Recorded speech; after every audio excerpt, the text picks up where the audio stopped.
I, a 29-year-old male, was out partying this Friday night with 4 of my female friends, 2 of which I have just met that evening.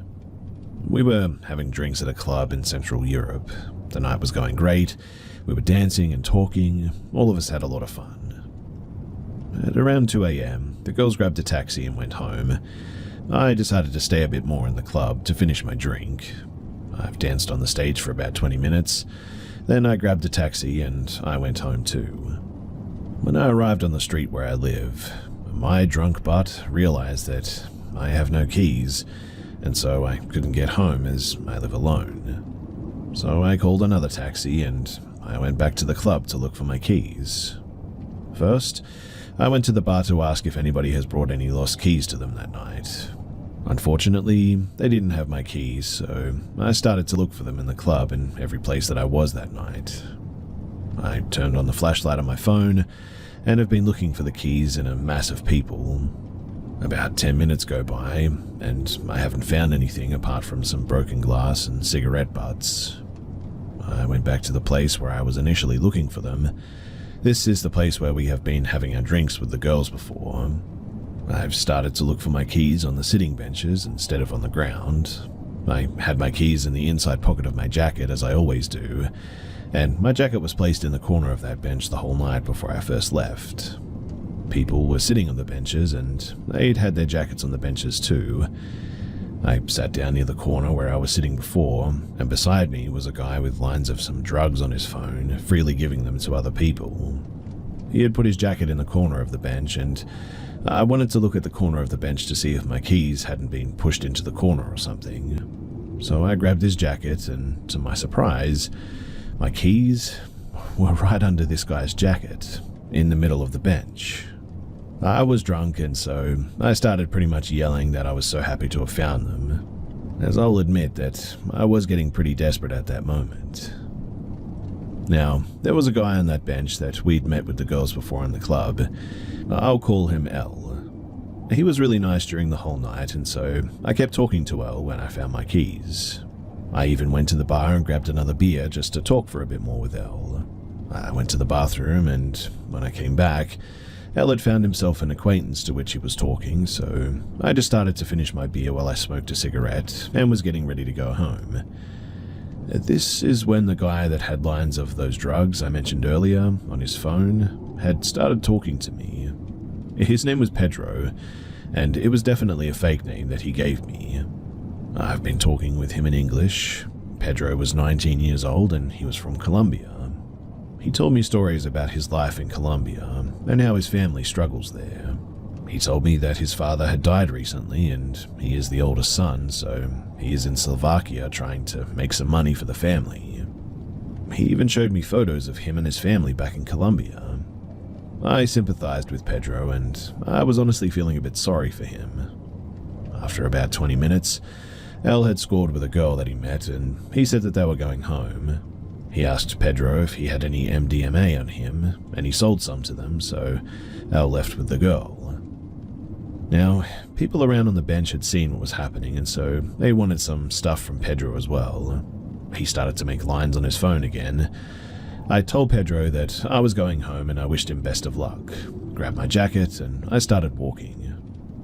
This is when Pedro called out to me and stopped me, said that it was late and he should go back to the hotel too. He scratched the drugs from his phone onto the table, took his belongings, and told the people that they can finish whatever was left for free. Me and Pedro had walked out of the underground club at this point, and when we were outside, he asked me if I wanted to walk him to his hotel, which was nearby, just a 5-minute walk. He told me in the club that he really had no friends and no family in Slovakia as well. Again, I sympathized with him. I told him that, sure, I can walk him to the hotel. We were talking the whole walk, and he was saying some really nice things to me, like how I get his situation and how good of a person I am. When we arrived at the hotel, the door was closed, and he messaged to someone to come and open the door for him. He asked if I wanted to have one last beer with him, to which I said sure, but I'll be on my way once we finish the beer. Some girl came and opened the door for us. They had spoken in Spanish as they greeted me.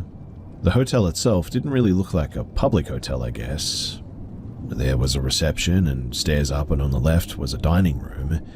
Pedro told me to wait for him in the dining room. This was like 5 in the morning already. I went to the dining room and there was a girl sitting with her laptop there. I greeted her with hola and sat down. Pedro came after, maybe 3 to 5 minutes later, with 2 open cans of some beverages. There was a parrot and a Jack Daniels logo on this. The can was golden color, I think. But this was the moment that I should have gotten suspicious. And I never should have drunk from that can, that opened can. I was naive and drunk, and I overlooked this fact, and I drank from the can. I was talking with Pedro about all the drug cartels in Colombia and how their politics are all messed up. After about 10 minutes, I started to feel weird as well, and I looked at my phone. My hands and eyes were tingling. I was quickly aware of what was happening now. I quickly turned on the location and mobile data on my phone, and I put the phone in a different pocket than I did that night. Pedro started to ask me how I was feeling, to which my adrenaline levels blew up. Quite honestly, I started to think that I was about to be abducted by some Colombian human trafficking ring. My sight started to weirdly tingle, and the lights were blinding me at this point. My jaw was messed up as I was pushing my teeth together. I've taken drugs before in the past, and this felt a lot like a stimulant and a dissociative, which was really weird for me to understand. I tried to keep my voice calm and my mind present. I told Pedro that I knew what was going on, and I asked him why he gave me a stimulant if he needs me unconscious. Pedro's hands, they started to shake at this point, and he didn't answer me. The girl at the laptop looked right in my eyes, the first time that she'd even moved with her body. Pedro grabbed his phone and started to write to somebody on WhatsApp. I told Pedro that they'd made a mistake in the dose and that I'm fine apart from having been unknowingly drugged. Quite honestly, I think that Pedro had drugged me back in the club while I went to the toilet, which was why he quickly got up when I was leaving. Everything that I said, Pedro rewrote to somebody else, and he always waited for an incoming message before saying anything to me. I started to talk to the girl too, told her that I don't care about what they were doing there, but I was walking out. At one moment, I remember saying that I get what Pedro was doing, but I don't get what the girl's part was in all of this, to which I was pointing my finger at her. Pedro then got a notification on his phone, and he told me that he was sorry and I can go home if I want. I didn't respond to him, got my drugged butt out of there, and I was walking out of the dining room. I stopped by the girl with her laptop, stared right into her eyes, and I held my right hand up in a fist bump. She looked in my eyes, gave me a fist bump, and did a sort of weird grimace on her face. I walked to the door at the reception, which was now closed. I started to kick and punch the doors while yelling, "Open the door." The receptionist eventually did, and thankfully, I walked out. At this point, my heart was absolutely jumping. My whole body was shaking. I felt crazy dizzy and awake all at the same time.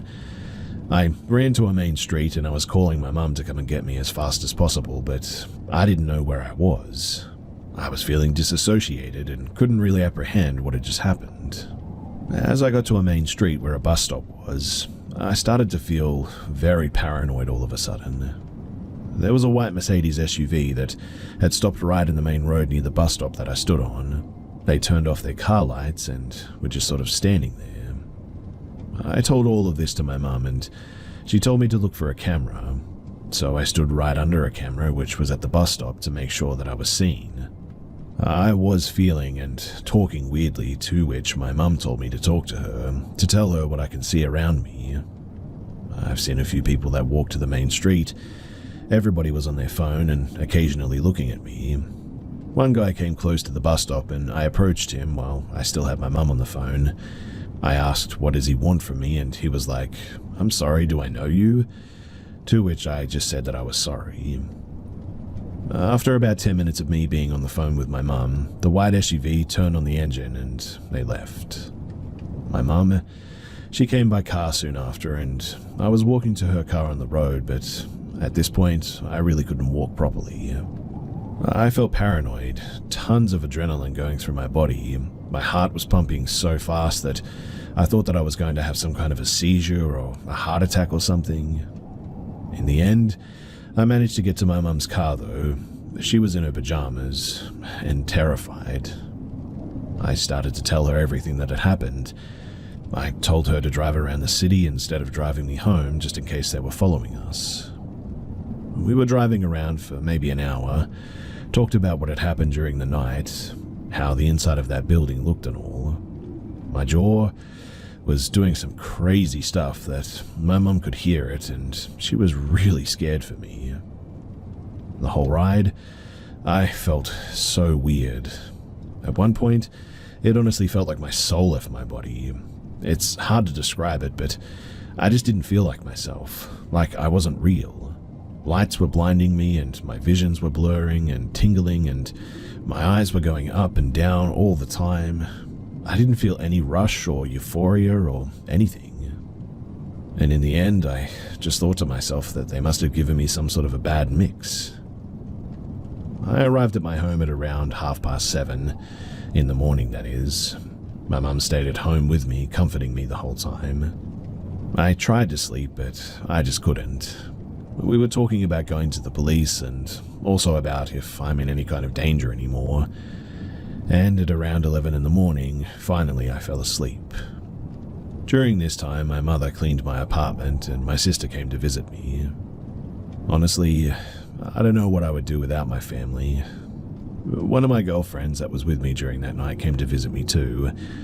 As I talked to her, I thought that I got some kind of an episode, like schizophrenic or something. Like, why the heck would I be a target of something like this? I mean, I'm a chubby, bearded guy. Why would they want to abduct me of all people?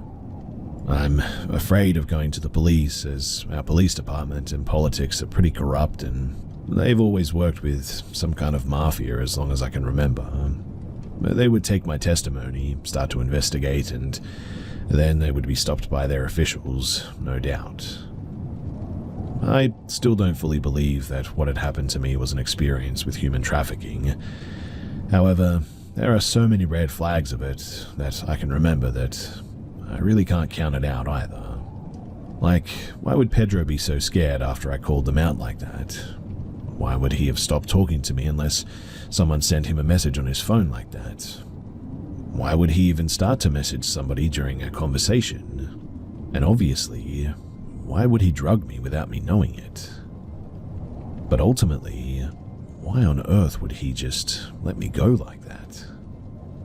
Eventually, I went to the ER with my mum this early morning as I woke up with spasms all over my body. They gave me an IV and sent a sample of my blood for toxicology reports. They did some tests, EKG and blood pressure, and they've sent me home maybe 3 hours ago. The results of the toxicology, they just came by email to my mum.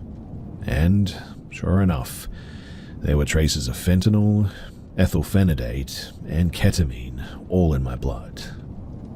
Also, while I was being given the IV, the doctor said to my mum that apparently this was not uncommon and that they've had a lot of patients who have been unknowingly drugged during the last few years. He said that it wasn't this common before and that lately there's been a lot more of it. I still don't know why I was drugged like this, but really there's only a few options. 1, it was a kidnapping attempt. 2, I've heard of stories of organ harvesting as well. Or 3, maybe it was some sort of perverted or sexual thing. Whatever the case may be, I am just grateful that I got out of there.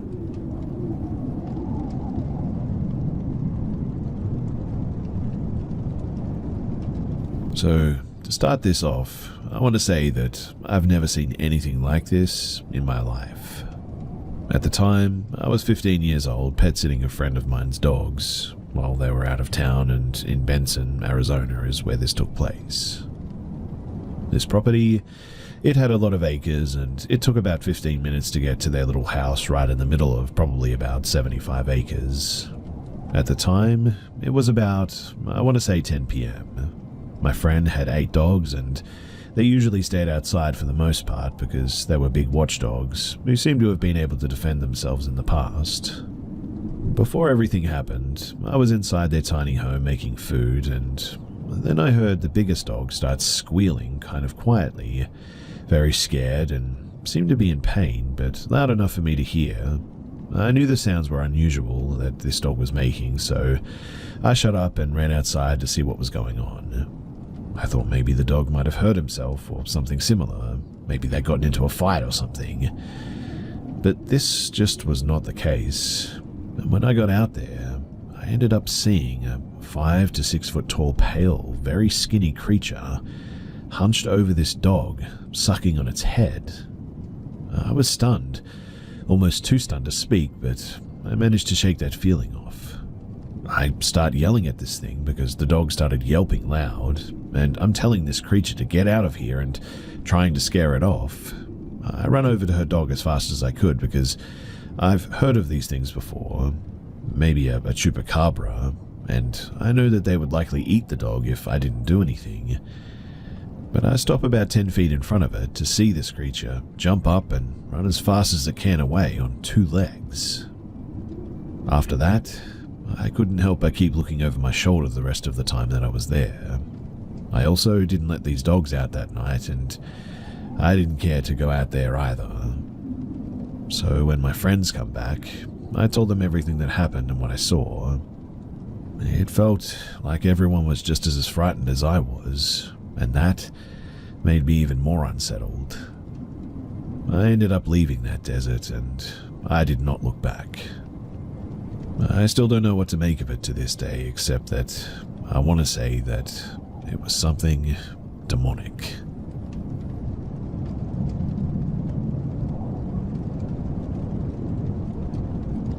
This was maybe 6 to 7 years ago. I have photos on my camera as well still, but I haven't changed it in ages. Gave up on photography, you know how it is. So I hope that you guys can just trust me. So we've been going on these trips as a family for a really long time now, probably 17 years if I had to guess. I won't say where it is that we go, but it's in the Australian bush, just to give you all an idea of the setting. Anyway, we've had a few creepy experiences there, but nothing inexplicable, I guess. But this event, it still weirds me out, and I cannot really think of anything that explains it. So, the year of this, my sister, cousin, dad, and myself all drove up together and were the first to arrive at the house. We had to wait for my grandma to arrive with the key, so my dad sat on the deck with a beer and my sister, cousin, and I went on a little journey. The 3 of us made our way to a little creek not far from the house that we nicknamed Bride to Terabithia because of the tree that had fallen and acted as a bridge for use to get across the creek. This creek, it never had water in it though, and was not deep or wide. We could easily walk through it is what I'm getting at, but the tree was fun. Anyways, my cousin makes an off-the-cuff sort of comment as we walk across the tree asking, sort of sarcastically, "Is there something dead around here?" Because of how many flies there were. Lo and behold, we get to the other side and there was something dead. We were greeted with a dead kangaroo. Nothing too jarring. I mean, I'd seen plenty on the side of the road. But this one was cut clean in half. And when I say clean, I mean clean. Like, it was perfectly halved, surgically. Also, there wasn't even an ounce of blood on the fur, no blood on the ground, and the top half was just nowhere to be found. I happened to have my camera on me, and I took some photos of it, then my cousin poked it with a stick, and literally hundreds of flies came out of it. My cousin and sister kept poking at it, trying to move it into the creek, but a fully grown kangaroo, even half of one, isn't exactly light. Their sticks, they eventually broke, so I grabbed it by the tail and pulled it into the creek so that we could bury it, but really we just covered it with sticks and flowers. We looked up top everywhere for the second half or a trace of what might have happened to it, but we just couldn't find anything. We ended up going back down into the creek and walking through it, looking for something, and what we found only made the whole situation even more confusing. We found, if I remember correctly, 4 dead rabbits, but only their bottom halves, all lined up neatly along the floor of the creek until it reached thick brush that we couldn't walk through any longer. But it was the same thing with these rabbits, though. No top halves to be found, no blood anywhere, cut clean in half, like surgically. It got too weird at this point, so at that, we just left. We never went back there the entire trip that we were there that time. Although, we've been back to this place every year since then, and we have never seen anything like this again.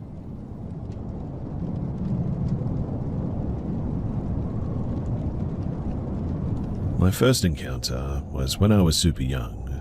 We were currently living in an apartment in Orlando, Florida.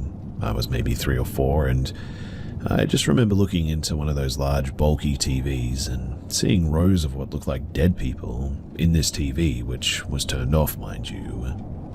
In that same house, as odd as it sounds, I was laying down in my parents' bed and remember seeing an evil-looking shadow of what looked like Crash Bandicoot.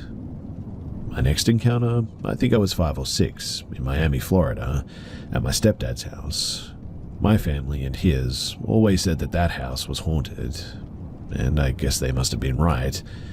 They'd mentioned hearing dishes being moved and things like that, but no one ever saw that face that I did. No one but me. The first time that I saw it, it was only a shadow figure. The way the room was set up, next to the doorframe was a mirror, and across from that mirror was my bunk bed. All of a sudden, the bed started shaking, as if a grown man was trying to destroy it. I happened to look in that mirror, and on that top bunk was this shadow figure that looked as demonic as anything can, really. The most prominent features were the horns, though. They curled almost all the way back to its back. In the end, I covered myself with pillows in the hopes to mask or forget about what was going on right above me. Eventually it stopped and I didn't sleep that night. To this day, I sleep with at least 10 pillows on my bed because of this as well. In that same house, my mum said that she would see a shadow figure walk to our doorways and make some sort of a symbol on our doors or doorways. Why she didn't say anything to anybody is absolutely beyond me, but that woman was kind of crazy. In that same house, I was climbing a pantry. The top of this pantry, there was a sort of space between the topmost shelf and the door frame, probably around 2 or so. When I reached the top, this face just popped out at me. A purely white face, almost like a ceramic mask, with eyes that I can only describe as void of light. It came within inches of my face, and I instantly dropped. This was the first time that I saw its face, the first time it introduced itself to me, and since that moment, I have never been able to comfortably open a closet without the fear of seeing it. Fast forward, I'm more probably about 7 to 9 years old, playing with some Legos in a bath. The bathroom had an exhaust fan in the center of the ceiling, and as I was chilling in the tub, I recall looking up at it, this exhaust fan, and thinking, that looks kind of like a face. But I was young, so I just told myself that it was the fan moving quickly. It just sort of looked still when I looked at it. Then my older brother Justin walked in, and that was when the eyes on this face moved with a speed that I still cannot put into words, snapping onto him and following him throughout the bathroom. I told Justin he couldn't leave that bathroom without me, and the face was purely white with those black empty eyes again. That's when I recognized it again. Again, I didn't see it for years, but I was terrified to be alone. The next time I was in sophomore in high school, probably like 15 or 16. I lived in the basement of our current house. It was only me, my younger sister, and my mother in the house at this point. I also had a friend who would come over every now and then just to hang out or whatever. The way the basement was laid out, my bed was close to this sort of open room that my mum used as her closet, and on the other side of the room was the bottom entrance of the basement. So, when you come in through the basement, you turn to the right and you see the open closet, my bed, and the stairs that lead to the top floor. My friend came over one day, and as I let him in, he just starts freaking out. This kid was a very hard kind of person as well, who wouldn't show this type of reaction to most things. So naturally, I'm trying to figure out what he's freaking out at, and he tells me that he saw a white face with black eyes peeking out from that closet. Honestly, I didn't like the guy too much, so I hadn't told him about any of my experiences. But when he told me that, I moved upstairs and that fear was suddenly reignited. I never saw the face again, but I could have swore that I felt it. Then, at 24 years old, I was laying in bed with my now ex-wife, back to back, and she started screaming at me to stop poking her in the face. I never felt so cold because I was practically asleep at this point and wasn't anywhere near close to touching her face. She quickly realized this too, and she suddenly backed up to me even more. Up until my senior year in high school, I thought that I was just a schizophrenic, to be honest. It wasn't until I spoke to Justin, my older brother, that I realized that this was as real gets. As I told him what happened on that bunk bed, he suddenly started crying and tearing up pretty hard. I had only seen him cry maybe once or twice in his whole life because he made himself into this sort of macho man. So I asked him why he was crying, and he told me that the same exact thing happened to him years prior in that house in Orlando on the same exact bunk bed. That told me that it wasn't my stepdad's house, and nor was I crazy. There are more things that happened to my siblings and family. For example, in a house we resided in at Warner Robins, GA, my little sister dreamed of my little brother being stuck in the bathroom of the house, unable to get out, while these green glowing eyes were staring at him from the mirror. When she woke up, Keanu, my little brother, was in the bathroom claiming to have seen green glowing eyes. In this same house, Annalise would randomly sort of wander the house, sleepwalking, almost in a trance. My older sister Melissa and her wife Leanne caught Annalise walking around one night, and they said that they saw an orb fly past as they saw Annalise in her trance-like state. Honestly though, I think that this all started because my mum and her older sister, my Tia, played with a Ouija board when they were really young. They claimed the bed floated and my grandparents soon after threw it out or whatever. They never said bye apparently, and allegedly that's a big no-no. But all of this, it still haunts me very much. And what I really hope is that I never see that white face ever again.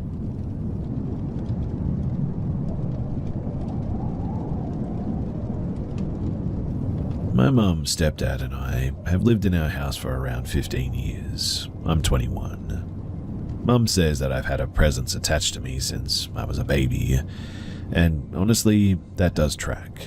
Because there is a very obvious presence attached to me, even still in our house, that just sort of lurks in my room. None of that really bothers me too much, nor do the noises, things we've seen in the corner of our eyes, stuff that's moved, or eerie feelings that we've gotten in our time there. But then this morning, something new and a whole different level of terrifying happened. My mum left for work at 5:30.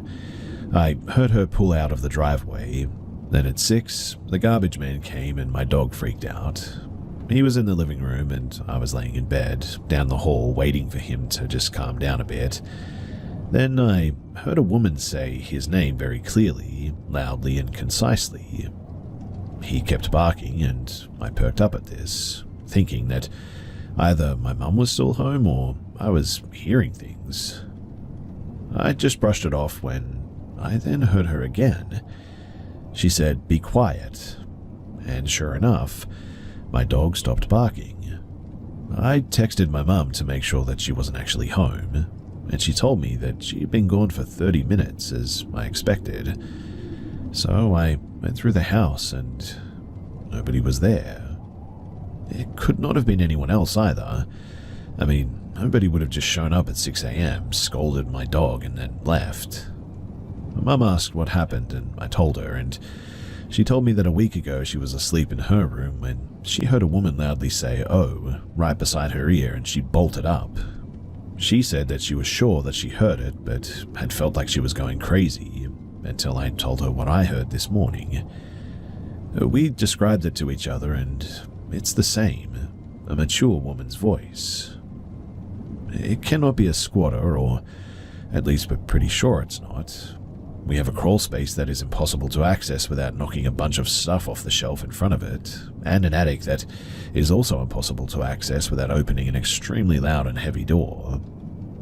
What I'm wondering, though, is why this entity, or whatever it is, has decided to all of a sudden become vocal in a way that we've never seen or heard here before, when we've been here for over a decade now. Any insight would be much appreciated because, quite honestly, this is really terrifying.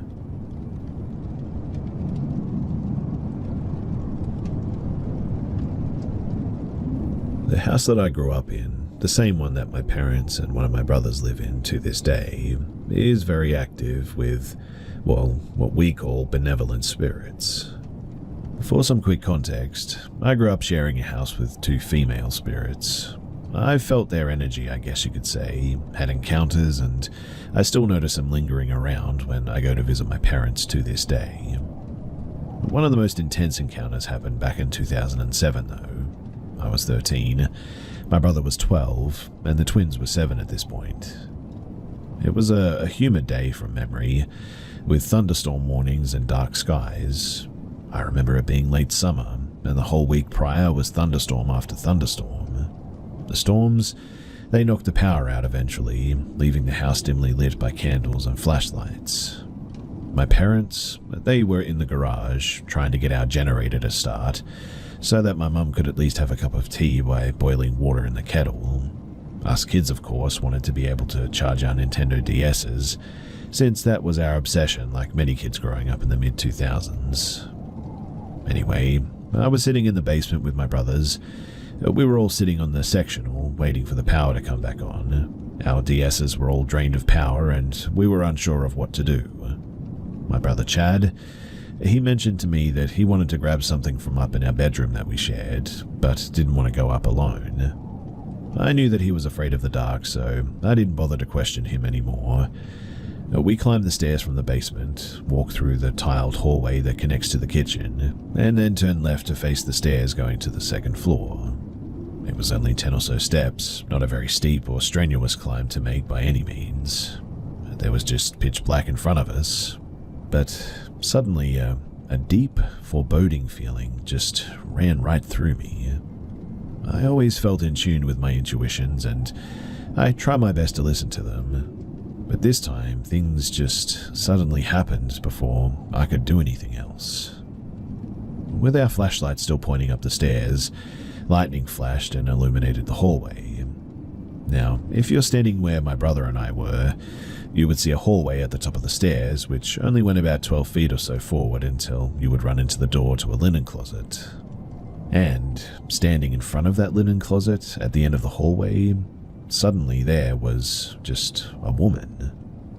The brightness of the lightning almost hurt my eyes, yet I could still make out this woman standing upstairs. She was wearing a long skirt and a button-up shirt.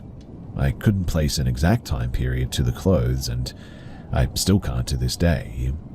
I just know that it was from years, even decades prior to 2007. This figure was not facing us. She was sort of staring off to the left of the hall, towards my other brother's room. I can remember this intense feeling of fear suddenly.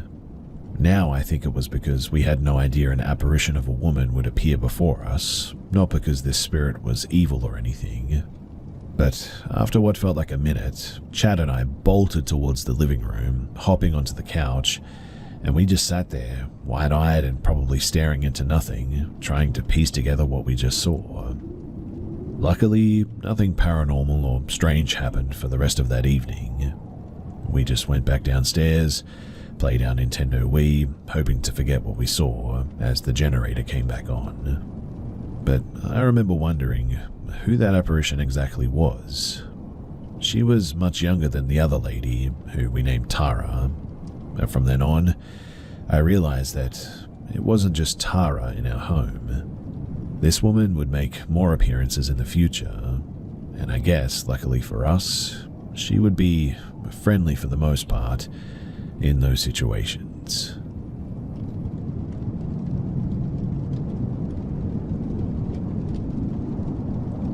So this happened at two instances, one on February 5th, 6:30 in the morning, and today at 6:16 a.m.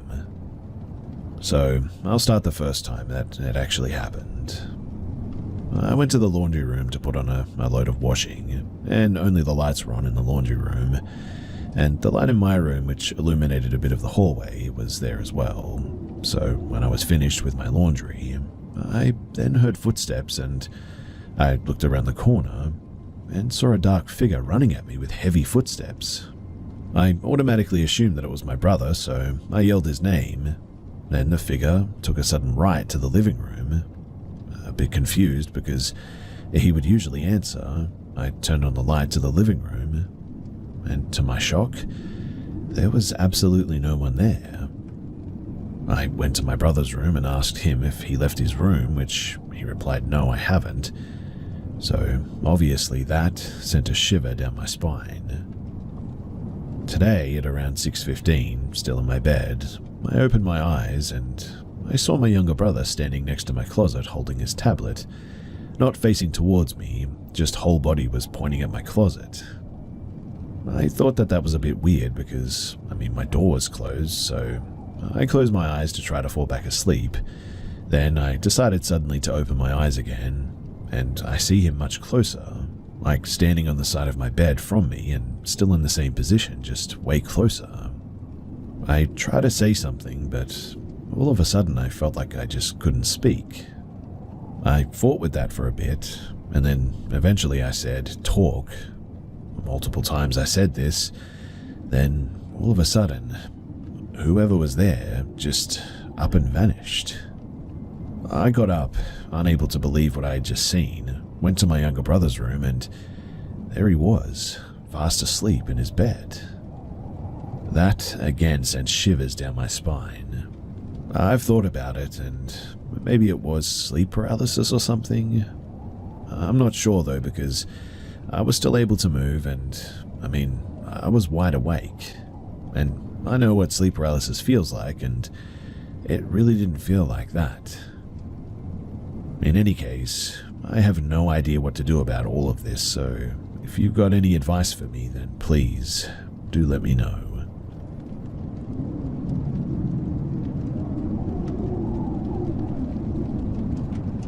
This all started when I was around the age of 14.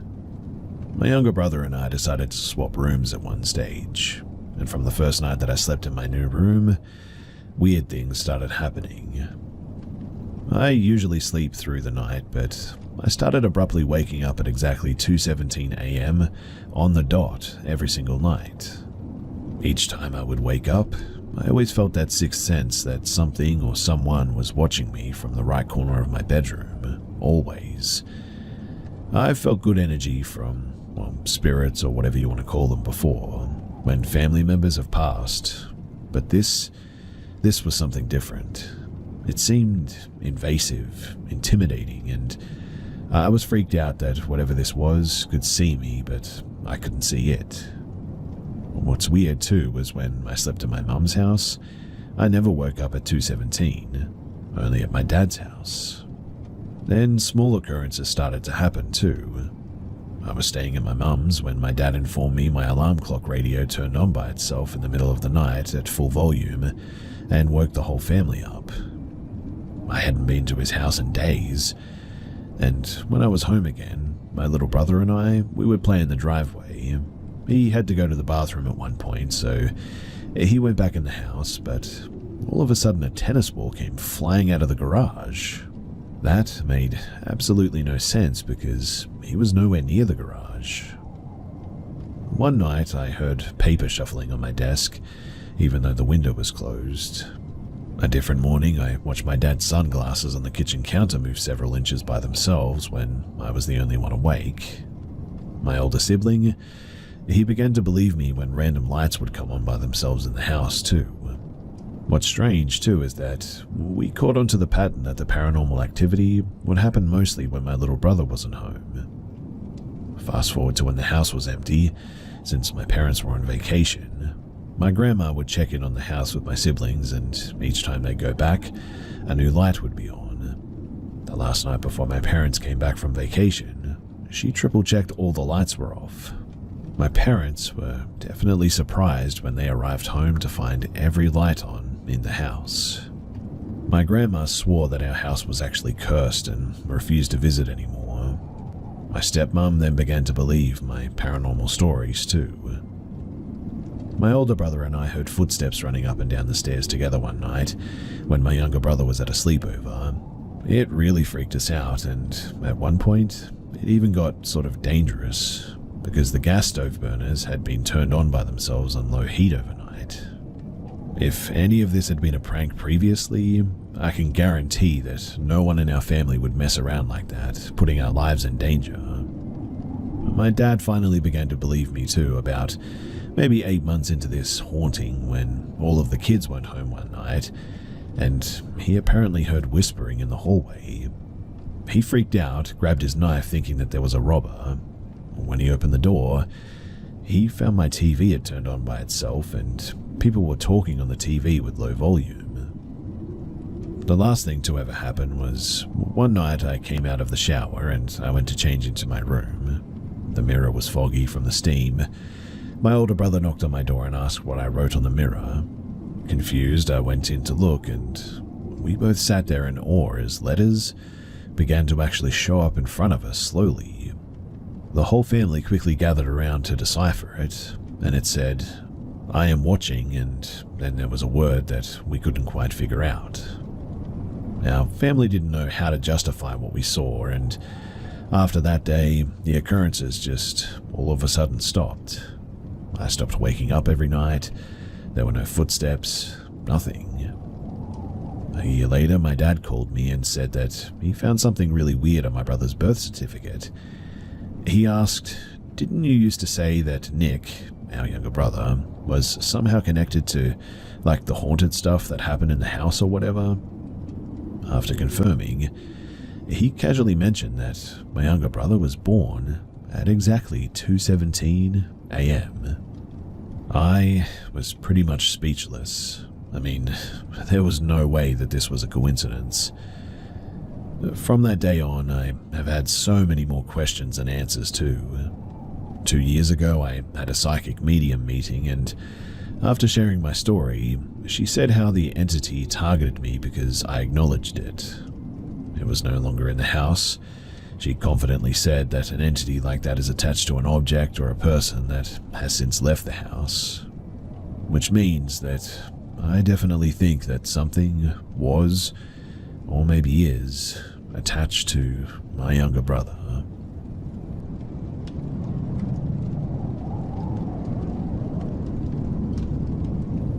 So, a few weeks back, I shared a story about potentially being watched by someone that was lurking outside of my house. I don't know if you guys remember it, but the TLDR is that I saw someone walking around outside of our house, sort of down the side of our house, with burglar lights coming on next to the free library that my parents had set up just outside of our house. So, to cut a long story short, there hasn't been any activity since that night. But I was on a phone call the very next night with a friend when I noticed someone standing outside, completely shrouded in darkness. I proceeded to talk loudly about how some creep was watching me, and they'd better watch out. Stupid, yes, I know, but it seemed to work because all was pretty much quiet after that. Or so I thought. You see, tonight was one of my oldest friends' last nights in town, so I was out till about 9:30. Drove 2 friends home and then myself. Since it was so early, I wasn't that worried, but still alert. I drove up the side of the street that he hit on last time, even though it was out of my way. and saw nothing out of the ordinary. I noticed one of the new houses that's being built had its lights on, which I didn't think much of at that moment. Fast forward an hour though, and I start hearing a weird, sort of loud banging sound across the way. I know that it's risky, but I'm not letting a horrible person dictate my comfort. And I've also been watching for activity or pretending, so I can maybe catch them. I've also kept my window open as usual, hence why it was dumb to razz him up the other night by talking about someone watching me, but I digress. Whatever it was, it stopped, so I wrote it off, which was in the end a very big mistake. Because shortly after, I started hearing banging again, but this time I could actually feel it. It was coming from my house. I genuinely freaked out, like knives out status, but much more cowardly, cowering on my bedroom floor with my ear pressed to the door and knife in hand. It was a strange hollow sound that didn't seem like the front door, and in the end it wasn't. I once again called 911, describing what was happening and thinking that they'd probably are going to write it off because I sort of sounded crazy. I still feel in shock because, this only just happened, but thankfully the kind dude on the line definitely took me seriously and said someone would be on their way. For the record too, the police department is like a 3-minute drive from my house. I ended up tiptoeing downstairs to see and once again felt my heart stop. I went to the front window, ducked down, and there wasn't anyone at the front door. Then the banging starts up again, and I can tell how close it is now. I go to the side window that overlooks the garage, and that was when I saw him, dressed in black, hood pulled far over his face, banging wildly on the garage door with a crowbar. I honestly don't know why he wasn't using the crowbar to break in or whatever, but I'm super glad that he didn't, as the door inside the garage that leads into the house, it's always left unlocked. To say that I panicked is honestly a vast understatement. I nearly wet myself, which is understandable, right? I'm just standing there, peeking out of the window, watching this guy wail on my garage door with a crowbar, thinking how unhinged he must be and how much I want the cops to get here now, when, just like before, suddenly he just runs off. I quite literally just got done giving a report to the cops that showed up. My family was woken up and had to talk to them as well, as they're the homeowners, and now they're both so freaked out that my dad just ordered 4 exterior cameras to monitor the house. I really don't think it's over yet too. This man has some reason that he's targeting my house, possibly me, who knows, since he started out by watching outside of my window. But whatever the case, we are definitely thinking about security now and exactly what steps we need to take next.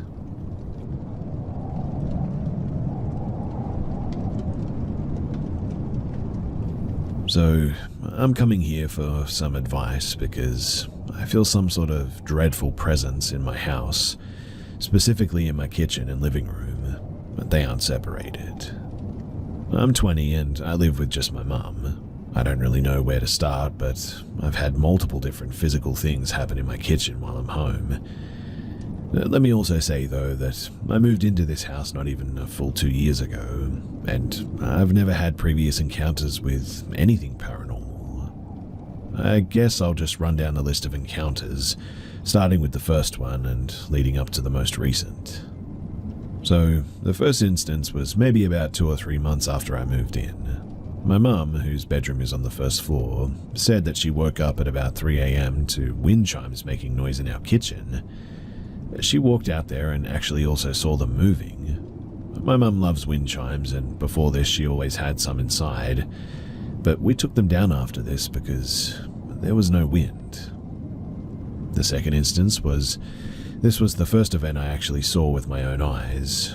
Last winter, maybe around November of 2022, I was sitting with my ex-girlfriend on the couch watching TV in the living room. We had been there for maybe 35 to 45 minutes when, out of nowhere, my lunchbox flies off of the top of the refrigerator and lands on the floor about 5 feet in front of it. I paused the show and was absolutely freaked out since the only people home at that time were me and her, so I picked it up and put it back on top of the fridge. My ex was already freaked out, so we both just went upstairs.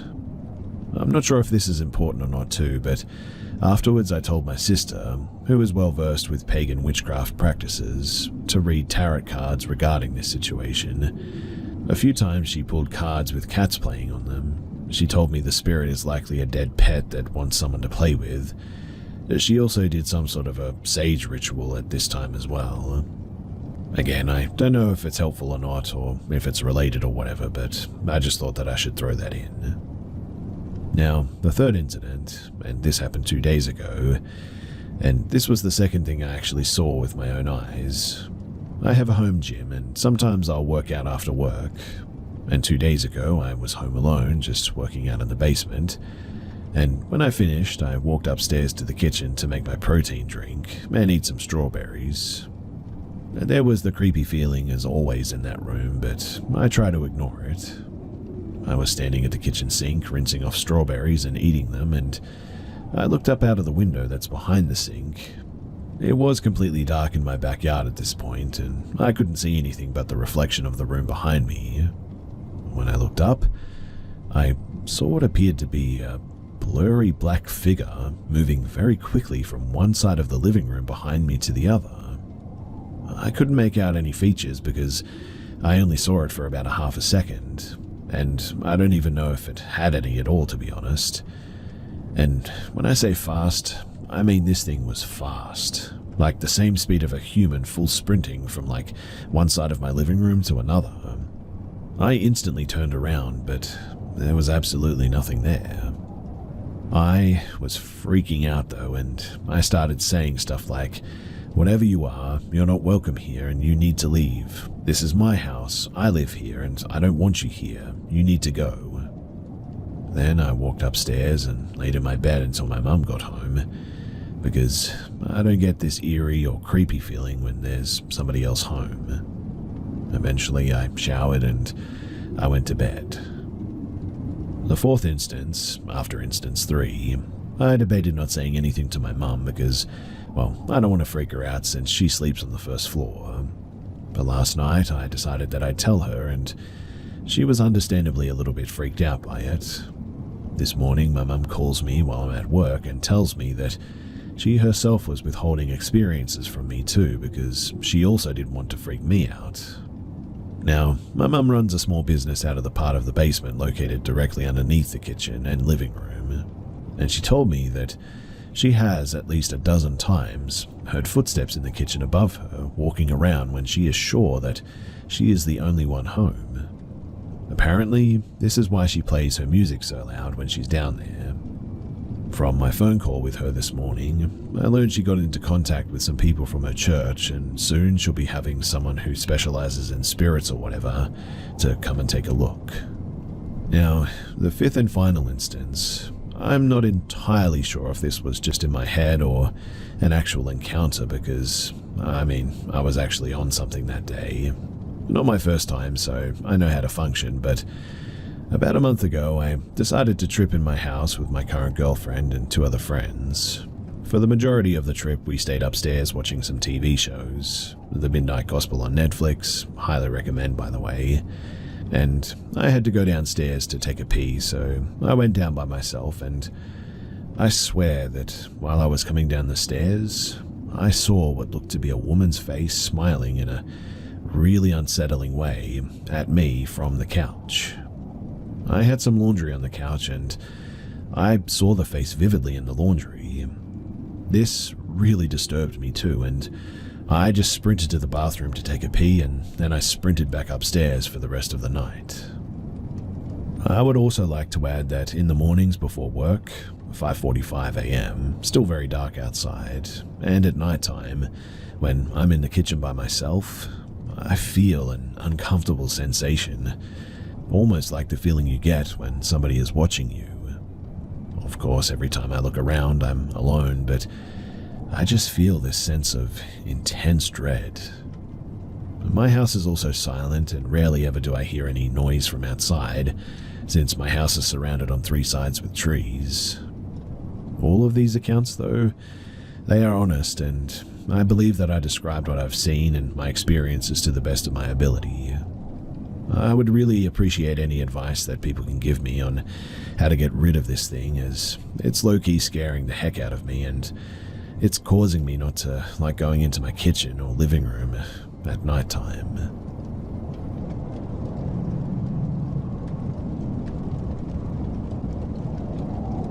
Back in October of 2004, I lost a cousin that I was close to due to an accidental overdose. His brother Mick and I are even closer because we are close to the same age, and we pretty much were raised in the same house as brother and sister as well. Now, one day in February of 2005, Mick called me and he sounded very upset about a phone call that he had received. So I told him to come to my house so that I could figure out what he was talking about. When he got out of his car, he was as white as a sheet and shaking. This is what he told me when he was finally able to calm down. He said that he was driving when his phone rang. It was one of his parents calling from their house. Since he was driving, he let the call go to voicemail and pulled over to call them back, not bothering to listen to the voicemail. He said that his dad answered the phone, and both his parents denied even calling him in the first place, even though Mick's caller ID clearly indicated that someone else in the house had called him when the voicemail was recorded.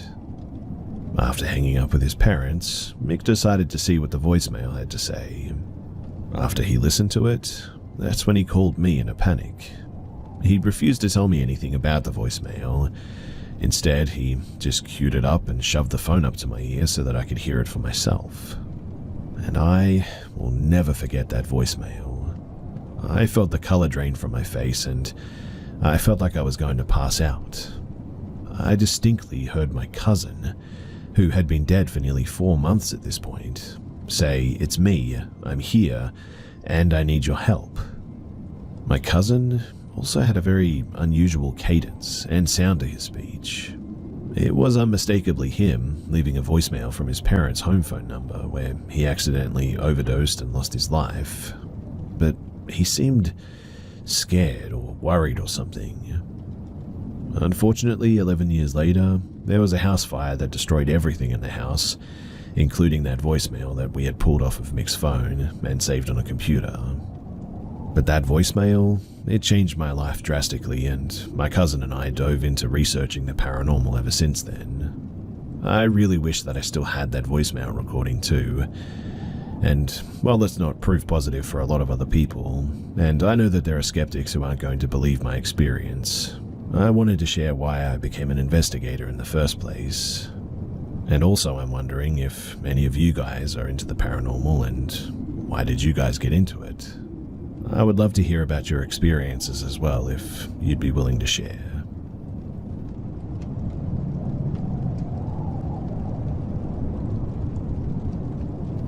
The last time that I had sleep paralysis, it was very, for a lack of a better term, demonic. I felt and saw the presence of 3 entities, one on top of me, one in the corner, and one trying to unlock my bedroom door. I never sleep with my door unlocked.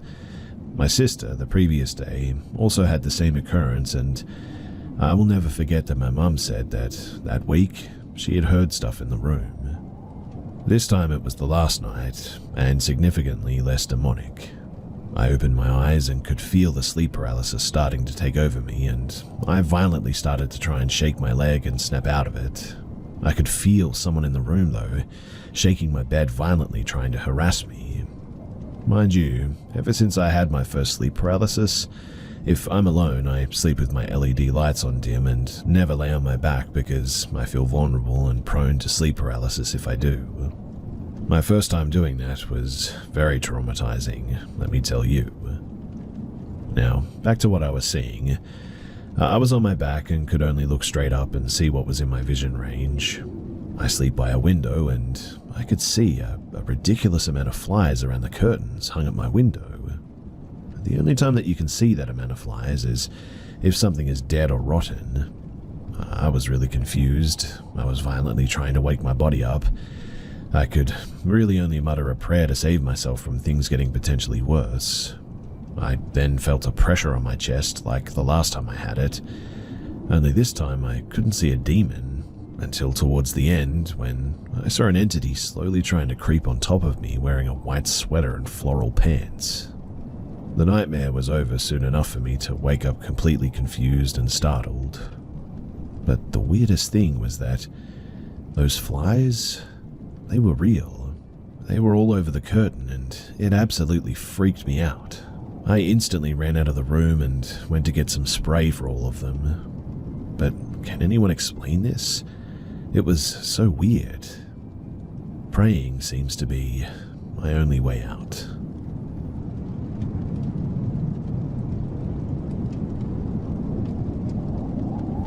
I would generally consider myself a skeptic.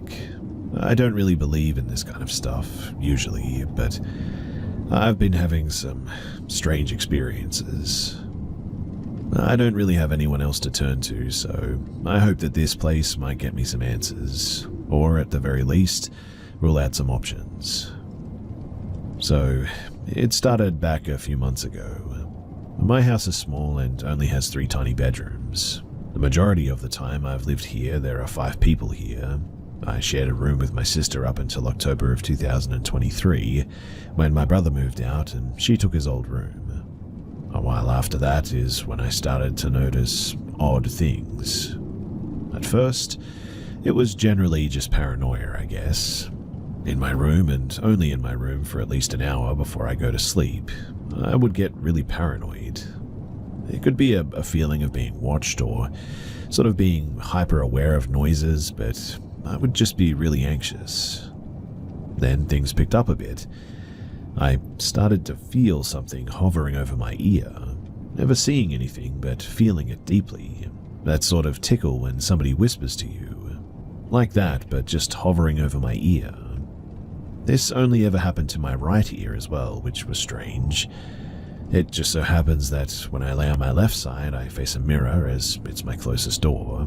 Apparently that's bad luck, I hear, but anyway, it goes on from here because one night as I was drifting off to sleep, I heard a man clearly whisper, "Stay awake," in my right ear, which scared the heck out of me for obvious reasons. And I felt that same hovering sort of watched feeling as well.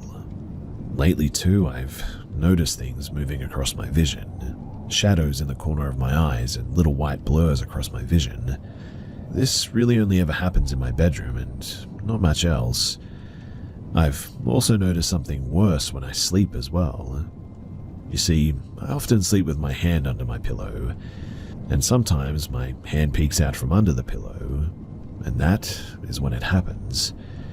Something is, well, grabbing my hand. It always starts at my index finger and pulls slightly on it as if trying to be discreet. Then it works its way to my pinky. Then it goes back to the index finger. Only this time it makes sort of small circular motions with it while pressing it on my pillow lightly. It does this with each one until it reaches my pinky. Then after that, it always shakes my headboard. I've also noticed that my mattress shakes slightly while I sleep, which is definitely not normal. And as far as I can recall, this is all the detail that I have as of now.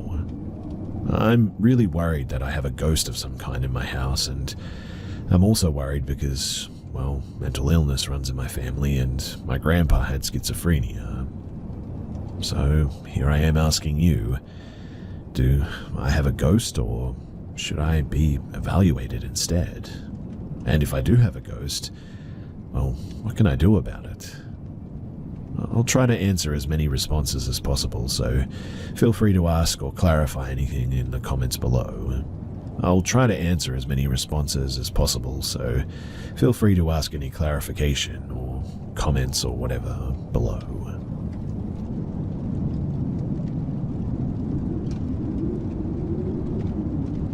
When I was 17, I started working for a racehorse trainer and I decided to try and cycle to my new job.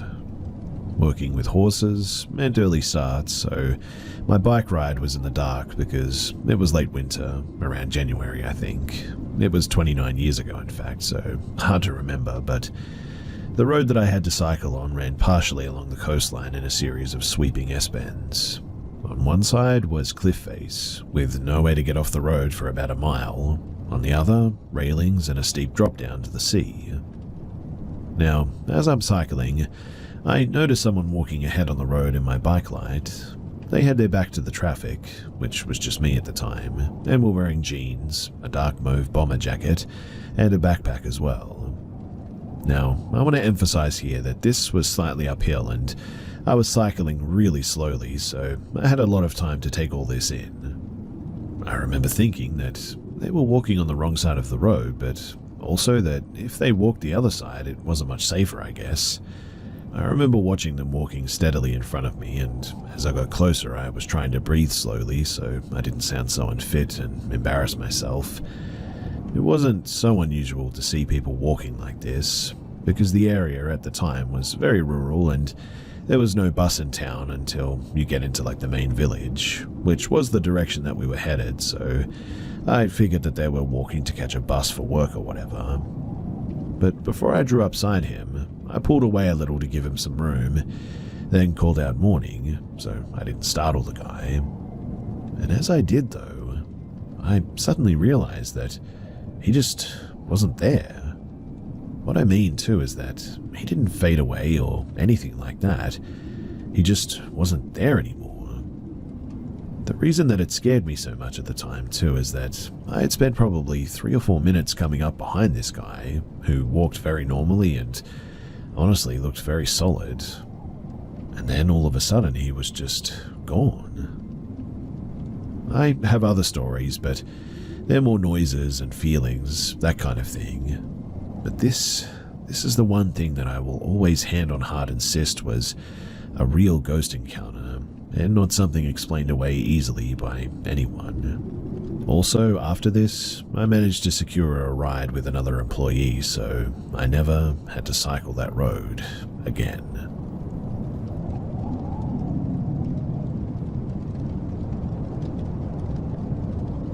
Some brief background before I begin. So, we moved into our place about 2 months ago with my fiancé. I never noticed anything weird, but my fiancé did. Now it's escalating and honestly I feel bad about dismissing his concerns. Also, we cannot afford to move. It started with his contact lens container. He has one that vibrates to move the lenses and the liquid around to clean them. I don't have contacts, so I may be wrong there or whatever, but either way, it vibrates for some reason. Anyway, he comes to me and says, "I think that this place is haunted." I ask him why he says that, and he says that something has been messing with his contact lenses stuff. He says that when he went to the bathroom that night, the case began to vibrate by itself on the ledge. Also, the bottle of cleaner wasn't where he left it. I tell him that it probably malfunctioned or he hadn't probably switched it off or whatever, so him closing the bathroom door jangled the shelf enough to turn it back on. I didn't dwell too much on it and he didn't bring it up again.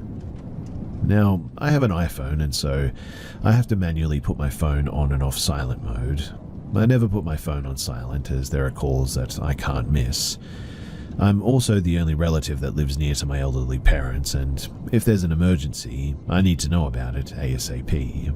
Point being, my phone is never ever on silent. But twice now, in the span of a single week, it's been put on silent mode overnight, and I've missed calls the next day because of it. Neither times, though, was it done by me. I asked my fiancé if he had done it, and he said no. But he knows the situation and he just wouldn't do that. Anyway, fast forward to last night. My fiancé is sick and he's tossing and turning in bed. I stay awake mostly to keep an eye on him and also because he's moving around too much for me to sleep. I kept the TV on with the brightness down, but it's enough for me to see the room in. And at some point, I close my eyes for a while, but then I'm sort of jolted awake. But above my bed, I see a thing coming from the ceiling. Not an entire entity, but Sort of a large, darkly colored hand with more than 5 fingers on it. I wasn't in a position to count them, but there were definitely more than 5. Upon looking at it, the hand thing disappears back into the ceiling in a weird fading kind of way. I rolled out of bed, switched my lamp on, and I haven't gone back to sleep since. Mostly I've just been sitting in bed with a cup of tea to keep an eye on my fiancé while he sleeps. There's some weird stuff going on in this house, and I really don't know what to do about it. Also, I should probably mention that we regularly hear things walking on the roof at night. I always put it down to it just being an animal, while my fiancé always felt differently about it. Now I'm really not so sure anymore.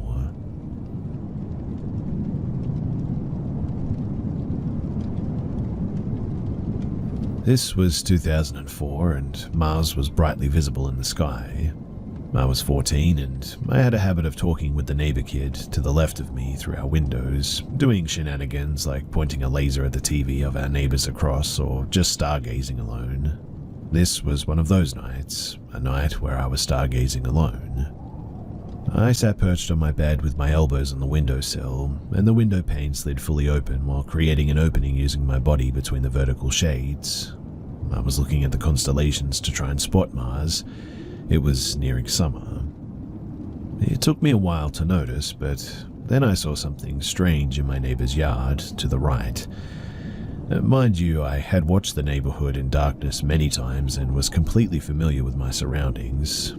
This yard, though, was at the corner with the right side of the garden connecting to the wall of another 3-story house, so it had a lot of shade and it was pretty dark. Each garden in our neighborhood was fenced off for privacy and security. I would say each garden was about 300 to 320 square feet. But in the middle of this backyard, I saw eyes stare at me. It took me a while to process what I was looking at. There were 3 eyes, set in a triangle shape that gleamed like a cat's eyes. When I had fully accepted that this did not belong there usually, I suddenly felt fear wash over me because I couldn't comprehend what I was looking at, and it was staring right back at me.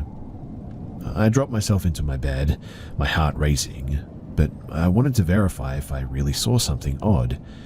So I quickly shot back up, pushed the shades aside, and looked. I caught it too, mid-move, and while it moved, it was now half behind the fence that separated my backyard with the neighbors.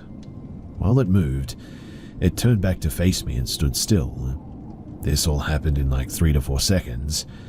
Because it was now half behind the fence, only the top and right eye were facing me, still shimmering and reflecting like a cat's eye. I was very freaked out, though, that it relocated itself closer to me and I had caught it mid-movement. Because of the position next to the fence, I could also deduce that, whatever it was really tall. Not as high as the fence, which would have been around 6 to 6'3", but close to it. It was then that I really freaked out inside and dropped myself back on my bed again. A few seconds ticked, but I felt so afraid of it crawling into my window that I just slammed it shut in one go. A few moments passed, and then I heard the eeriest sound from the garden. A very high-pitched sort of buzzing sound, twice in a row, like nothing I'd ever heard before, so it's hard to describe, but sort of like an unbroken, trembling, high-pitched bleep that repeated itself twice. And after that, silence. I have spent years confused by what I really saw, and I checked this garden multiple times a day and night to find plausible, rational explanations as to what may have occurred. When I tell this story to people that I know and take an interest in paranormal stuff and the like, they always tell me that it's an incredibly detailed encounter and encourage me to share it with people with more know-how, I guess. So I guess that this is my attempt to entertain and perhaps receive an explanation, or at least confirmation that someone else shares a similar story to this. Because, like I said, I don't know what to think.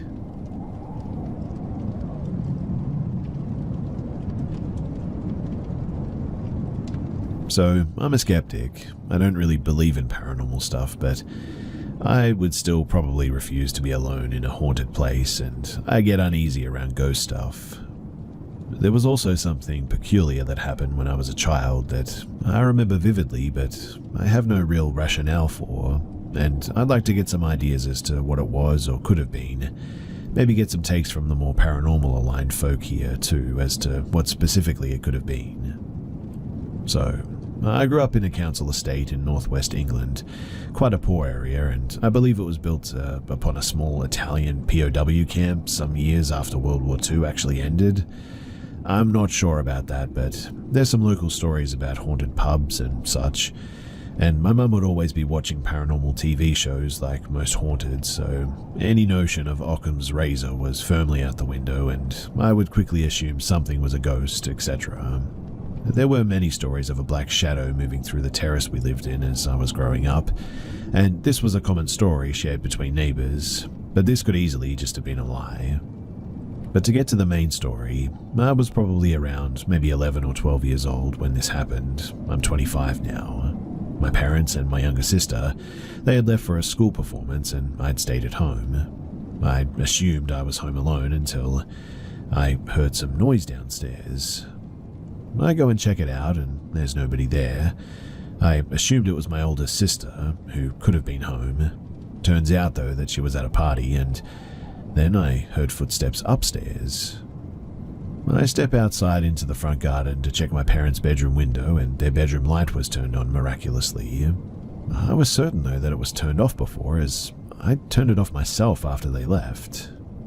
I was sure my sister was at home, so I go back inside, lock the door, and I go check upstairs.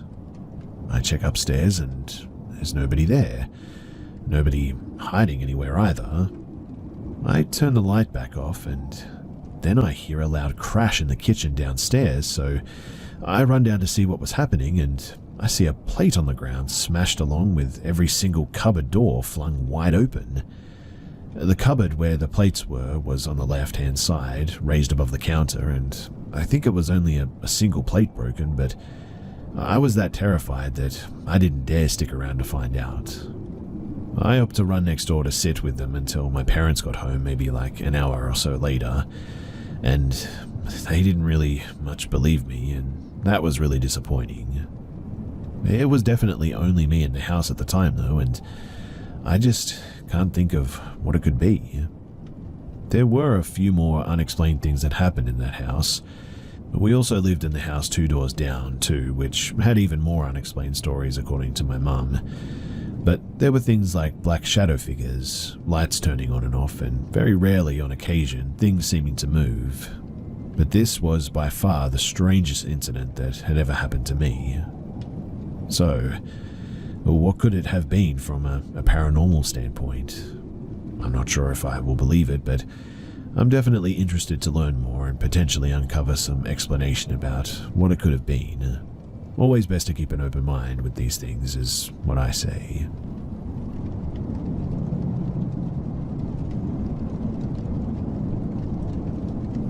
My cousin and I are the same age. We're both women and currently 25 years old.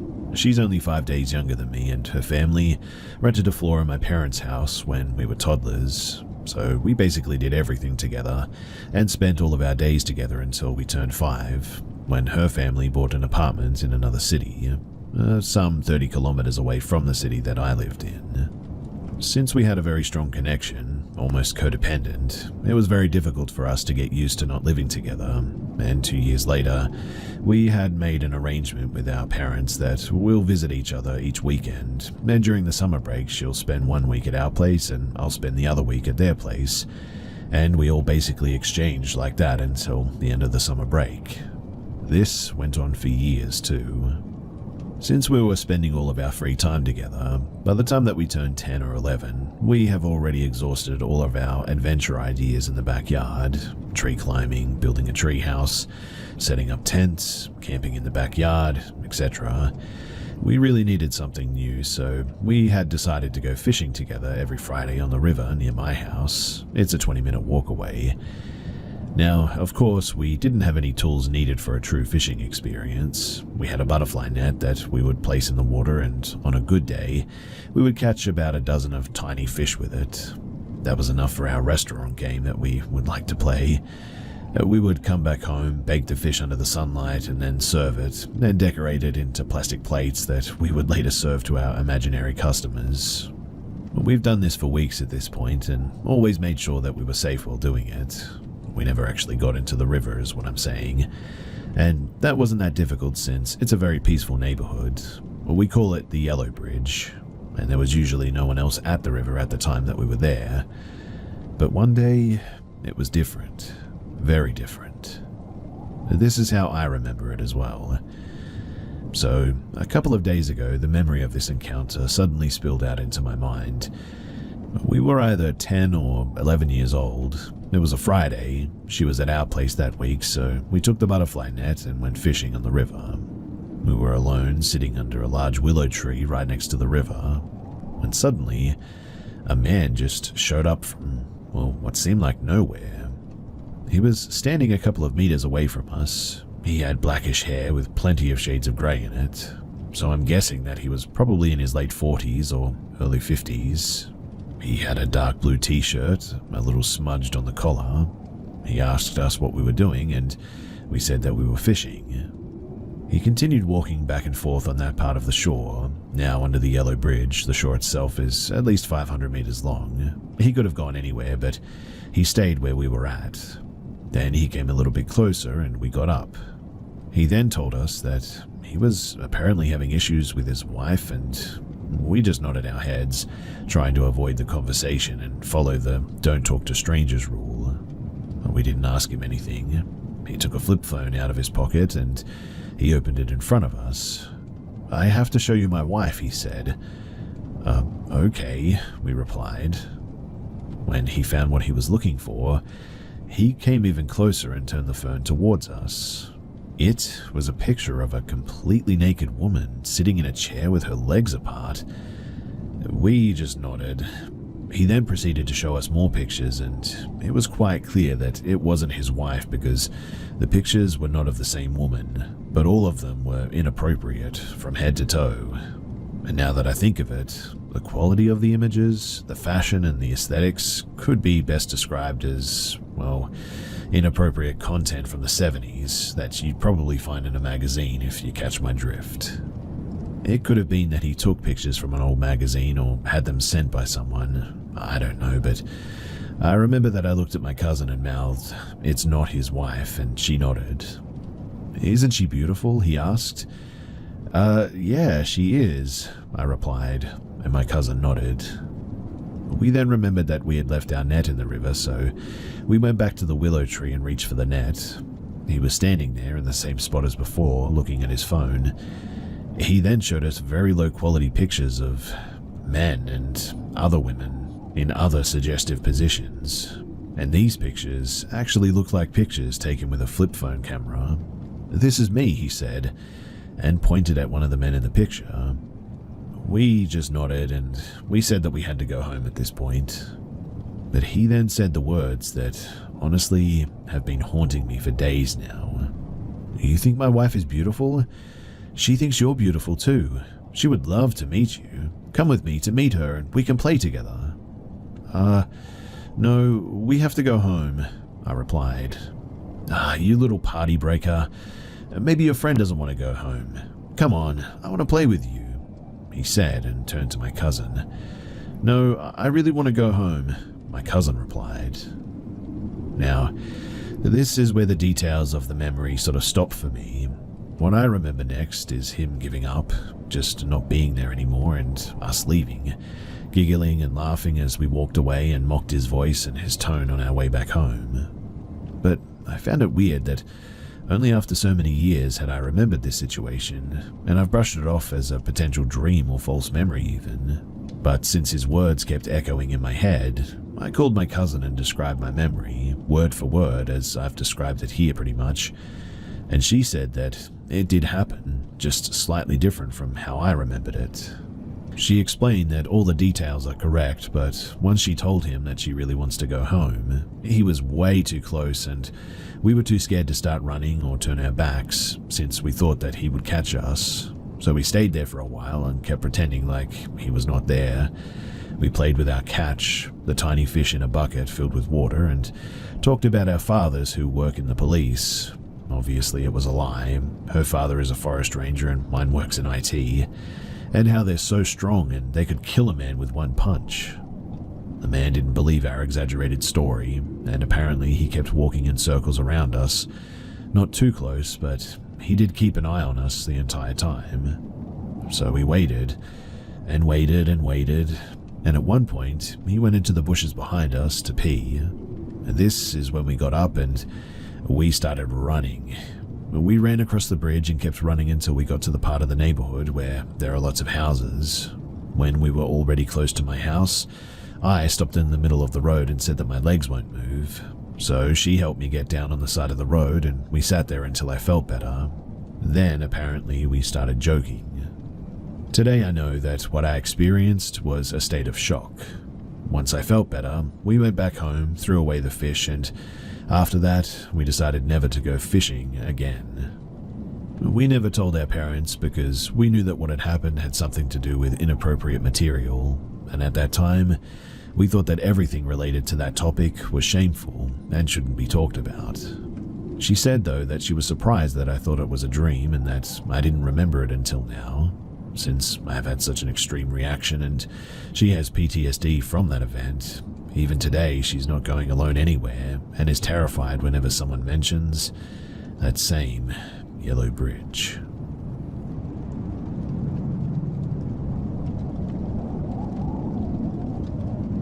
So many years ago, I became a certified nurse assistant. It was a simple job. Basically, we're taking care of adults all day. Now, I've had my fair share of scary stuff, wiping butts, cleaning poop off the floor, but these came with the job. And quite frankly, you become sort of numb to it after a while anyway. But that's not what I want to share. I wanted to tell my experience of when a patient is close to death. What I mean is that scary things tend to happen in the days leading up to it. So let's start with my first experience. I won't name names due to laws and regulations, but we'll start with Jay. Now, Jay was a retired Marine who saw combat in Vietnam, and also a retired chef. Jay was one bad dude. Years of smoking created a hole in his throat, so it was hard for him to talk, although you could understand some things. Now, the first thing to change when close to death is smell coming from one person's body. It's hard to explain, but it just sort of smells like rotting meat. I know, horrible, but when I noticed the smell on Jay, I sat with Jay and talked about life in general. I'm trying not to talk about death, but steering it that way.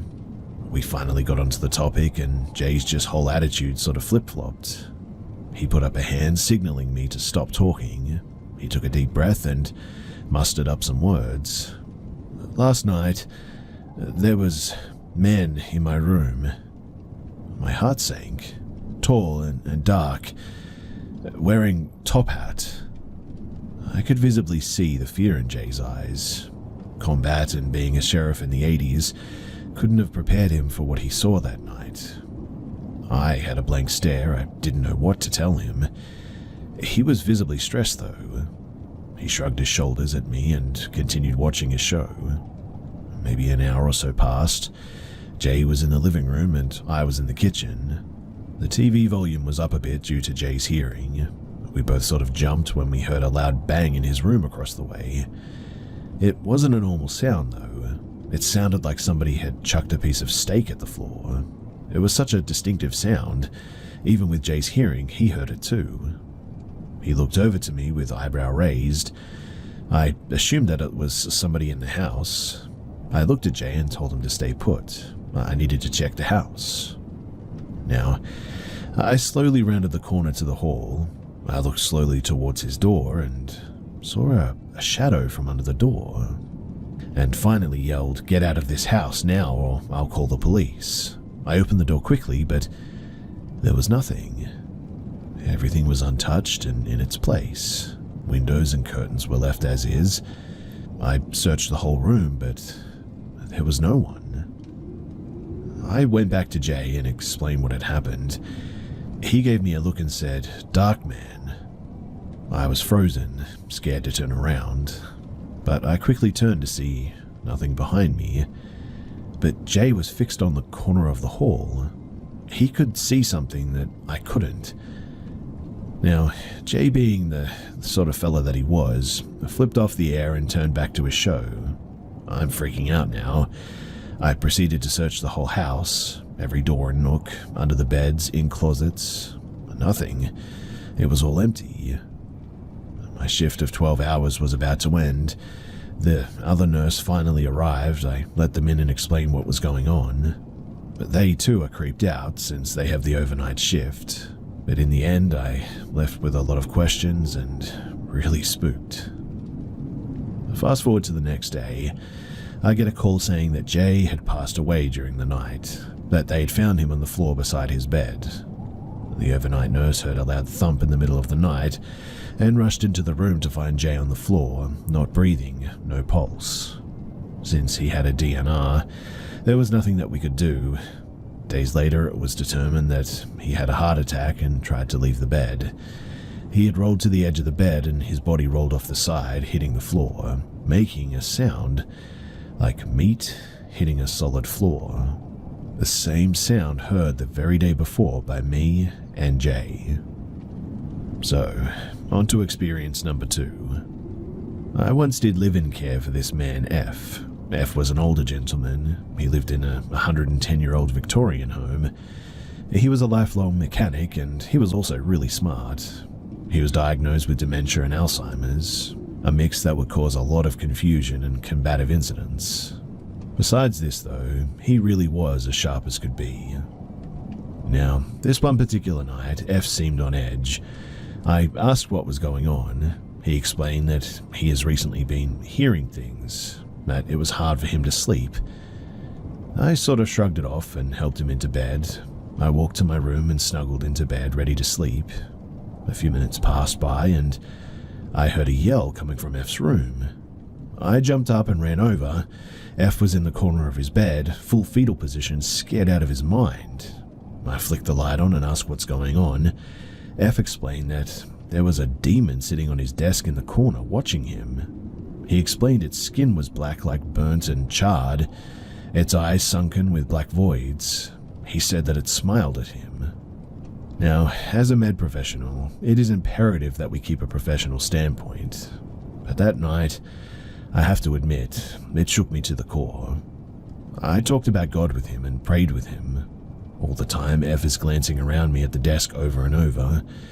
He had a sort of look of despair on his face. We finished talking and I head toward the door, but then F, the manliest man that I'd ever really known, asked the weirdest question with reasonable cause. He said, "Will you sleep on my bed with me?" I sort of chuckled and asked, "Why would I?" He cut me off and, with pure fear in his eyes, says, "Because it has never left.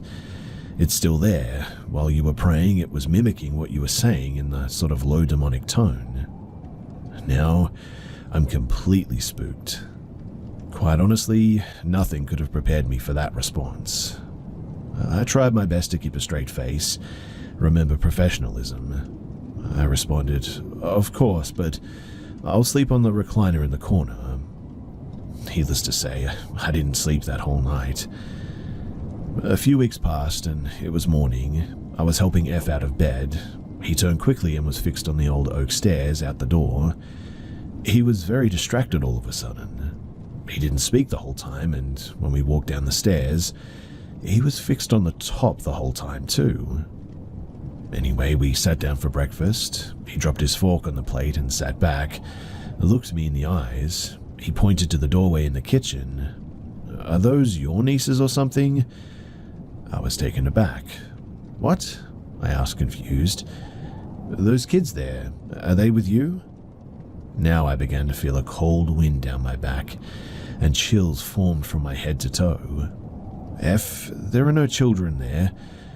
But then, I heard a child's laugh come from the staircase. I jump up. F turns toward the corner of the room and asks the wall, "How long have you been dead?" I screamed out, "F, what are you talking about?" "The children. Their clothes look old, and their faces sort of sunken in. They look like they've been decaying for a long time." By now, I jumped up and explained that I needed a moment. I walked out of the kitchen more scared than I had ever been. I eventually collected myself and returned. F was there, unfazed, eating his eggs, and I just sat there, not knowing what to do. Now, most of my experiences have been somewhat scary, even terrifying, but definitely what tops the books is death itself. There are just so many unknowns with that. Many people fear death because the afterlife is an unexplainable thing. We only have testimonies from people who have passed for a certain number of minutes. I'm fortunate enough to have never brushed with death, but I've witnessed it firsthand a number of times. And here is one of those stories with the ending hours of F's life. So, months had passed since the whole kitchen incident. Not much scary things had happened besides the occasional noise in the house or footsteps on the oak staircase. Most of the house was original wood floors. Remember that this house was about 110 years old, so anomalies weren't too worrisome. I can only imagine the number of things that happened in that old house, though. In those months, though, F has had a steady decline in health. It had gotten to the point that he no longer would talk or eat. Hospice is involved now too. For those who don't know, it's an organization that helps with those close to death.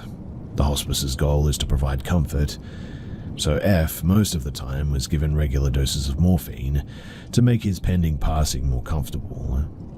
I walked into F's room to make some routine vitals. I held his wrist with my pointer and middle finger looking for a pulse. Strange, I said to myself. His pulse was barely there.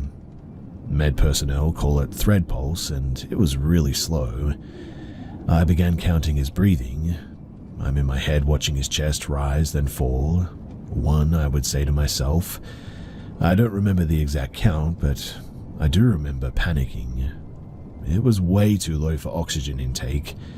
Like most elderly people, DNRs are in effect, so I really couldn't do much. I knew that he would pass within a few hours, so in order to make his passing comfortable, I put up a chair. I began reading a book to him. The last thing to deteriorate is hearing, apparently. Even when comatose, people can still hear what's around them sometimes. I was about halfway through the book. For sake of information, F is being comatose and in a fluid state due to the morphine that he doesn't respond or move anymore. But right now, I was about to have the biggest jump scare of my life, because F's eyes shot open and began scanning the room at a fast pace. He reached out and grabbed my arm. My heart hit my throat. His breathing intensified. It was quick and shallow. I began trying to pull away. I grabbed F's hand, his eyes fixed on me. I was looking right into his eyes, and he had this 1,000-yard stare going on. Blank, no expression. He didn't say anything, but I was petrified. I didn't move, just stared into F's eyes. His breathing slowed. A tear began to fall from his eye. I mustered up the courage. I said, "It's okay, F, it's time to go. Don't be afraid, I'm here with you. You're not alone." And with that, he took a deep breath, and I watched his life leave his eyes. It's hard to explain the experience, or how you can literally see life leave somebody's eyes. His grip, though, loosened on my arm. His hand turned ice cold. His hand fell to his side. Watching his last breath wasn't a fearful one. More like a relief, I guess. Like it was finally over. I watched fearful eyes turn into blank, dilated pupils. His head fell forward to his pillow, eyes still locked on mine. Even after passing, his eyes stayed open. I reached for his wrist. It was still warm, but also cooling. I search for a pulse, and there's nothing. I reach for his neck. No pulse. I watch his chest. No rise or fall. I check my watch, 16:28, time of death. I write it down and I call hospice. They send out an RN right away. They confirm death. We call F's friend and only known trustee. She's in another state hours away. She asked, though, that we lock up and unplugged appliances. But that whole ordeal, man, was it traumatizing. Anyway, the coroner arrives hours later. They rolled the gurney in, unzipped their body bag. The smell alone coming from them, like death and cheap cleaner, it's a smell that I'll never forget. They walked into F's room and wrapped him into his bed sheets. They lifted him onto the gurney, wiped down his hospital bed. They had the RN and me fill out a form, gave us a card, and just like that, F's body was taken away. Now, F was single, no children, and no known family. It was the end of a family line as far as we could tell. The RN said her goodbyes and walked out. I was left alone in this giant, empty, quiet house. I began locking up the doors and the windows, turning off the lights and unplugging appliances. I walk into F's room and the coroner's smell is still lingering. I sit on the chair, still scooted up to his bedside, and sat there for what felt like hours. I was just thinking about everything that had happened. It was hard. Truth be told, I became depressed for a while afterward, questioning everything that I knew about life. Watching somebody's life slip away like that, while staring them directly in the face, it messes you up a bit. Anyway, I'm past it all now, but the scars, they are definitely still with me.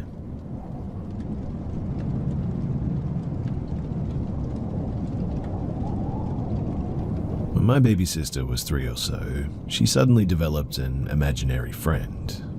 I was a tween at the time, so I was honestly quite glad that she had something to distract her other than me, considering that I was her built-in babysitter 24/7, and like all cusp of puberty kids, would much prefer watching TV than constantly entertaining a toddler.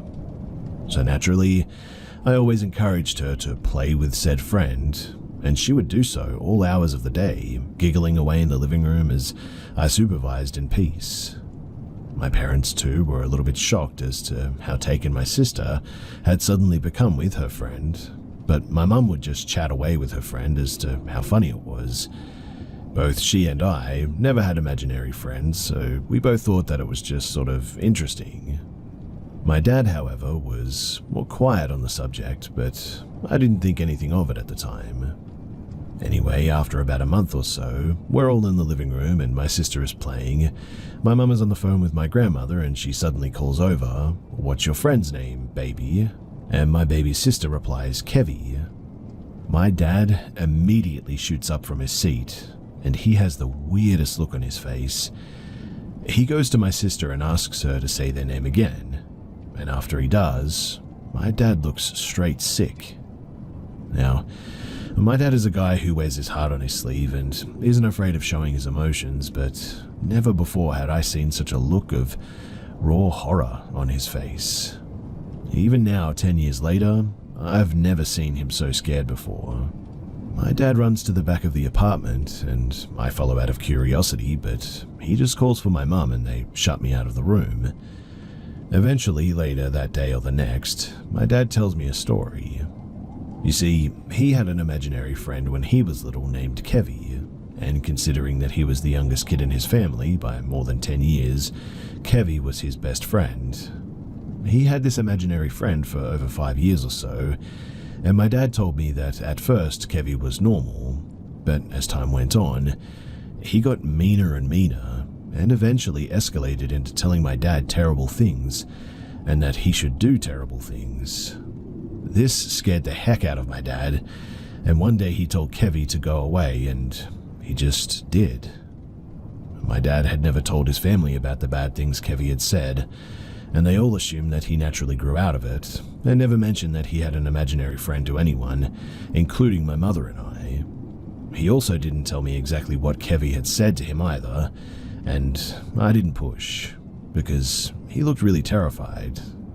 Anyway, the next week or so, my family saged the house repeatedly, went to churches, and left cleansing tablets in all entrances to the apartment. We told my sister Kevy wasn't allowed to stay anymore, and while she was upset at first, eventually she stopped mentioning him and we never talked about it again.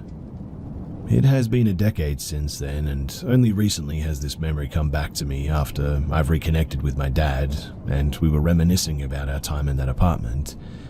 I didn't mention this event to him though. My family is very superstitious, and so we completely dropped it, save for continuously saging every couple of months.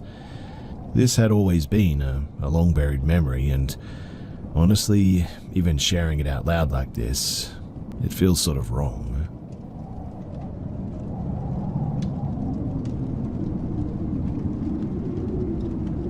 When I was a senior in college a few years ago, I lived in an old house about a 5-minute walk from my campus with 5 of my girlfriends. It was still COVID time, so we spent a lot of time just in the house since we could not really go anywhere.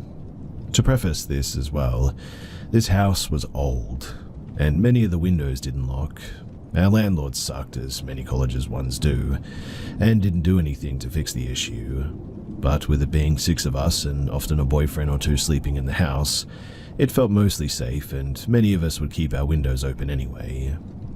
Our college was in a town just outside of the second most dangerous city in the state, but right around the campus it felt relatively safe. Anyway, when the weather started getting warmer in early spring, we would sit out on the roof to sunbathe, and this roof faced our street. We would access the roof from our roommates, let's call her Mary, her bedroom window on the 2nd floor, since it led straight to the roof. Our street was residential, and it didn't get a ton of traffic, but we did have a couple of encounters of younger guys catcalling us as they drove by, but nothing seemed sinister as we were college kids. One night though, late in the semester, Mary went up to her room to call her brother while the rest of us were hanging downstairs. That was when she rushed downstairs and said that she saw a ladder leading up to the roof where we would all sunbathe, and right near her window, which was open. Later we learned she said out loud to her brother what she saw before she came down. When she told us this, my other roommate and her boyfriend ran outside to find a man running away from our house with the ladder, who we assume heard Mary telling her brother she saw the ladder and knew that he was caught. It was dark, so they could not make out anything about him. I immediately texted our landlord asking if he had someone to come by the house to do any work, and he said no. We then called the police, who came by. They did some investigating and patrolled our house for a couple of nights, but we never found out who the man was, what his intentions were, or even if, perhaps, he had been there before.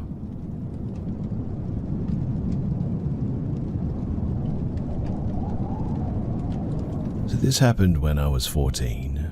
I'm 29 as of the time of sharing this, but I remember this story from time to time, meaning like once or twice every few years. It still gets me in a weird mood for some reason too. Anyways, I was walking with one of my friends in the city the other day. I tried holding her hand, but then she thought that I just bumped into her and apologized, so I was able to recover smoothly. Then I saw a group of kids skateboard past us, and lo and behold, that was the thing that sparked this memory, so I figured that I'd write it down. I'm not going to use this kid's real name, so I'll just call him Vinny. I come from a town where the people you went to school with in kindergarten were the same kids that you graduated with. Vinny moved to our school about halfway through the year. When new kids came to our school, everybody would always flock to them. At 14, I was kind of a dork, but also kind of a douche, which made me surprisingly likable to most people for some reason. Vinny would always sit by himself during lunch.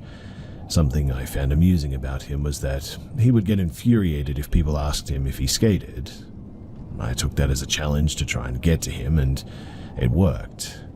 The first time he and I had class together, I remember the teacher asking him if he had his books yet.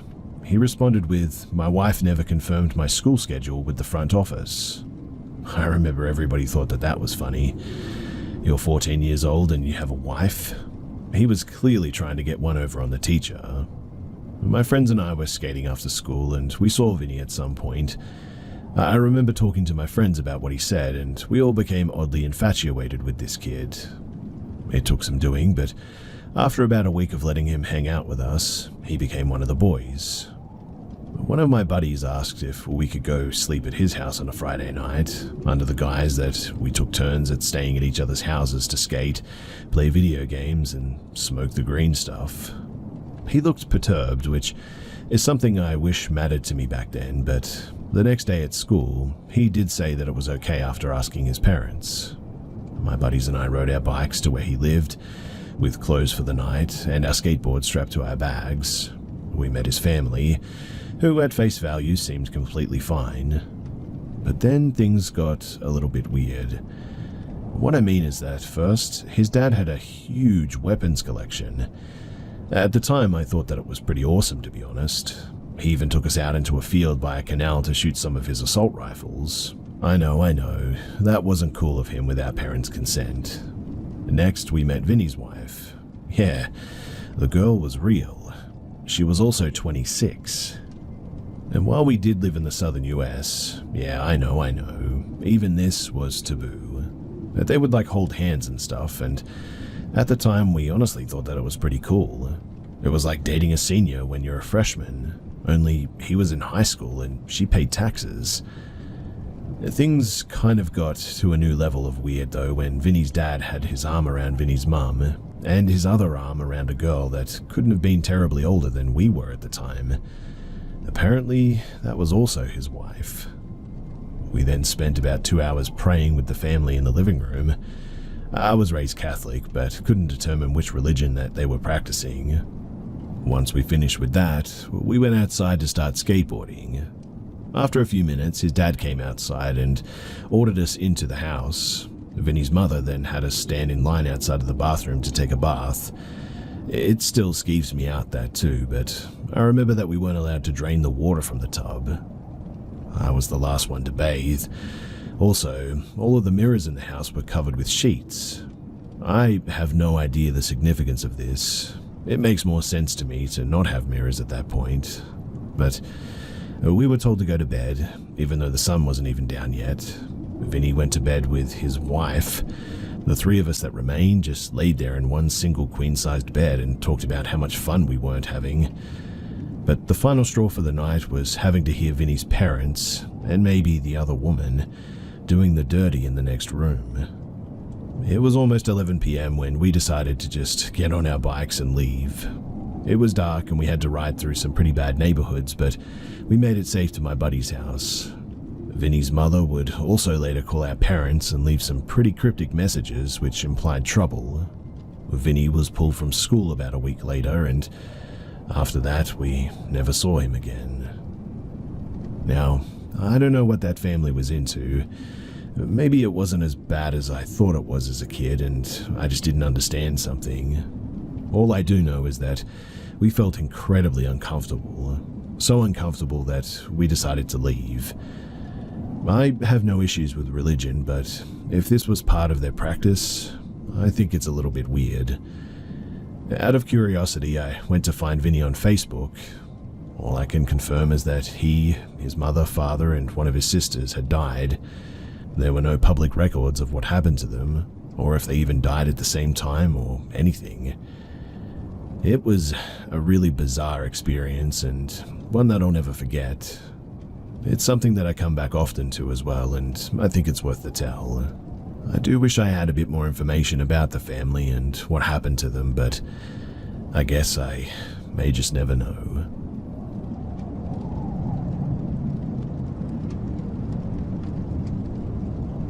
This did not happen recently.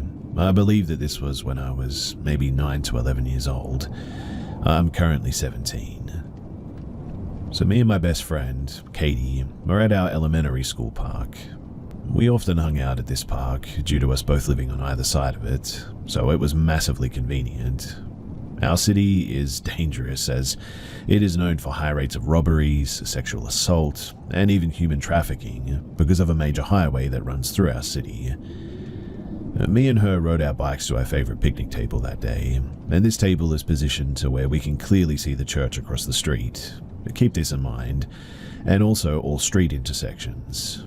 It's a spot that we can all see with no obstructions. So, We're sitting on the top of the table and simply talking about whatever it is that a kid is talking about, when suddenly I had a weird feeling and I look up. We're facing the church across the street. We are not far from this street, but we're far enough that I question what I saw. This grown man is wrestling with this very small child outside of his car. The back door of his car is open. I'm unsure if the child was walking alone because I was not looking at the time. I also do not know where the car pulled up. In any case, me and Katie are staring, horrified, and we're completely silent and transfixed on what is happening. And suddenly, he picks the child up and throws them into the back of the car. He runs around to the driver's side and speeds off. This happens in the span of like 30 seconds, maybe to a minute. Now, the reason why I'm unsure on what I saw is because I didn't hear the child make any noise, but we were far enough away that we may not have heard anything to begin with. The child was also in a very large neon orange construction jacket, to the point of where it may not have been a child at all. That is how large the jacket was. If it wasn't a child, then why on earth would he throw that person into their car like that and then speed off?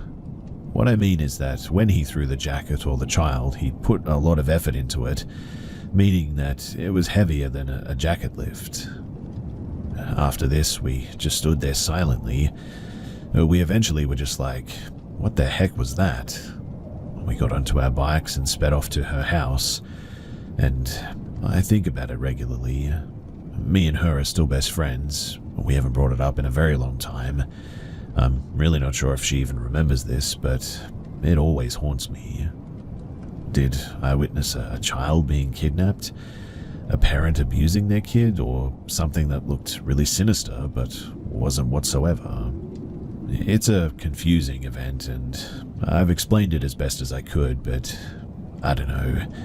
Something tells me that it was a kid being kidnapped.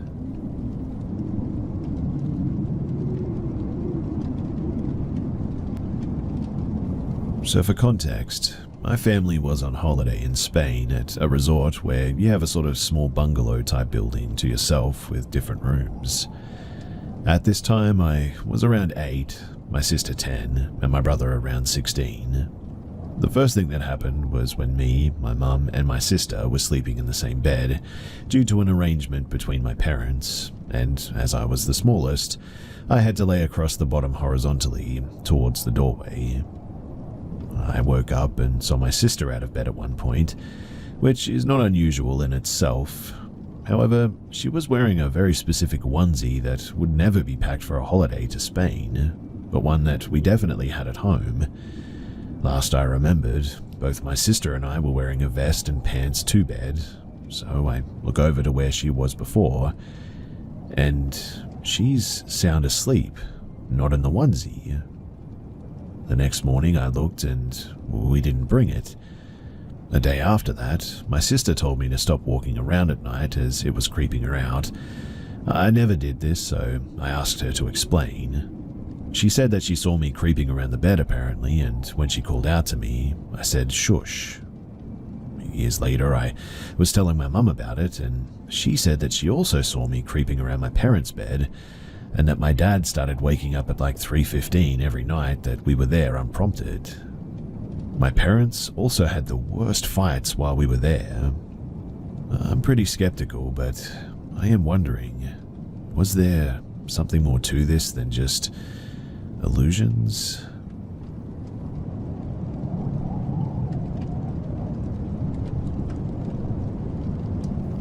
Back in 2001, when I was a senior in high school, I landed my first girlfriend that I was madly in love with. Her family took me in as if I was an extra son to them, so I spent the better part of the following year there after school. My girlfriend and I would get home from school before her parents would get back from work, so we usually sat in the kitchen eating snacks and doing homework. One day, my girlfriend comes down from her bedroom and walks down the stairs normally, but quickly darts down the hall to get back into the kitchen where I'm seating at the table. I ask her why she was acting so weird. She then goes on to tell me that when she had reached the bottom of the stairs, she apparently saw an older man with a great long white beard standing in the study. I go and investigate, and there was nothing there. I then ask if she thought that she saw a ghost, and she doesn't know what she saw, but what she described was what was it. I slightly mocked her that how could this house be haunted? They were the second owners of it after all, and it wasn't even older than 10 years. Previously to the neighborhood being built, it was just woods as well. Anyway, some time passes. At this point, I can't remember how long, but the subject never came up again. That was until I personally saw something. In a similar situation, but roles reversed, I started to walk into the kitchen when, out of the corner of my eye, I saw a man in their dining room, which was off to the right of the kitchen, sitting at the head of the table, wearing what looked like a green velvet suit, or a suit that would not be common in this day and age. I turned my head fully and there was nothing. I tell my girlfriend, but rule out the fact that maybe her sighting had influenced my imagination or something. To note as well, I do believe the possibility to there being more in this life than we can normally perceive, but I am very much skeptical. Fast forward to the summer, and her friend from Brazil is here visiting for their winter break. My girlfriend and myself are in their room being teenagers, and her friend, who was giving us some space, comes bursting through the doors in tears. She is rapidly speaking Portuguese, describing that she was downstairs listening to her CD player when she ran into a man with a long white beard in the study. This more or less convinced me as well. I mean, there was really no reason why my girlfriend would have told her friend, as again the subject never really came up again, and she had no interest in the subject other than her own observation.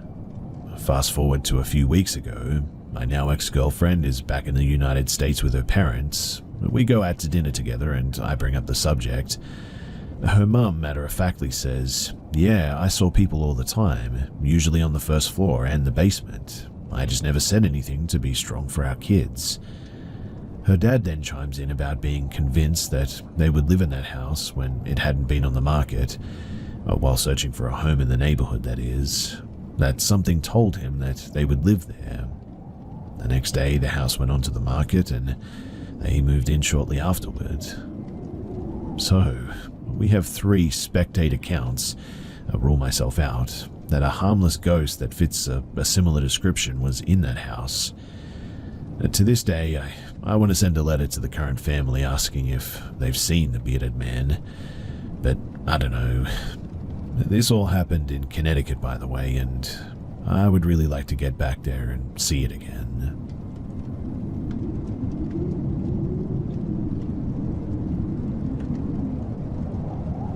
So this happened about 7 months ago. I was visiting San Diego for job interviews and staying at my favorite hotel in Sorrento Mesa. For some background, I'm a 40-year-old guy, and a pretty big guy at that. I'm 6'1" and also a former strip club bouncer. So, on my 3rd night, I was pretty late after hanging out with some old friends after my interviews.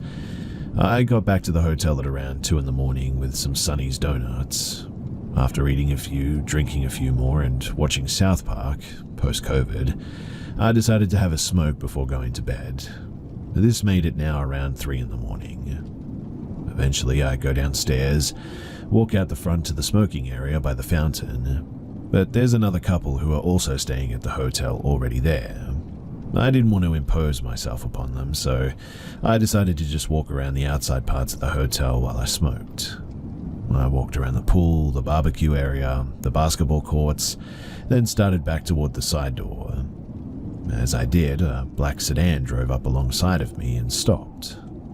The window rolled down and a tiny Asian woman asked if I knew how to get out of the parking lot and back to the street. Now, from where we were when she asked me, this was literally in a straight line about 150 feet in front of her, so I honestly thought that she was drunk or just blind. So I politely said, "Yeah, just keep going straight and turn left at the tree." She then asked me if I could get into the car and show her. Now, again, I'm a former strip club bouncer, and this woman looked very much like Walmart Ali Wong. What I mean is that there was absolutely no intimidation factor, but for some reason I instantly felt uneasy. Again, it was literally right in front of her. She could see the road. Also, the windows were all tinted far more than they should have been, and I honestly couldn't tell if somebody else was in the car at this point. I used the smoking as an excuse to not get into the car, but she said that she didn't mind and gave me a really creepy smile. I politely declined and again pointed out that the road was literally right there, so I'd just be walking back in like 5 seconds anyway. She again asked if I could get in and show her though. This was feeling like a weird kid or sort of ice cream truck situation.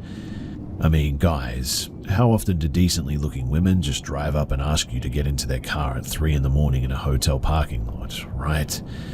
How often does anyone ask a big bearded guy to just hop in their car under these circumstances? Nothing about this was right. Again, though, I politely declined as I finished my smoke and was luckily already standing right at the hotel side door when all of this started, so I just went in. The woman, she drove off as she rolled up the window, right exactly to the exit she had asked me to show her to, so I told the front desk about it, and they said that they would keep an eye on it, but I'm quite sure that nothing was ever done or came of it. It's just one of those things, though, that really makes me wonder, what the heck did she actually want me in the car so badly for? I mean, a pretty man, I am not, so it had to be some kind of scam. I just wonder exactly how much danger I was actually in.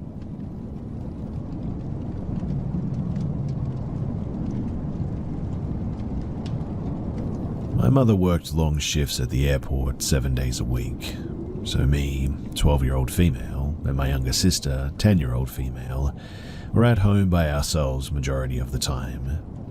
For reference too, we lived in a house that had gates on the windows and a gated door that we had to unlock to get to the actual front door. It was late at night at about 10 p.m, and me and my sister were watching TV and preparing for bed. It was around this time that I noticed some sounds coming from our front door and realized that it was someone banging on the gate. I was naive back then and decided to open the door to see who it was. It was a young white man in his late 20s. He had a black and white striped shirt with a jean packet. I asked him what he needed, and he sat there with a blank face and said calmly that he needed me to let him in. I asked him why, and he repeated himself and said, "Let me in, I'm in trouble." He kept looking back over his shoulder, and I felt a bit unnerved and decided not to unlock the gate for him. As soon as I made the decision not to let him in, the police showed up and pulled their guns on this guy. They gave him directions to walk backwards with his hands up, and at that moment, I decided now was the time to close the door. I quickly realized that he may have been running from the police for a crime that he committed. Till this day, I wonder if I would have opened that door and let him in, what might have actually happened. It's something I try not to dwell on too much.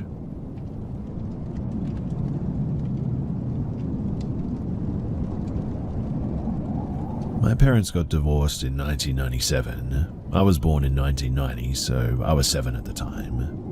They stayed friends, but my mum moved out to my grandparents' old house. My grandparents had quite a lot of money and had recently moved without selling the house, so there was no problem for them to let my mother and us to move to their old home. We ended up living there for about 5 years too. It was me, my mother, and my 2 sisters, who both are a few years older than me, and our dog. What I'm going to tell you is not in chronological order, since I can't remember when everything happened, but I assure you that everything that I share is 100% true. So, the house had 3 floors, ground floor, basement, and upper floor, where me and my sister slept. The basement was the most horrific place in the house. The stairs led from the basement up to the first floor, then to the second floor, sort of like a spiral, and most of the steps would creak and make lots of sound when stepping on them. Several times a week, you would hear footsteps slowly walking from the basement up the stairs, taking a short break at the ground floor, then keep moving to the second floor. Most of the times, the steps would stop at my older sister's room, but it would vary and sometimes stopping outside of my room or my middle sister's room as well. But we all heard it.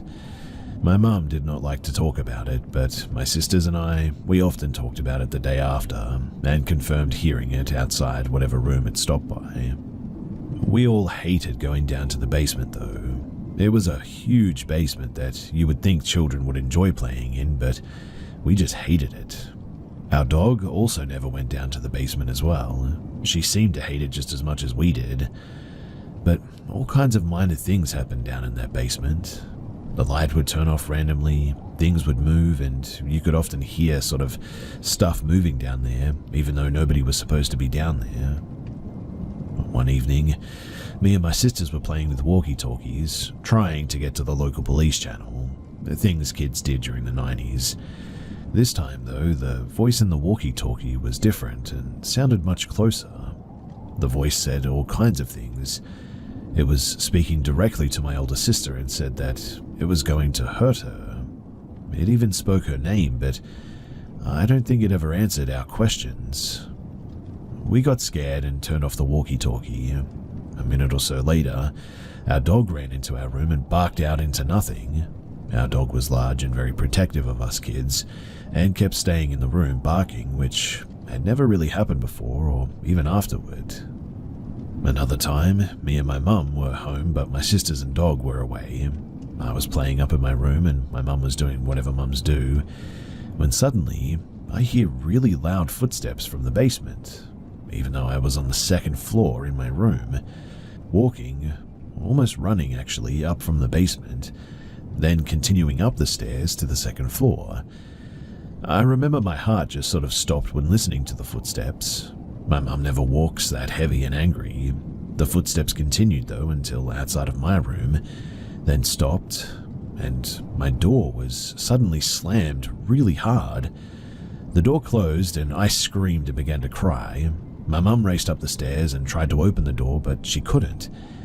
It was as if the door was locked, though I don't think the door even had a locking mechanism. My mum shouted to me to be calm while she ran down to get the tools to tear the door down. While she was down and 7-8-year-old me was crying, the door just suddenly unlocked itself and opened. Another time when my sisters and my dog were away, there was a storm and for some reason I was deathly afraid of the thunder. I've never been afraid of thunder before or afterward, but this night for whatever reason I was, and in the basement, everything just went absolutely crazy. We heard things thrown down there, glass shattering, which we confirmed in the morning after that, because we saw glass and stuff had been thrown around and shattered everywhere. There were footsteps running up and down the stairs, and me and my mother hugged each other, both scared of what we were hearing. At one time, we were sitting in the living room just being deathly scared. The entrance door flew open, then closed, opened and closed again for like several minutes. We sat there huddled together until eventually the storm left and everything just seemed to stop. Many more minor things happened too, but these are what came to my mind, and it seemed to me that it got worse when my dog was not around for whatever reason, and it was more after my older sister, and even though I told you about the things that happened to me, she has many more experiences than I do. A couple of times she claimed that she even saw an old man watching her sleep, which is really creepy to think about. I haven't really talked to anyone about these experiences, except my mum and sisters, so it's good to get it off my chest. If you have any questions about the house or the experiences, then please do just ask. We lived in the house around 1997 to 2002, and we moved just after that.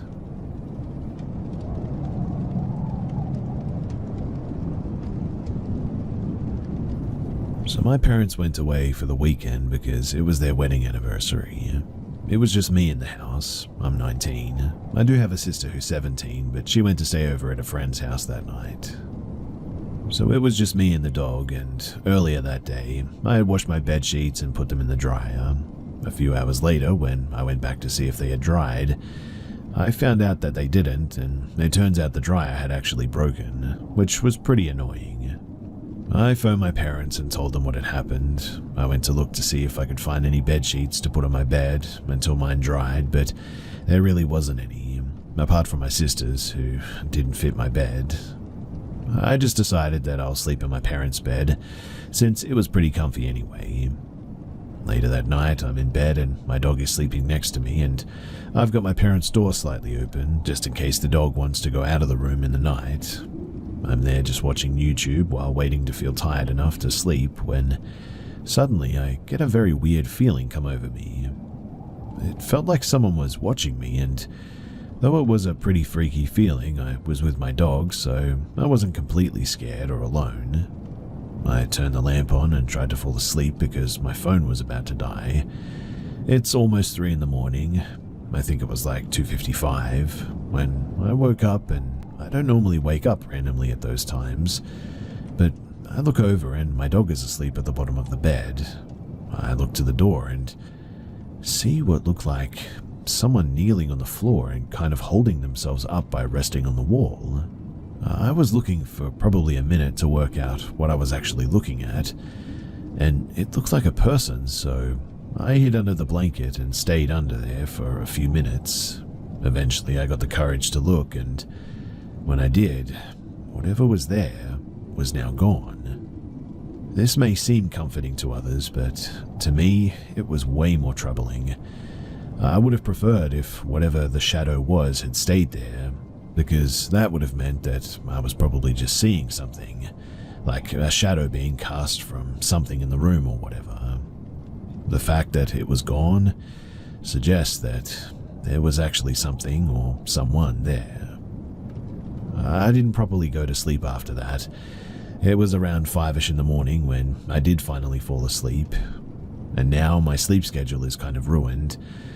I'm not really sure what that whole thing was about. I mean, there was nothing by the door that could have made a shape that matches someone kneeling and leaning against the wall like that.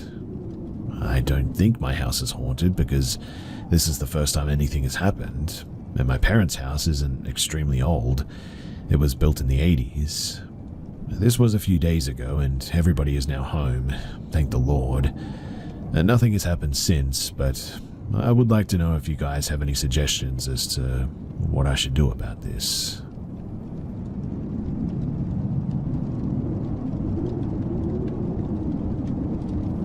I'm a 29-year-old woman. I live in an apartment in a sketchier side of my town, so I'm not unaccustomed to strange people pulling up and strange things happening. I've been through a home break-in, so I'm very hyper-vigilant when it comes to keeping myself and my home safe. I also smoke cigarettes. It's a nasty habit, I know, but having cats and not wanting my house to reek like smoke, I'll walk out to my balcony to smoke. That is exactly what I was doing when this happened too. I was sitting on my balcony, smoking and just enjoying my night, when I noticed a car that I'd never seen before pull into the back parking lot of my apartment, right by my balcony. I initially felt a bit off, but I didn't want to come off as being the paranoid neighbor, so I keep sitting and smoking my cigarette. Then I hear footsteps making a beeline through my backyard. There's a large and burly man that I'd never seen before walking briskly through my backyard. Again, I still don't try to make much of it because, well, they might be there for my neighbor or something. My anxiety is definitely on alert, but not in panic mode is what I'm getting at. Until I realize that he's going straight for my portion of the backyard. He then does something that is still freaking me out as I share this. He stops right in my backyard, looks up at me on my balcony, not saying a word. I'm sort of panicking now. I audibly say, heck no, spring up, slam and lock my balcony door, run to my upstairs bathroom, and dial 911. I listened to every sound from downstairs while I stood panicking in my bathroom, and truthfully, it sounded like someone was messing with my back door at this point. I don't know for sure because I was in hypervigilant mode. I do know, though, that he was in my backyard for a few minutes because I was in my bathroom for several minutes until I decided to peek out of my balcony window. I saw him walking to his car and getting in, which also tells me that I don't think that he was there to rob me, but perhaps something more sinister. Luckily, he was lazy because, again, I live on the cheaper side of town, so you can imagine the quality of my doors and locks. I'm really hoping that it was just some guy who was drunk or high and had the wrong house or whatever, but my gut is telling me otherwise. Regardless, I just hope that this doesn't happen again.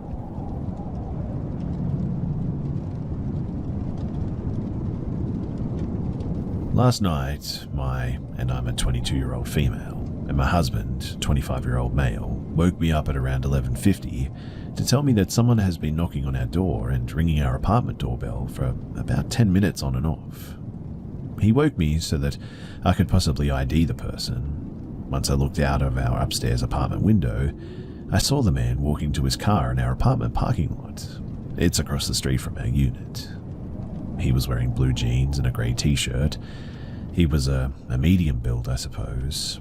Possibly 30 years old, a blonde man. He wasn't covering his face or anything too, but the thing is that he was carrying what looked like resistance bands or a rope or something. He sat in his car for about 3 minutes while I was on the phone with dispatch. Then he came back to our door and knocked hard for another few minutes. Dispatch advised me that police were on their way and they hung up. It was at this point that I started videoing the vehicle. I read out the tag number and make and model and just watched as he put the car in park and reverse over and over again. Out of seemingly nowhere too, he backed out of the parking lot and started rushing away, but not before the officer arrived and pulled him over. My downstairs neighbor knocked on my door and told me that he had been peering into her little children's window and was pounding on her door as well. She said that her husband had left only 1 minute before he started knocking at her door. She said that he saw her children through the window and that's why he seemed to continue knocking. Our doors are right next to one another, so he probably didn't know what door he wanted opened. He was watching us as well through our upstairs windows, so I turned all the lights out and shut the blinds while I called dispatch. The police never contacted us for a statement. I've reached out to dispatch about an update and I'm waiting to see if any action was taken. We're keeping our eyes peeled to see if he's been following us or anything. I'm replacing my porch light bulbs with motion detectors and putting bars in our windows and door tracks and stuff. My neighbor and our families are pretty panicked, to say the least, because he was outside for about 25 to 30 minutes and that shows a lot of determination to get in, right?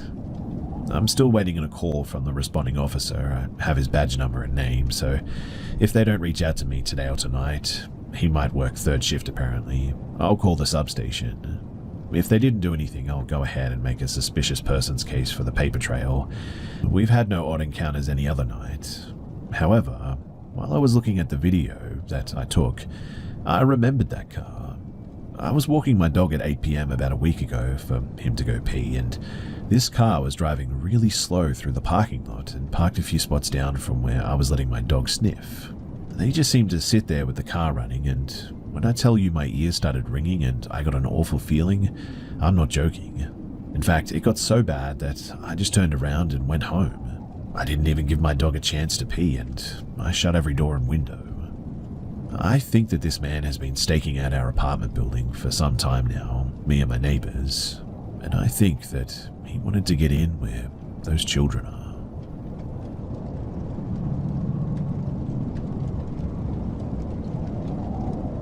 So I was sat in my friend's bedroom in the new house his family had just built on the side of the old barn. We had the windows open and a soft breeze and the distant sounds of people in the park were drifting through. We were watching movies, eating snacks, having a lazy summer holiday afternoon. There was nothing eerie or scary about any of it. No scary films, no talking of anything of the sort. But in between films, my friend got up to replenish the snacks while I was changing the disc. He called my name from the door and I was turning to answer when I felt a distinct, unmistakable sensation of like an ice-cold hand tightening on my neck. I dropped the DVD case as my hands instinctively flew up to my throat to pull his hand away, but of course, my friend wasn't there. In fact, nobody was there. But this hand, it had completely restricted my breathing and I couldn't take a breath. My friend ran over in a panic and led me to the sofa to sit down while I was gasping for air, utterly terrified. He kept saying, just breathe, Well, he fumbled for his phone and started dialing 999, which is like our 911 here in England. Then, on and off with the just breathes, I was suddenly able to take a breath. It probably lasted less than a minute, but man, I just broke down shaking and crying. I still have no idea what that was, but it felt like someone had grabbed my throat and was just strangling me. To this day, it's the only unexplainable thing that's ever really happened to me as well. I've always been enthralled by ghost stories and the tales of the unexplained, but this is my only real-life experience that I know of. I have no medical conditions or allergies or anything like that. Nothing has developed in the 2 decades since this happened either. Nothing that could really explain what caused this freak incident. And when I asked my friend about it years later, he said it looked like a ghost walked through me or something. Not that he saw a ghost, but the terror on my face and how I turned sheet white and just froze like that.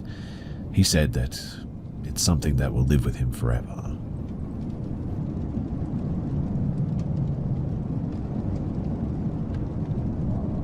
So this happened years ago when I just moved to a new town for school. I lived with my second aunt for the first 2 months, but we had totally different lifestyles, and I decided that it would be better if I just move out. I didn't have a lot of money, so I was initially willing to share rent with somebody.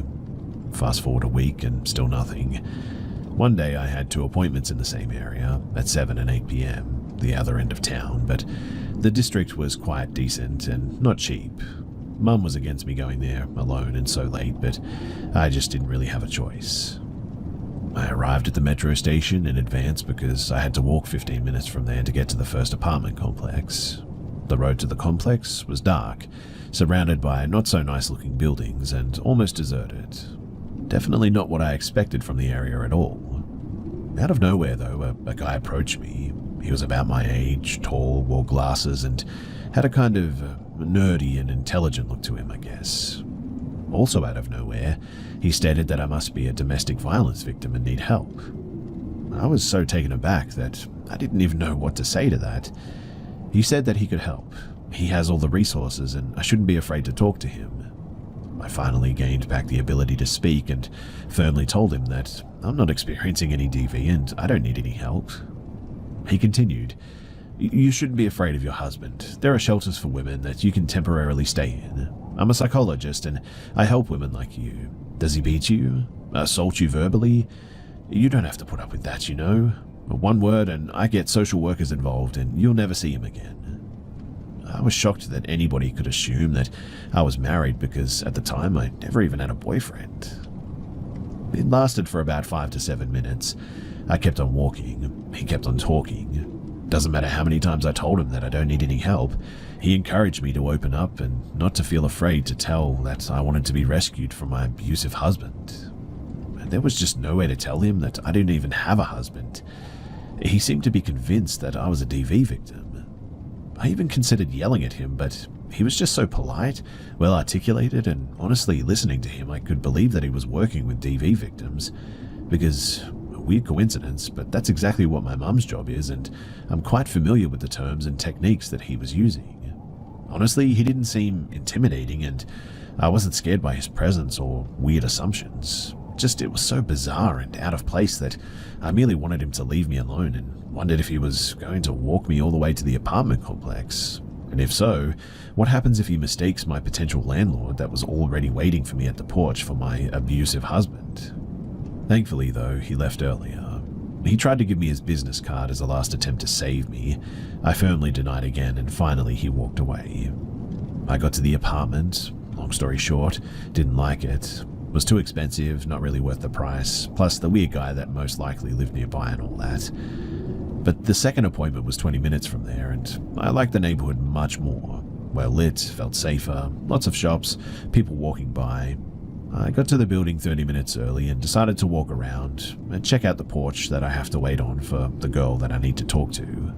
Then, the second encounter happened. 2 people, a guy and a girl, exited the porch. I meet the guy's eyes for a brief moment and he stops completely, looking at me in some kind of awe, or I don't know how to describe it, to be honest. I thought maybe he recognized me from somewhere at first, but it seemed unlikely. I didn't know anyone in this city, except for my aunt and classmates, and he wasn't any of them. I'd never met him before, in fact. So I made sure it was the porch that I needed, texted the girl who was supposed to show me her apartment, and she replied back that she was going to be late. Great, I thought. I started walking around the courtyard back and forth, still feeling the guy's eyes on me. He was standing nearby talking to the girl that he exited the porch with. His head slightly moved as I moved across the courtyard. Finally, I got tired of it, and I decided to check if he's really following me everywhere that I go. I chose a moment when he wasn't looking at me and made a run, getting behind the building and hid in a bush. And 1 minute later, I see him. He gets behind the building too, but isn't able to find me. Then he literally stands on his tiptoes, slowly moving his head to the right, to the left, trying to spot me, it seems. His lips are moving too, and I hear, "Where is she?" I felt goosebumps all around my body. He left. I still stayed and waited for the girl to come, because I was afraid that she'd give me a bad review on a site that we were using, but even after we finally met, she said that she forgot the keys and we need to wait for the other flatmate. We sat on a bench, chit-chatting for another 30 minutes, and only then walked to the building. And there was the guy with this girl again, still standing. I saw his eyes practically burning a hole in me this time, and he smiled, or rather grinned widely, and with some kind of evil pleasure almost. I still remember his grin because I've never seen anything like that. We walked past him, and my potential flatmate showed me the apartment, although at that moment I already knew that we weren't going to live together, which was a pity because I really liked the place, but oh well. That guy, with him being there on the same porch, chances are that he lived there too. Honestly, I don't remember what happened in the apartment because it was years ago. Something tells me I asked the girls that lived there about this guy, but I don't think that their reply was of significance. They either brushed it off and I decided not to push it, or I never asked them in the first place. I also don't remember if I saw him when I was exiting the building, but I know for a fact that nobody followed me to the metro station, and I've never seen this guy again. I don't know what his deal was, and I'm not sure if I want to. I also never returned to that cursed area as of now, but it was weird. 2 really eerie and creepy encounters in one night. I don't know if I was being set up or if something else was going on, or if it was just a really strange coincidence, but something tells me that there was a plan there that day, that multiple people may have been involved, and that somehow my ability to get away from these people at just the right time may have saved me from something that day. What that is, I still don't know.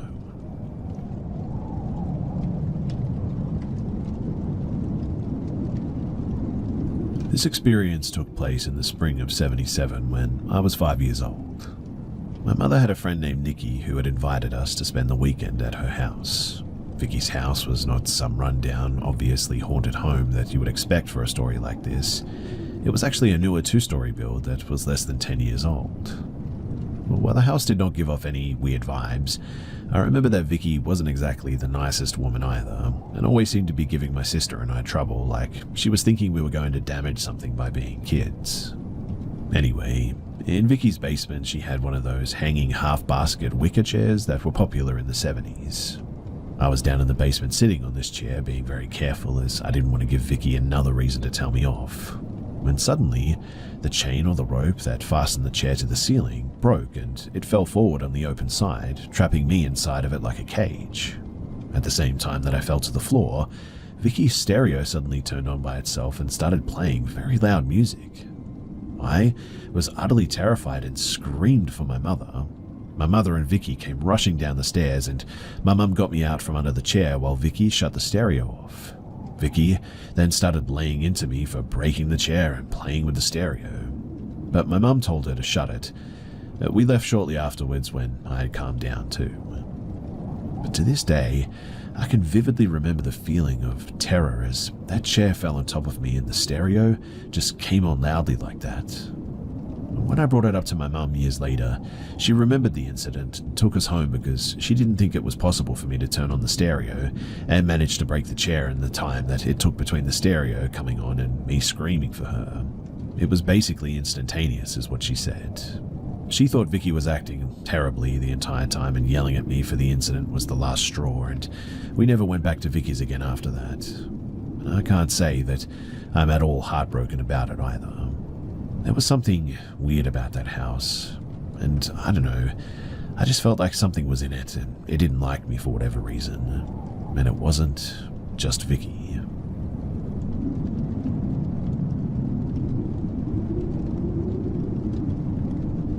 When I was 9 years old, two of my sisters and I were nearly kidnapped. We were visiting a paternal uncle in a small rural town in the US. My sisters, aged 8 and 6, and we had walked a block or two to an elementary school to play in the playground. To give some context to, this was around 1979, in summer, and the playground was near the street and a parking lot for the school. So, a man drove into the parking lot, got out of his car and came up to us. I was immediately leery. He started talking to us. As far as I recall, we were never taught stranger danger prior to this. In fact, we were told to always be polite to strangers. And this man, he kept trying to convince at least one, if not all three of us to leave with him. It was very clear with him that this was not happening. I was trying to find an excuse for us to head home as well. He offered something to eat. I responded that my mum was making lunch. I remember him talking about either finding or playing with this dog or something. While he talked to us, I memorized every detail that I could. I also kept telling my sisters we needed to go. They wanted to play, but finally the fire department bell went off. They sounded it at noon every day, so I told my sisters Mum was expecting us at home at noon for lunch. I took them both by the hand and we ran home. Before we went even a few steps though, the man called, "If you're hungry, I can show you my hot dog." And I immediately responded, "That's okay, I think my mum is making hot dogs for lunch." I remember thinking, chew on that, but when we got to my uncle's house, my mum was in the kitchen making lunch. Ironically, she was making us hot dogs too. I tried to tell her mum about what happened and she just wasn't listening. I finally said, "Mum, the man wanted to show us his hot dog." That was when she started to listen to me. I told her everything and she called for my dad and my uncle. I was asked to retell the story, and my father then called the cops. Police officers sat us all down, my uncle, parents, and all three of us girls. I told the story again. My sisters and I were asked some questions. It seemed like the two of them hadn't seen the danger. The police officers then asked me to describe the man and his car, and I was able to do so in great detail. The officers were actually surprised at how much detail I gave them. The officers told us that they would try to find him, but pointed out that there was a large road that passed by this little town only a few blocks further down the road. My parents hadn't considered that when allowing us to play there. We came into town from another direction when visiting. We never heard from the police about this event, and we were never allowed to go to the school playground on our own, ever again.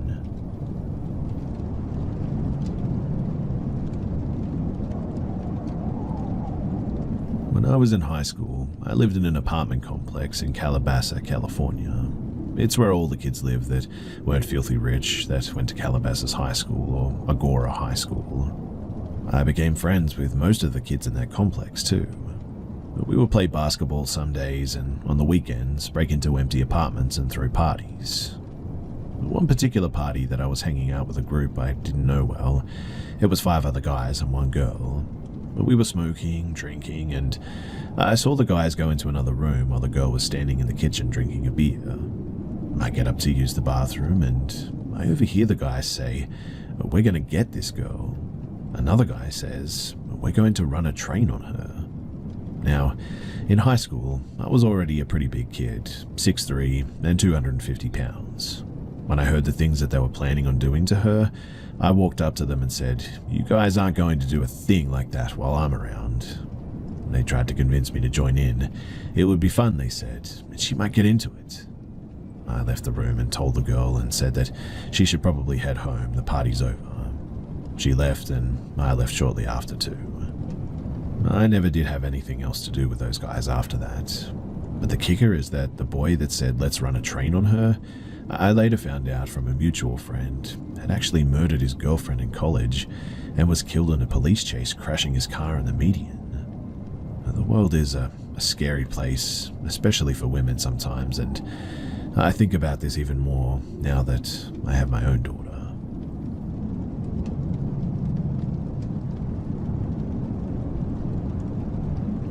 So my father and uncle have a story of living as outsiders or non-natives, Caucasian young people on the reservation. Their tale was of experiencing a skinwalker. My grandma taught school on the reservation, and they lived well off compared to the natives living there. From what I know, there's a lot of law surrounding the Navajo Nation. Non-natives, primarily older generations, keeping their experiences and stories left unspoken, especially to those not from the culture. Forgive me too if I'm mistaken in any of this, the culture, ideology, practices, or any other part. I'm just trying to tell the story that my family has only spoken to me in whispers about. My grandmother, father, and uncle lived there for a few years, and their experience was much different than the Navajo people who lived there for generations upon generations. And I just want to tell their story and get insight as to anyone else who has lived in that community and any other stories some people might be willing to share. So, my father and uncle are about 2 years apart in age. They lived in Navajo Mountain in the 1980s. My dad was 10 to 12 and my uncle younger, and as it goes, they were always outside riding bikes with their friends, natives of the reservation. My grandma was recovering from an abusive relationship with their father and wasn't too concerned with their whereabouts, being it was a small community. There wasn't much trouble around, nor would they know what real trouble was at that age. Trouble wasn't the issue to young white boys on a reservation then, but Huatara was. It was a typical night, without any parental supervision. The night was colder than usual, and the night sky was blacker than you could imagine. In such a desolate place, the stars in the sky would light the night, but this night was as if the earth had moved to a different dimension, an abyss even. The boys raced each other as they did every night, until they were compelled to force their brakes in unison. They simultaneously looked up. Each boy's face melted from carefree innocent and adolescent to unadulterated horror. The boys stood motionless, grasping their bikes with every nerve, muscle, and strength in their body on the dirt road, because to the right of them was a mesa, one that they rode by every day. The mesa that paralleled from my family's home. The mesa that they could see through my father and uncle's bedroom every night. This mesa would become fear and nightmare to them from this night forward, because at the top of the mesa was a roaring fire, taller than any bonfire that someone could assemble, bigger than a group of people could assemble. It raged and was unbelievable. It was almost as tall as the mesa itself. More unbelievable, though, was the pitch-black figure seen cavorting around the bonfire.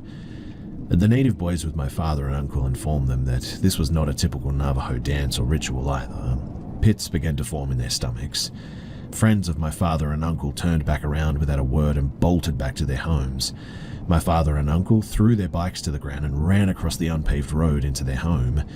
The two came back in a panic, relaying what they'd seen to my grandmother, but she was unconcerned for the most part. It was apparently a legend of the natives, she told them, and shooed them away. They laid awake all night in their shared room that night, not saying a word to one another. They forced their curtains to close as much as they could, too scared to look out the window and see what they shouldn't have to begin with. Neither could shake the images burnt into their memory, but the sun managed to rise and peek through into their entire room eventually. A sense of release washed over them as the darkness had faded. The boys left their beds and they traveled to the kitchen to try a second time to tell the grandmother what they saw that night. They tried to get a handle on what they saw, but it was as if they couldn't explain it. Again, my grandmother brushed them off. With the coffee and newspaper more important than their story, she told them to climb the mesa to investigate. So the boys wrangled their friends who shared the experience with them that night prior as they passed on their bikes. The friends stayed on the dirt road, looking up at the mesa as my father and uncle climbed up to see any evidence of the hell-burning fire they witnessed together. The mesa wasn't much taller than an average one-story house, though, so the brothers took less than 2 minutes to climb to the top where the nightmare took place. When they got to the top, they were hysterical and also relieved. There was no indication a bonfire of that enormity, or even a fire at all, had taken place on the mesa they had already seen in the night earlier. I climbed down and told the message to the friends who had also been a part of the shocking scene. The native friends looked at them in shock, but neither said a word to them. They immediately turned their bikes around and proceeded home, and it was never talked about again despite my father and brother asking about it. My grandmother and everybody else in the community just refused to talk about it again. My father is a skeptic. He doesn't believe in anything paranormal, like aliens, ghosts, mermaids, I mean, you name it, but whenever I ask about the skinwalker he saw, he always turns pale and white. He gets quiet, jumpy and curt. I had to plead to get the full story out of him, in fact, and I could see goosebumps and every hair standing up on his arms when he shared this experience. My grandma took me to Navajo Mountain in 2019 to show me her history and see how Navajo natives still live on this reservation today. According to her, not much has changed since living there in the 80s too. I hiked and explored what I could of the reservation, as to not invade or violate any of the Navajo reservation and its beauty. However, I did feel a change in mood when I visited. My existence felt, heavy, as if I wasn't supposed to be there, or as if I was invading on territory that wasn't meant for me. Not caused by any of the community there or anything, but just by my presence being on the land or something. I will never forget my experience visiting and all that I learned about the reservation life. I climbed the mesa where the skinwalker my dad and uncle had seen its ritual, and I felt pretty normal until I got to the top and stood in the middle. I know it sounds weird, but I felt a darkness creep into me as I stood there. And ever since then, I've never been the same.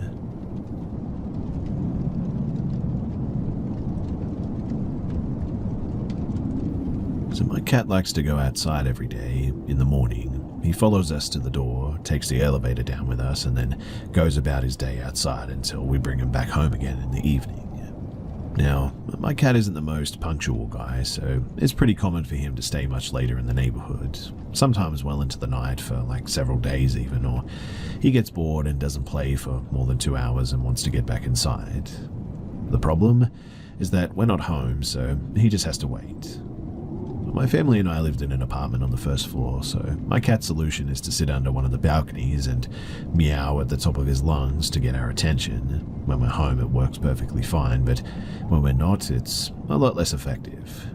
So our solution was to gently ask our neighbors that have the key to our apartment to bring him up so he doesn't have to wait outside all day. Those that don't have the key sometimes let him inside the building so he's not literally outside, for example when it's raining. Our apartment is a bit special though because it's bigger than the others, so to get inside there are 2 ways when you get into the main hall. One takes the stairs to the left and open the door that has 2 locks. The second uses the elevator with the special key that goes directly inside of our apartment, and the door only has 1 lock. The cat is actually used to the second option, and me too because we're both lazy. But when the neighbors that don't have the key let him inside the building, he goes up the stairs and waits. And since I usually use the elevator from the parking 2 floors below, that means that I don't really see him waiting in the hall, and he meows outside the door to get me to open it up for him, or my dad, or my mum. But all around we have our habits with my parents and neighbors, and it works fairly well. So, now that you know how everything goes with the little guy, now we get to the good part. But my parents like the outdoors very much, so I'm usually left alone in the weekends. But generally, it means just taking care of chores and inviting my friends over so that we can have the apartment to ourselves, which is pretty nice. This time I was alone. It was late, 11 p.m.-ish, and I was just chilling in the living room before hearing meowing over the sound of the TV. Someone must have let my cat in the building, and he's waiting outside the door like usual. I took my keys and started opening the first lock. I don't know about other pet owners, but I know my cat meows by heart pretty much. It's kind of a rising meow that's very high-pitched and very cute, and that also has a specific sort of rhythm to it because I've been hearing it nearly every day for like 5 years.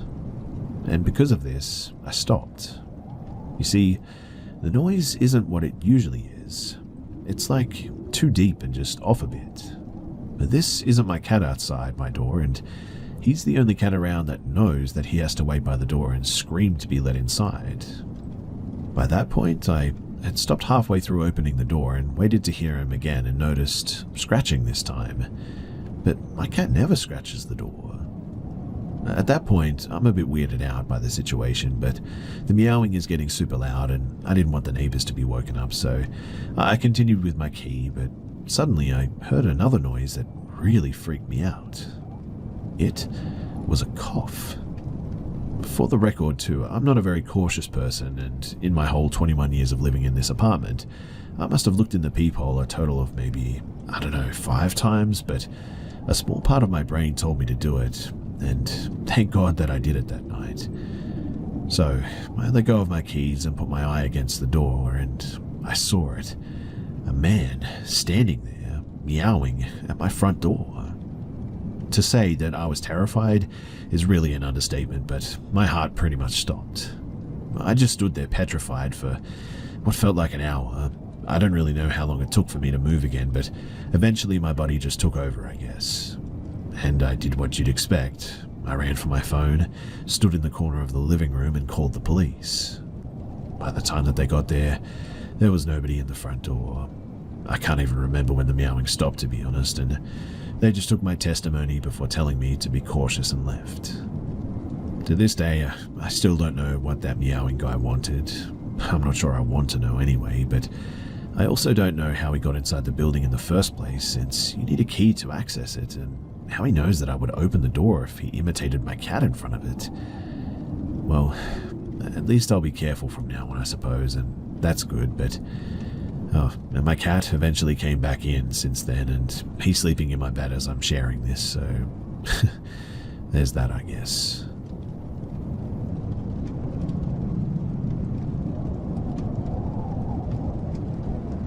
So I dated someone who owned a cadaver dog. Basically, they can find dead bodies. It was a new term to me when I met them too. But anyways, they explained that they worked with rescue teams. We live in wilderness country. The dog's job was to sniff out bodies for people who might have gotten lost and died, buried under avalanches, etc. After 5 months of dating too, my now ex asked if I could house or dog sit. I was more than happy to because it was a great dog. I would be dog sitting for 2 weeks while they visited family. I was warned that it has happened on hikes before that the dog picks up the scent of a corpse and gave me the steps to follow if it does happen. And the first couple of days were pretty uneventful. But then one day, the dog is dragging me down this trail and I'm panicking because I was like, oh no, I'm going to see a dead body, aren't I? But the dog stops at this very stern woman, just sort of sauntering along. He keeps looking back and forth between me and the woman. She gives me a quick, your dog isn't well trained, and keeps going. And I practically had to drag this dog away to get it away from this woman. And it happens with this same woman a few more times, so I call the owner to bring it up. I describe the woman, and my ex is so shocked and confused by this, not familiar with this woman at all. But fast forward to my last night of dog sitting. I was going to bed and I had this horrific nightmare of being held down in the bed by this woman. I hear a bark and I wake up, and the dog is standing next to me on the bed. It's also in its alert position, staring at the bed. And after that, I didn't get any sleep, and I also never got any answers. This happened when my close family visited the house of my grandmother's sister. The house was famous for its eerie stories, like how, at midnight, music would always start playing out of nowhere, continuing until somebody physically went upstairs to turn it off. I didn't want to go, but staying home alone wasn't an option either. So, with a knot in my stomach, I decided to head on over. The first 2 nights were pretty uneventful, to be honest, but the house itself was suffocatingly creepy. No matter where I went, it always felt like somebody's eyes were fixed on me. I chalked it up to nerves, convincing myself that I was overthinking. But on the last night, something did happen that I will never forget. I decided to sleep early to catch the morning ferry that night. I was sharing a room with 2 of my uncles and an aunt, while my parents and my grandmother slept in a separate room. It was already pretty cramped, and with their loud snoring, sleep seemed impossible. By 11 p.m., I was still wide awake. My mum's cousin, who had gone to a party earlier that evening, was supposed to return around midnight. I texted her asking her to bring some food, but she didn't reply. Still though, I stayed up hoping that she would show up soon enough with some food. I must have drifted off because I suddenly woke up to the sound of footsteps in the hallway. They were slow, deliberate, and grew louder as they approached the room. The door creaked open. My heart pounded in the silence as a figure stood in the doorway, unmoving. In the faint moonlight spilling through the window, I could just make out a dark silhouette. I froze, clutching my blanket, until the figure finally stepped inside and walked toward me. It was my mum's cousin, or at least I thought it was. She was wearing a dark nightgown, her long hair cascading over her shoulders. Without a word, she slipped into the small space beside me, and I whispered, "Why are you sleeping here? It's already so cramped." She didn't respond. The weight of her body pressed into the bed, and I could feel the cool strands of her hair brushing against my arm. Something about her silence, though, just made my skin crawl. But I convinced myself that she was just tired, or maybe drunk from the party or whatever. I scooted over carefully, not wanting to accidentally bump her face since she'd just gotten a nose job. The room felt impossibly still as I lay there, eyes wide open, listening to the rhythmic breathing of my relatives around me. And somehow, I eventually fell asleep. Now, the next morning I woke up to my mum shaking me. "Breakfast is ready, get up, we need to pack." At the dining table I saw my mum's cousin and couldn't resist teasing her. "Hey, next time if you're going to cram into our room, at least bring some food, yeah? Do you know how hungry I was last night?" She frowned, looked genuinely confused. "What are you talking about? I blacked out at the party and didn't even get home until this morning." I stared at her, trying to process her words. "Stop messing with me. You were literally in our room. You slept beside me." Her face paled. "I wasn't here, I promise you," she said, her voice low. A cold dread spread through me suddenly. I turned to the rest of the family, desperate for answers. Everyone swore that they'd stayed in their own rooms all night, though. My uncles and aunt had still been fast asleep when I woke up, too. Feeling nauseous now, I went back to the bedroom to pack my things. The bed looked exactly as we'd left it, except for one thing. On the pillow where she had slept was a strand of long black hair. Nobody else in that house had long hair or black hair, and to this day, I still have no idea who or what slept beside me that night.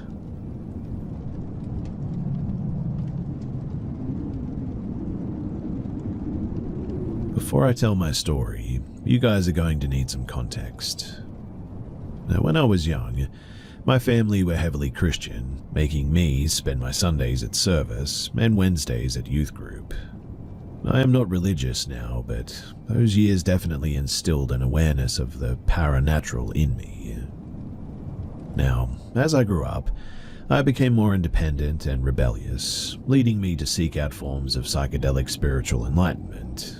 It just so happened, too, that I deemed that a priority over having a place to stay. As a young adult hooligan living in a small farm town in the middle of Willamette Valley, there weren't a lot of opportunities for kids my age. You either partook in substances, worked in the wine industry, or got involved in numerous cults around. It was about 10 p.m. and as my friend and I were just bumming some smokes from patrons behind the local bar, there were about 5 people, my friend and I excluded. We were all a tad bit tipsy, I guess, sharing tales and shooting the breeze when a man walked out that I had never seen before.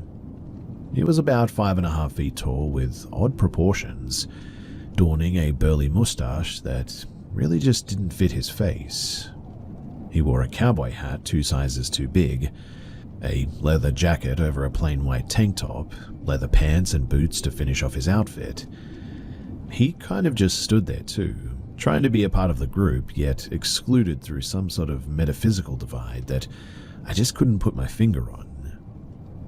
After about 10 minutes of loitering, he started talking. He mentioned that it was his birthday, and referred to himself as the birthday boy. On and on he would only talk about how it was his birthday, that he needed a cigarette because it was his birthday, that someone should buy him a drink for his birthday. I'm pretty sure that it was his birthday after all. Well, 30 minutes passed and the patrons slowly started filtering out until it was just the birthday boy, my friend, and I. He asked us if we knew where any abandoned buildings were, and if we could take him to one, and I was already unnerved by this guy, but at this point, my entire being was screaming at me to get away from him. Like a switch had flipped and I could feel some sort of evil intention just radiating from him. I gave some sort of a vague description of a non-existent building and I told him goodbye. He asked me if I could take him there and celebrate his birthday with him, and that he had some gifts for us. I told him no, as I needed to make it to a friend's house to go and sleep, and he told me, and I quote, "I'll see you again, Noah," and gave a huge, inhuman grin. He then proceeded to sprint backwards for about 30 feet, yes, backwards, spin around, and run in the direction that I gave him. I looked at my friend and we both started running in the opposite direction, cutting through the side streets and jumping a couple of fences. We ended up making it to my friend's house and making it inside. About 20 minutes pass and we're chilling inside and smoking, and I hear someone singing happy birthday to you outside. I peek out the window and, as you can probably guess, it's the birthday boy. I still don't know how he found us, but he paced up and down that street for an hour or two until he gave up and sprinted away. I never did see the birthday boy again in town, but I will never forget that parting sound, the clicking and the clacking of the sound of cowboy boots furiously smacking the pavement. I don't know what the heck he was, but I am almost certain that he was not human.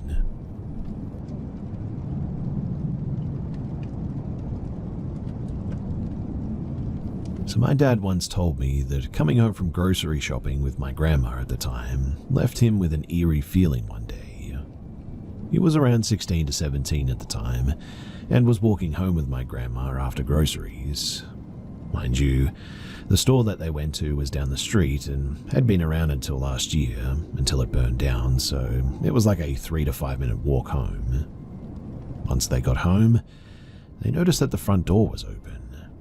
My grandma got scared by that and decided to tell the neighbor to come and inspect the inside of the home for any stolen items or anybody in there, obviously. The neighbor's boyfriend and my dad, they went inside and nothing was stolen. But the fridge was wide open though, with food on the table. The TV was not stolen, but tampered with as the wires were all sort of unplugged. My dad continued to check all the rooms before getting to his, and when entering, he noticed no changes except for his bed, stating that he saw 4 figures made out of tinfoil placed on his bed. Considering that he was around an older teen, this made him feel really unsettled. His younger sibling was 15 and was not known to enjoy toys of such, and his other siblings, the oldest around 22 or 23, was already in college. I don't know why, but my dad never told my grandma of what he found in my room or my neighbor's boyfriend, so when they went outside to inform my grandma everything was okay, nothing else really happened until, well, later that night. My grandparents' house, now, is divided into 2 as it's a huge property, but at that time it wasn't. My grandpa and uncle were now home from school and work. My grandma finished cooking dinner, and all of them ate together, finished, and then ordered my dad to take out the trash. My dad followed and grabbed whatever trash needed to be taken out and went outside. Now, the house has a really long car driveway that almost makes as a hallway on the side of my grandparents' house to now the second house. But again, at the time, there was no second house, so my dad went down that hallway, and once he got closer to the back gate, he froze. What he saw was a man, particularly shorter than any average height, with pale skin, almost albino, that's what my dad said anyway, staring at him as he sat on the gate with a huge smile on his face. My dad made no attempt to get into contact with the man, no odd faces in return or words or anything, and just sort of watched him. He said that he stared and smiled for a good second until waving at him and jumping off the gate, leaving his property. My dad doesn't know if this was the man who tampered with the house or some random trying to scare him, etc. All he knows is that it scared him half to death upon seeing him. Now, when I was 8 to 10, I was playing outside of my grandparents' house with my cousin, who now lived in the back house. My grandparents' house is elevated, and so are all the ones on that street. They all have stairs that lead up to the house, and I was on the top of the stairs, the porch area, and my cousin was on the bottom on the front yard. We played catch back and forth from these positions. Sometimes soccer as well, as we would use the front house door as a goal line. We often switched who would be on the porch and who was on the floor and all that, and I was on the porch when I threw the ball at him and noticed a man in the house across the street staring at me, smiling at me. I thought that was a bit weird, but I didn't think much of it as my grandparents knew everyone in the neighborhood, so I thought that it must have been a family friend or something. I continued playing and didn't tell my cousin, but the man just kept staring at me. I started feeling uncomfortable as I felt like he was looking right at me, not around me, but directly at me. What made it worse too was that he was looking at me from the attic window of the house. I felt sort of disturbed by his smile and just how large he seemed to me. I told my cousin to switch, and he did. He didn't seem to notice the man. We switched back, and this continued on, and so did the man. I believe it was for like 3 hours that we played outside, and the man smiled and stared at me for the entire time. My brother and all of us really loved my grandparents' house, so much so that we stayed for weeks during the summer or any opportunity that we really got. This was the case with my youngest brother as well. He decided to sleep over one day, and he was fairly young at the time, around 5, and still needed my grandmother to put him to bed. He wanted to sleep in the living room, which was new because when we were younger, he always wanted to be in my grandparents' room, which left my other brother and I to the couches. Anyways, he and Grandma slept in the living room couch, the one closest to the window and the front door. The things seemed to be okay as well until he had woken up, to nothing though. He looked around the room and noticed Grandma was still asleep next to him, so he decided not to wake her up, until he looked to the window and saw a man, again pale and smiling at him. My brother didn't scream or cry. He watched him smile at him and said that the man grabbed the corners of his mouth to stretch out his smile, and this made my brother, of course, frightened, which led him to move my grandma until she woke. She did, and she saw the same thing too. I don't know what she did next or what else happened that night, only that she told my parents about it, and she didn't feel comfortable having us sleep in the living room without my grandpa being there anymore. Now, all of these occurrences did not happen in the same timeline, obviously. None of us knew each other's own until very recently, in fact. Meaning that the last occurrence of this, my brother's, of which happened several years ago, just came to light for us, and my family still doesn't know that I saw the same man. I'm genuinely curious as to any explanations of what this may be or what I should do about it. It's a really weird situation, I know that, and I just don't know what to do about it.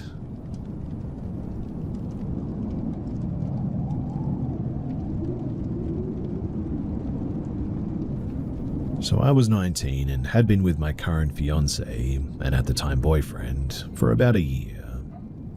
We both work at the same chemical manufacturing company.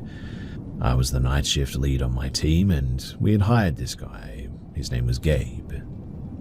Gabe was somewhere around his late 50s, maybe early 60s. I had to interact with him as the shift lead and trainer pretty much no matter what. And at night there was pretty much no one else besides my fiance's team on the other side of the building and my team present after 2 p.m. Which means that I was entirely in charge of my team and everything that had to get done. Anyway, Gabe started talking to me about his type and preferences in women. I didn't really see how this was relevant to me and made it clear that I didn't really care what his preferences were and accept that everyone had their own.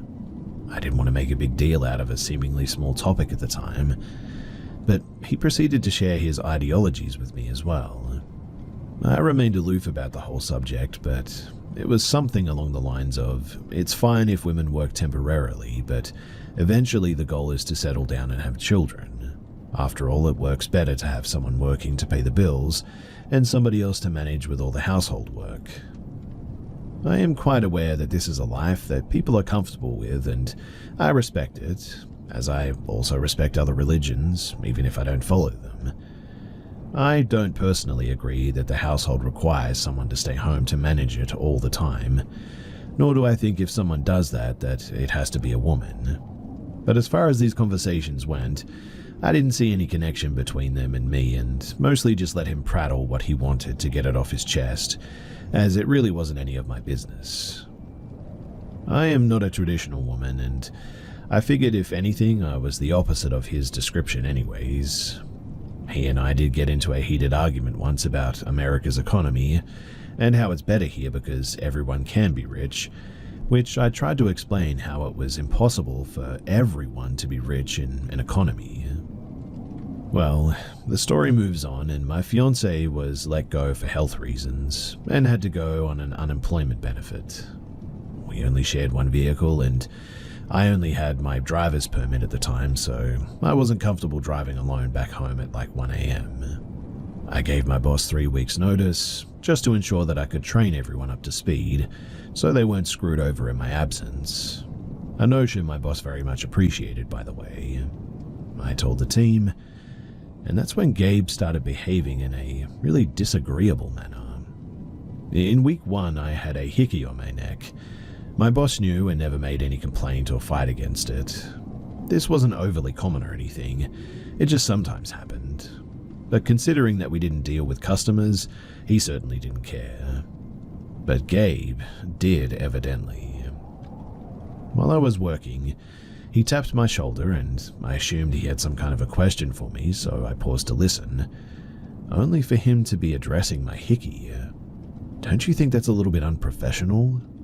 To which I replied that we didn't need to put on a show for anyone, and it doesn't hinder my ability to work in any fashion. Well, what if it bothers people, or our boss, that you're parading your personal life like that? I said that if my boss told me that it was unacceptable, I would take the extra effort to ensure that it didn't happen again. But considering how nobody had said anything to me before, I assumed that they just didn't care, so neither will I. "So you don't care if you hurt someone's feelings?" "No, I don't really, because their feelings about my life are not my concern. Anything they think about is only their own assumptions of what happens anyway, making it their own imagination." Now, yes, I also thought that last response was a weird one. There's no reason my hickey would hurt someone's feelings at work. Questioning my professionalism is a separate issue entirely, but it didn't matter as Gabe walked away. Then, while we were all at lunch, Gabe was sitting across from me at the table, and I was talking with the person next in line to be in the lead when I noticed Gabe was holding his phone up at a weird angle. I didn't want to make any accusations when I couldn't be 100% certain, but my instincts told me that he took a picture of me at work.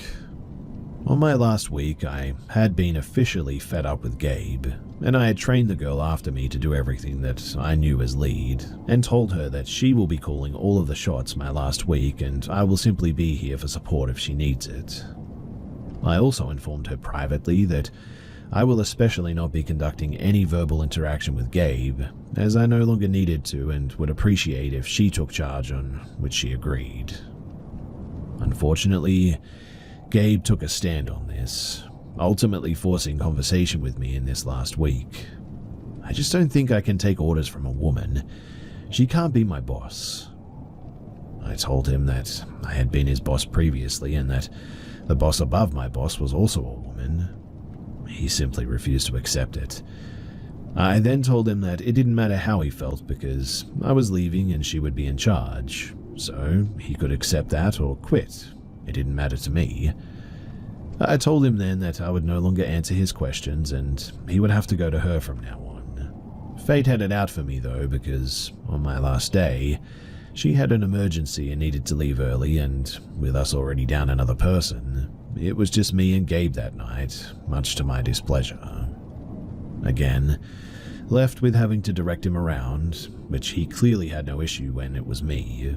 As we were leaving, he stops me on my way out and asks a question that glued all of the pieces together. I know your boyfriend is unemployed now, so how would you feel if somebody asked you if you left your boyfriend for someone who could provide for you with a house, a car, and everything you needed? This made me lose it momentarily for two reasons. I love my fiancée very much, and now currently we're going on 6 years together. And secondly, I've always worked hard for everything that I have with my own two hands, and take major offense to being treated like some desperate damsel in distress who would be with someone over the concept of money. I'm not shallow, nor am I materialistic like that. So I answered pretty honestly, and I told him that I'd be extremely offended because that's not the kind of person I am, and to assume so would indicate such a lack of knowledge about me and insult my character. And then I left, ready to never see him again or talk to him again. It was clear in the end that, from the beginning, he was approaching me with romantic intentions, and gross as it all was, the age gap disgusted me as well. I mean, I was 40 years younger than this man. I still had contact with the girl who took my place, and she told me after that I had left that he was telling people that me and him were in love and I was going to leave my now fiancé for him, and he was showing people the picture that he took of me. Which, yeah, that confirmed everything. 3 months later though, he texted me with a hey because as his boss I gave my number to employees to let me know if they couldn't come in. I told him to never contact me again and that I only spoke to him because I was the lead and needed to be in contact with others, and there was no reason to speak to each other anymore. Then I changed my number to ensure that he could never contact me again, because this whole thing was going from an infatuation very quickly to stalker vibes.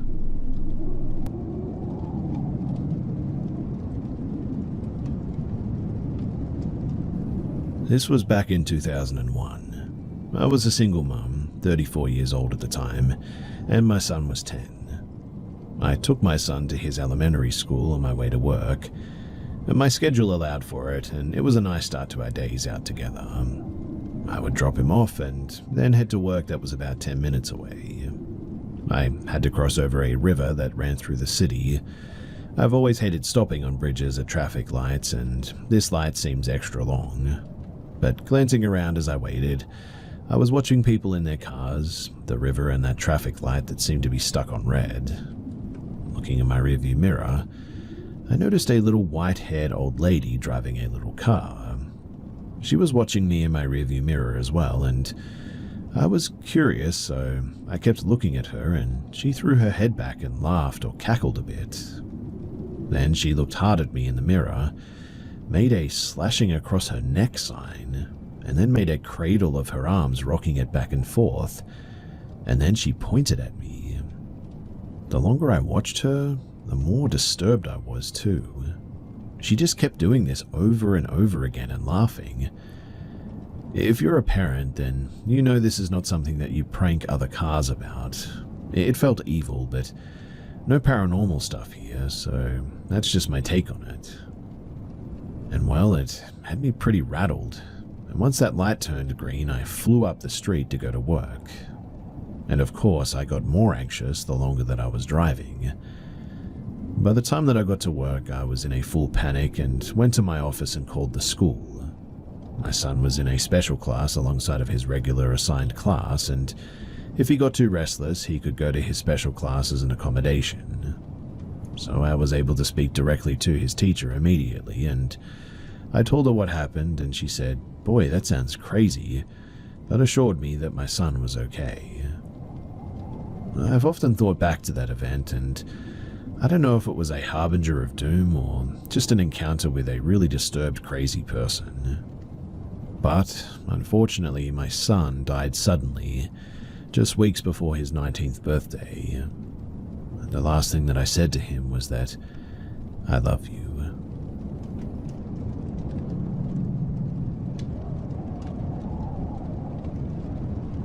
So this story is a story that has happened throughout many years of my life, and I fear that it's coming back. As a short context, I live in my grandparents' house, and I've been living here since I was born. My parents also lived here too. It's a big and old house with 2 floors, and since it all happened in a span of years, I'll tell each important thing and jump in time, always when needed. The worst things, though, are in the end, so you'll have to bear with me. So I'm in my early 20s now, but this started when I was a kid. There were no cell phones or not a lot of tech for leisure, so I had to find stuff to play with and spent my days either playing with toys or just walking around the house. And one day, I was looking for my parents, and since their room was upstairs, I made my way there and started knocking on the door and calling for them. There was no answer, and they weren't there. Eventually, I gave up and turned around to go downstairs, and I saw behind me the back leg of someone exiting the room that I was in, like they just walked off. No face, no noise, just a back leg, and it seemed like a woman's leg. I thought that it could have been my mother. Surely it was not my grandmother, since she had a bad back and would never go up there. But I ran to see who it was, and to my surprise, there was no one there. Now, in the following years, my parents got a divorce, my mother started working in another city, my grandfather died, and I was living in the same house, still only with my grandmother and her brother, an old man that was recovering from a broken femur. He was a very sweet old man, and there was a joke around our family members that he would speak alone, and he did. Always at night, you would walk in front of his room, and you would hear him mumbling something in the dark. I never thought anything about it because, he was just a bit of an old dude, and yeah, maybe he was starting to go crazy or whatever, but one day in the morning I was walking around my house and I passed in front of the corridor, and I glanced him at the end of said corridor, and behind him there was a towering man. It was a tall shadow, seemed very muscular, and had no apparent features. I was walking fast, so I had to go back and check again, and when I did, there was nothing there. And after this, in a very short time, his mental and physical condition really worsened. Sometime after, I was at my dad's house, and for the first time I opened up to him about these 2 things. My dad was very surprised and said that our family, on my father's side, saw these things too. But him saying that made me remember of a few moments as a kid too. I remember one instance where my dad was confronting my grandmother if she was playing games on him, and also my mother, and I remember him asking if she was knocking on the door, screaming and running away and stalking them. My grandmother always denied this, but I doubt she was doing anything. Why would she? And how would she, since she would never go upstairs like I mentioned? My dad told me, though, that he felt something weird in that house, and that's one of the reasons why he couldn't stand to be there any longer, and one of the reasons why it led to divorce. He claimed that there was a woman here, a pale one, and sometime after this was when I met her. It was at night. At the time, my room had a different configuration, and my bed was facing the window, so I could open my eyes and see it in front of me. I'm not very proud of this, but I slept with a lamp on during most of my childhood, and maybe even as a preteen. And one day, as I was asleep, I suddenly woke up, or something woke me up. And suddenly I just had this feeling of somebody looking at me. For some reason I wasn't afraid though, I just was confused, I guess. I cracked my eyes open, and in front of me there was this window, no curtains at the time, which was not a problem since my window goes inside the house, and also it's an old wooden one. The only glass on it was the small part on top of it. And in that small glass part, there was a woman looking at me deep in the eyes. She was staring and just sort of staring with a blank expression, I guess. She was also as pale as milk and had black hair, and I could only see that much though. I stared back in confusion and felt nothing. I looked to the side, put my blankets up to my head, and eventually I must have fallen asleep. But in the morning, I just could not stop thinking about it. After this too, I started having terrible nightmares every day. They were not scary in nature, I guess, but I would always wake up screaming at night. My mum was home during this time as well, and so whenever it happened, she would always come to me and try to comfort me.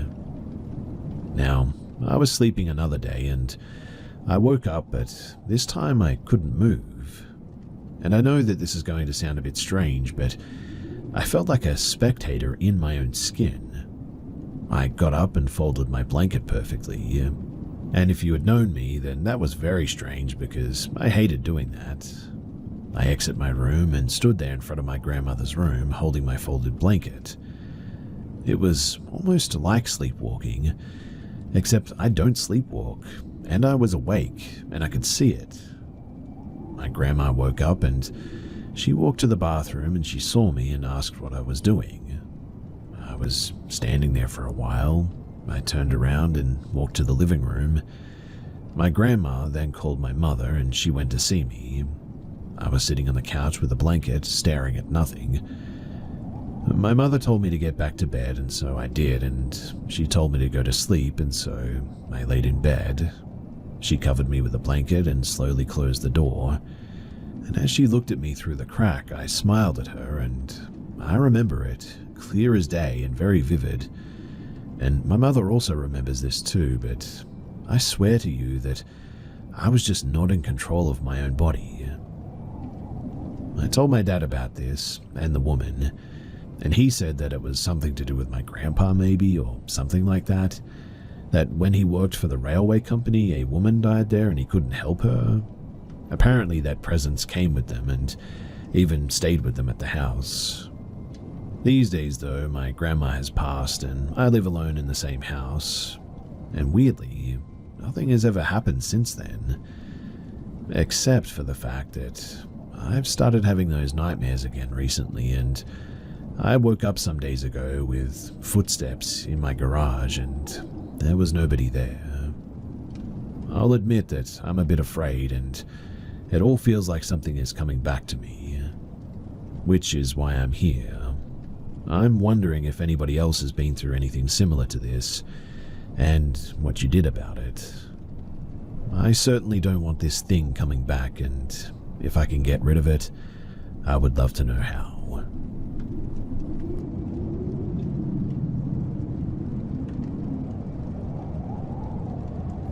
So, I've come here as a non-believer to ask believers what they think about an experience that I had. I don't particularly believe in ghosts or spirits or the afterlife or anything, but I really cannot explain what I saw or what happened.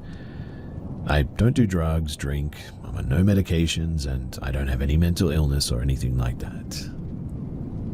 So a few years ago, I was in the bath relaxing watching a video on YouTube. Very relaxed actually, home alone, or so I thought. Now my bathroom door folds in on itself to open, so there's a slit in the middle that you can see through, allowing the door to fold and then a slit underneath.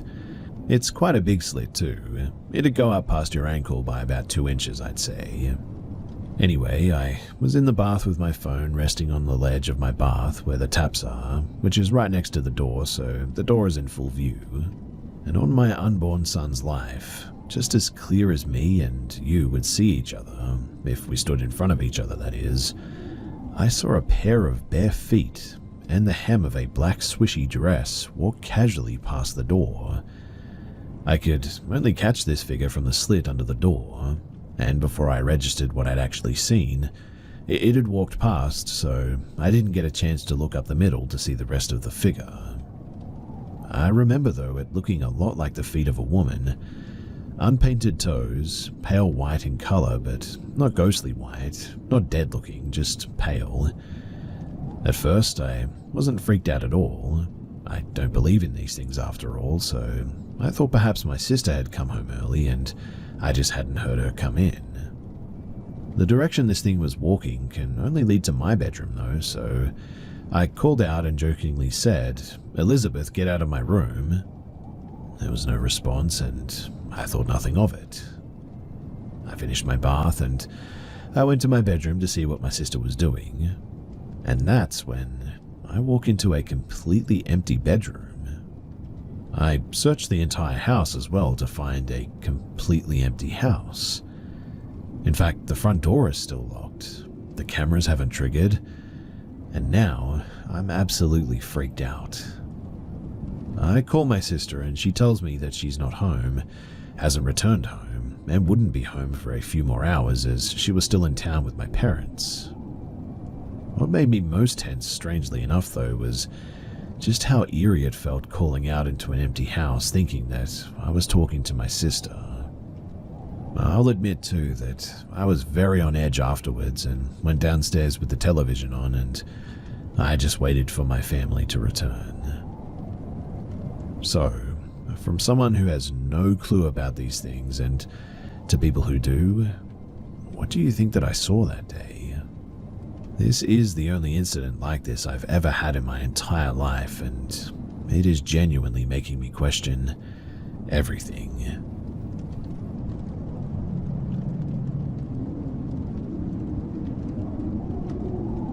These two events happened in the span of about 3 days. So I live in the capital of my country, which is a very large city surrounded by mountains.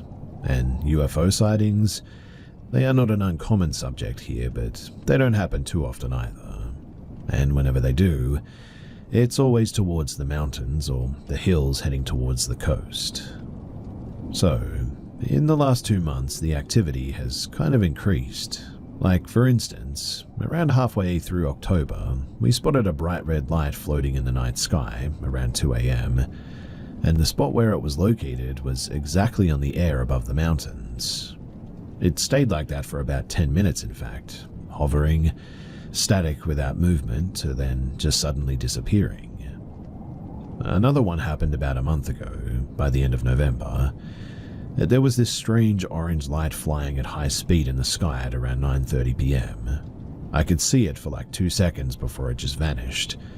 Most of the sightings are things like that too, but what happened recently is, well, a whole different story. You see, these things are always seen in the distance, miles away from the city, but this time it happened right on top of my head.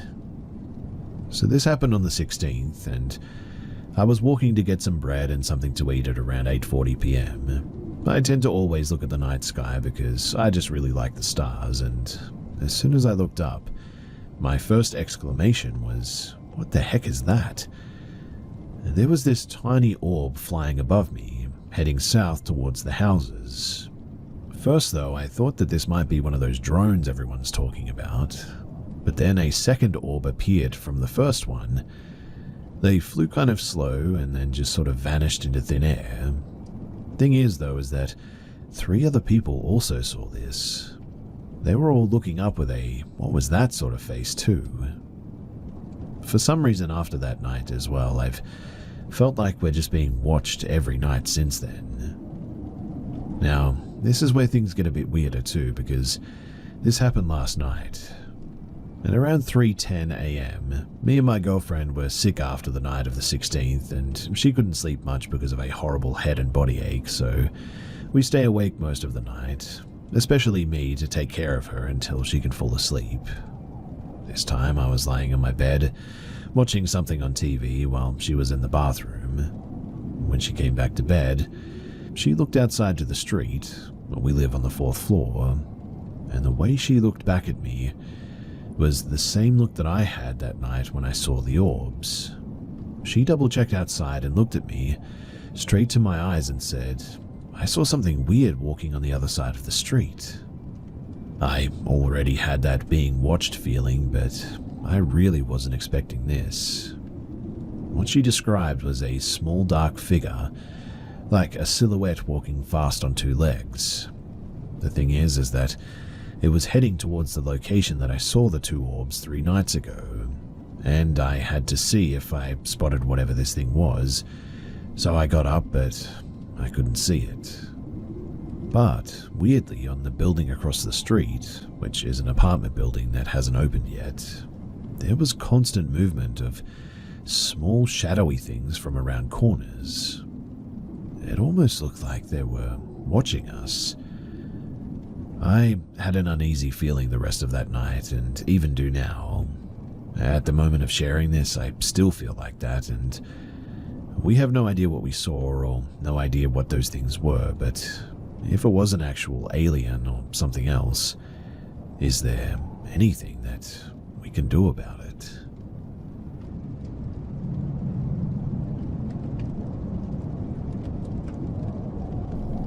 So, it was in the 6th grade, and it was scouting season where a school district will go to another school to play some activities, and we all would sleep there, and it was all girls.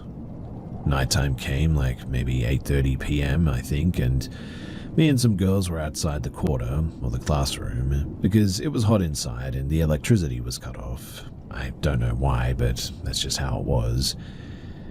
Anyway, me and some other Girl Scouts went out to talk to the other Girl Scouts that were going to sleep in a tent.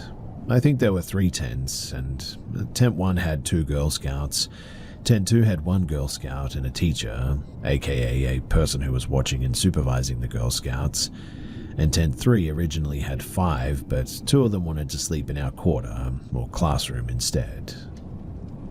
10 p.m. arrives, and our supervisors told us that we had to get inside to sleep because we need to wake up early in the morning, but we all couldn't sleep because it was just so hot and we're all laughing, trying our best not to be loud, and one of the supervisors entered and scolded us a bit because we weren't sleeping on schedule.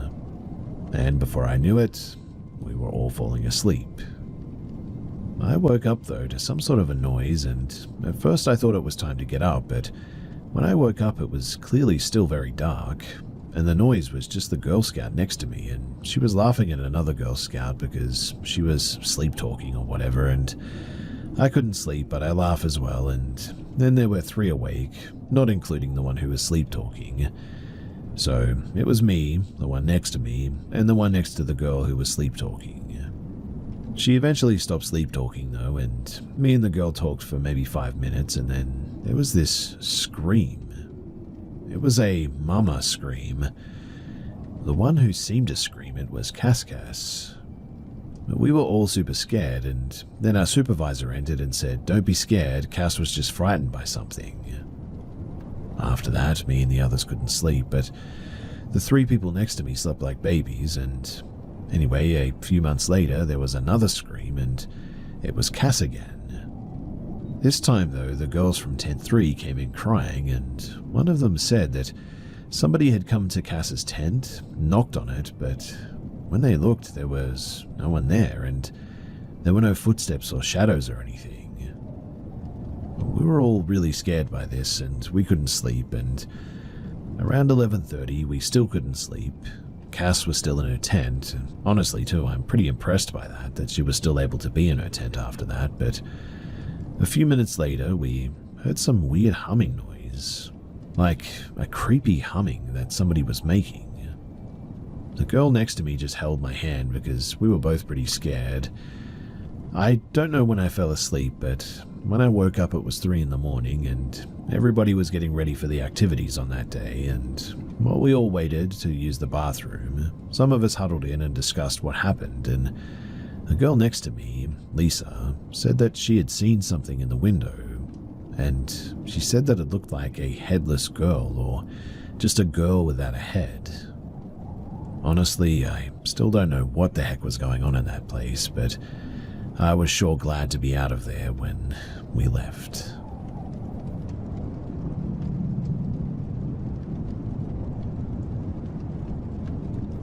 When I was 16, I worked at my county museum for the holidays. My job was to tour people around one of our outdoor buildings. I usually toured people through the house, and back in 1855, a doctor built this house on the land where the museum stands. His whole family lived there, and it looks really realistic.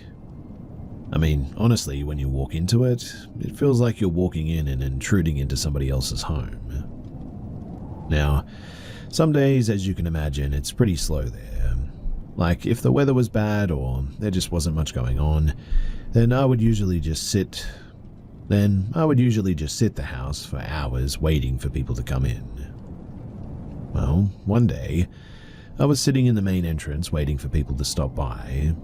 I remember that it had been raining that day and it was pretty slow, and I had only 3 other people come in, about 2 hours apart. Anyways, I was just sitting in a chair that they had provided me and was scrolling on my phone. My peaceful environment was then interrupted by a strange noise. It was coming from behind a door that was about 5 feet away from me. Since I knew what every part of the house looked like, I knew that behind that door were servant stairs and a door to the cellar. I was a little bit startled by the noise and chose to ignore it at first, but I heard it again and I was like, if it's a mouse or something that was rustling behind the door, then I should probably do something about that. I decided that I might as well go and check it out, just because I was bored mostly. I opened the door, but the noise persisted. I had then realized that the noise was coming from the cellar door. Now, I had opened the door on other occasions, but I never had the intention of going on down there. If I had to explain what it looked like, I would say the basement from The Conjuring. It was pretty scary, to be honest. But from debating in my head, I decided to open the door in the end, and to my surprise, as soon as I did, the noise stopped. As a matter of fact, the whole house seemed to stop making any noise. I stood there for a good 15 seconds before closing the door, a little bit confused.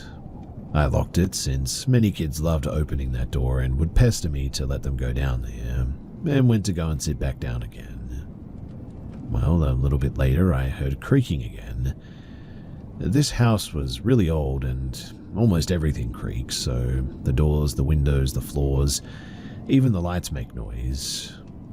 But this was like as if a bigger person was upstairs and was walking back and forth, sort of creaking. Strangely enough, I recognized the creaking as well. You sort of know when you're at home and there's that one floorboard that creaks that everyone knows about? Well, after a while you recognize it and know exactly which board it is, and, well, I knew that it was in that area that was in one of the bedrooms. It kept going for about 30 seconds before finally it stopped.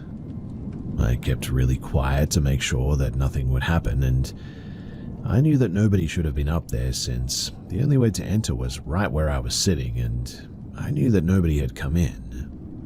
I would have seen it or heard it at least, and either way, I just tried to brush it off. I mean, it's an old house and maybe a breeze came in or something.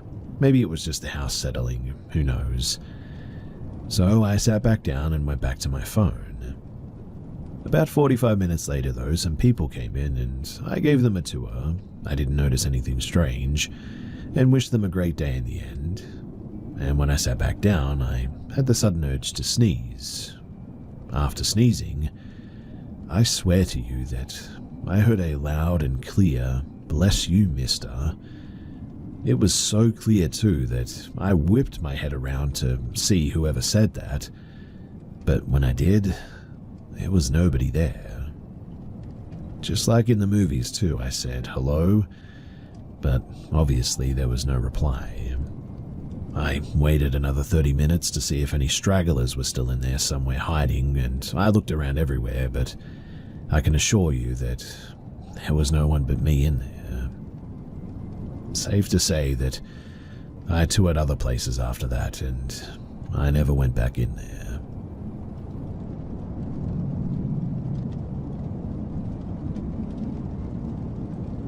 When I was younger, 3 years old, we moved into my grandparents' old Victorian house.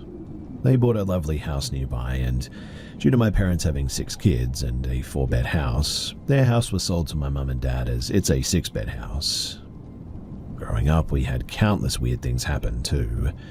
Horrible nightmares, hearing things, seeing shadows, feelings of being watched, or not feeling alone when you were clearly alone, etc.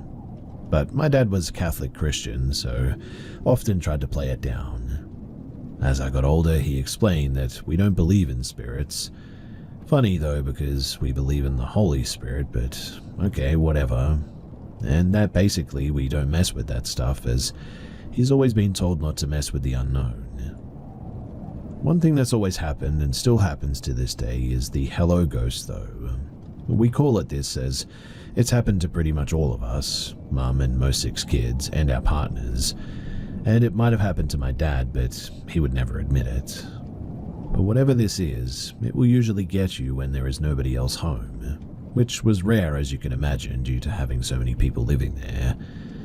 But it always sounded like our eldest sister shouting hello over and over again. And I mean, it wasn't like we all wouldn't used to say hello back, as I mean, why wouldn't we? Every time somebody came through that front door though, we would shout hello as a means of I'm home kind of thing, so it was very plausible that my sister just came home and was doing the usual hello, but eventually you would get sort of ticked off and just be like, yes, hello, I hear you, because it just wouldn't stop despite you saying hello back. I even remember once after my cousin from Australia came to live with us for a year, he had gone back home and had been gone around a week, and I walked past the room that he was staying in, and I heard him clear as day having a conversation with my brother. Honestly, I didn't even question it too for a moment until it dawned on me that he was in fact on the other side of the world. Again, I didn't know what mimics were at that time. This was over a decade ago, so I walked into the room and the room was empty.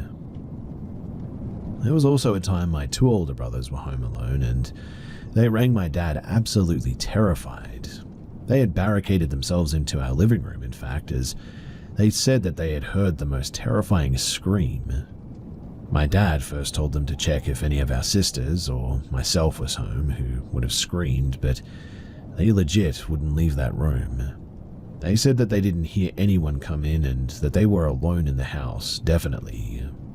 My sister and her partner eventually came home, the house was checked, and they confirmed that no one else was home. My dad said that it must have been the pipes in the wall, but, like, come on, Dad. Anyway, my partner of 11 years lived at my parents' house for a while with me before we got our own place and was always so skeptical about the hello ghost, always saying that he didn't believe in that stuff.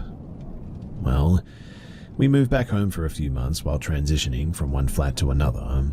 At this point too, a good few siblings had moved out, so being home alone was pretty normal. When we first lived there, we lived in the basement. A Catholic Christian dad shunned us down there the first time we lived there, as he didn't want us sharing a bed and knew that the cellar creeped me the heck out, so he thought by offering us that room that I'd be like, heck no, but nope, I opted to scare the heck out of myself every night, just to sleep next to my boyfriend. Boyfriend slept soundly, by the way, every night, thanks to him not believing in the paranormal. But I digress. The second time we moved in, he allowed us to sleep in my old room on the top floor. Thanks, Dad. I got in from work one night, and my boyfriend looked sort of shaken up, I guess. I was like, hey, what's wrong? And he explained that he was sure that he had heard my sister shouting hello before. I was like, oh, right. Let me guess, you went looking and you didn't find her? His first response was that the hello ghost?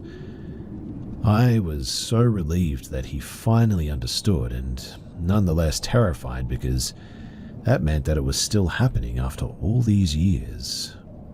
But yes, he got pretty ticked off at her shouting hello over and over again, despite him responding, and then panicked as she has epilepsy and thought, what if she's going into a seizure or something? went to look, and he was the only one home. He just said that he went back to gaming in our room because, to heck with that. Over the years, the voice has sounded like my mum, myself, and our other sister, and of course that time it sounded just like my cousin. Usually after a bit of helloing back, or just going back to whatever you were doing, it just stops, but it sort of eerily stops, like it was never there to begin with. So, now I'm left wondering, do we have a mimic at my parents' house? Nothing bad has ever happened to us, up to now, but, should I sage their house or something?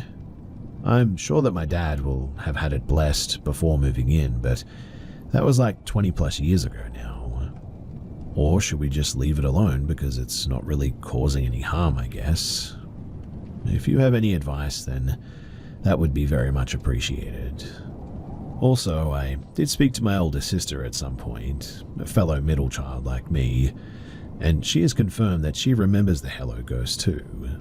So many memories are unlocking right now, all three sisters, and we all had dreams about the same man when my dad showed us a picture of someone who lived in the house years ago, and we realized pretty quickly that it was the same man that we were having dreams about. My elder, or middle sister, also went through hell in that room. She maybe had it worse than all of us, but she would hear something scratching behind her curtains, she would see shadows, etc. And I'm really glad that I got moved into her room, right? She would often sneak to her boyfriend's place for years to stay there, and honestly, I really don't blame her one bit. Like I said, thankfully we moved out, but again, if you have any advice, then I would really appreciate it.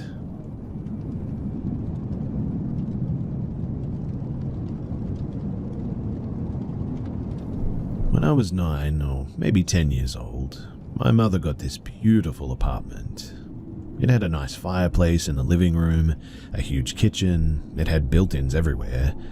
It was a stunning house with stone accents. I was so happy that she could afford it because, we never lived in a fancy place before. When we were doing the walkthrough, in fact, the owner was telling us that the house was a part of an underground railroad and had a special light that it would turn on for those looking for a place to hide. She showed us a spot hidden under a built-in bench where a hidden sliding door was. It led to an opening under the staircase. She even let me climb in there to learn the best hiding spot in the house. She walked us through the whole house, and it had 2 nice porches. She then took us upstairs to look at the big room with a walk-in closet, which would have been my mum's room. For some reason, the apartment was listed as a 1-bedroom, even though there were 2. My bedroom would be downstairs in what the landlord called the study. This area didn't look finished like the rest of the house. The last spot that she showed us was pretty cool though. She took us down to the basement where the laundry was, and she told us that it used to also be used as a funeral home and had a crematory in the basement. There was an incinerator and lots of old bottles with different labels on them in one of the rooms. She asked us not to go into that room without her because she was trying to preserve it. Then she showed us an exit through a tunnel that went under a cement pond to where people could escape outside of an underground railroad. She walked us through the backyard, and really that was about it. Now, the first encounter, and yes, there were several, most of these will be mine, but my brother came over to babysit, and he's 8 years older than I am. Probably 18 at the time, I would say. I kept asking him for dinner and pestering him. He was playing his video games and he was ignoring me. I got very upset and started throwing a bit of a fit. He was in my mother's bedroom at the time. He didn't like it and pushed me into my mum's closet and locked me in there. I was so mad at him at that moment. I was so mad, and I even had a panic attack. And in the end, I actually fainted in that closet. When I did, though, I felt somebody catch me and lay my head gently on the floor. And what I remember was looking up at a woman in a bonnet and smiling beautifully at me. She pet my cheek and said, "Rest now, child," and then I was out. I woke up to my mum yelling at my brother. I was still in the closet, mind you. I sat up and I looked out the window in the closet, and the lady was standing outside, waving. and then literally she just blinked out of existence. When my mother opened the door to let me out and I told her what had happened, the whole thing made her, well, quite curious, I guess you could say. The second encounter, and this one is 100% my mum's fault, she got a Ouija board. She invited her friend over for the night and they stayed up late chatting. Then they decided to use said Ouija board. This is definitely a lesson that I've learned from my mother, but do not use Ouija boards, ever. In any case, they asked the board a few questions and finally they decided to ask if there were any spirits in the house, to which it spelled out evil, and then the windows literally all crashed shut. My mum attempted to burn that Ouija board, but something apparently started laughing at her and she then threw it away without closing out the session. The third encounter, we had only been in this place a few months at this point, and this one is what made me know that there was more out there than we can actually comprehend. This encounter definitely still bothers me too. In fact, this is the encounter that established my relationship with God and knowing that He is powerful. Honestly, I've never had anything else happen like this, and I never wanted to either. So, I woke up to a shadow figure standing on the other side of the room. I was terrified and I couldn't move. He moved quickly over me though, and he had a very cold presence. He then whispered, "You're mine," into my ear. I was even more paralyzed with fear than I was before. I tried yelling for my mum, but nothing came out. He started to pick me up and I still couldn't move, but I knew I had to do something, but what? I tried harder to scream as I float midair in a ghost's arms. I let out a tiny squeak eventually, and it made me realize that whatever this thing was, it didn't have the power over me that it thought. Then I let out the loudest and longest scream that I ever had. I kept screaming as well, and when my mum walked into my room, she actually saw me floating, she said. She then spoke to the Lord and I dropped to the bed. She ran over to me to make sure that I was okay, and immediately I asked if we could move out. She said that she would see what she could do. She called the landlord the next morning and asked if there was any chance that we could break the lease because of the haunting. She said yes, of course, and I'm almost certain that she knew that that place was haunted.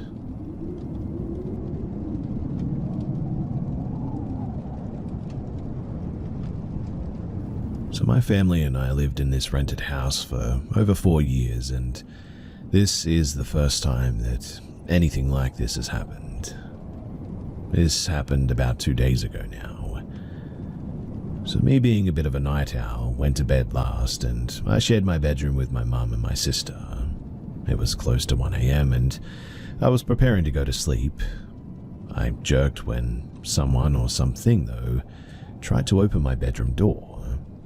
I didn't move, but looked at the door for a really long time, expecting someone to open the door, but there was no one. I'm sleeping next to the door, by the way, so I could definitely tell that somebody had tried. And while I'm almost certain that someone didn't enter my bedroom, whatever it was, I could sense that it was lingering inside of my house.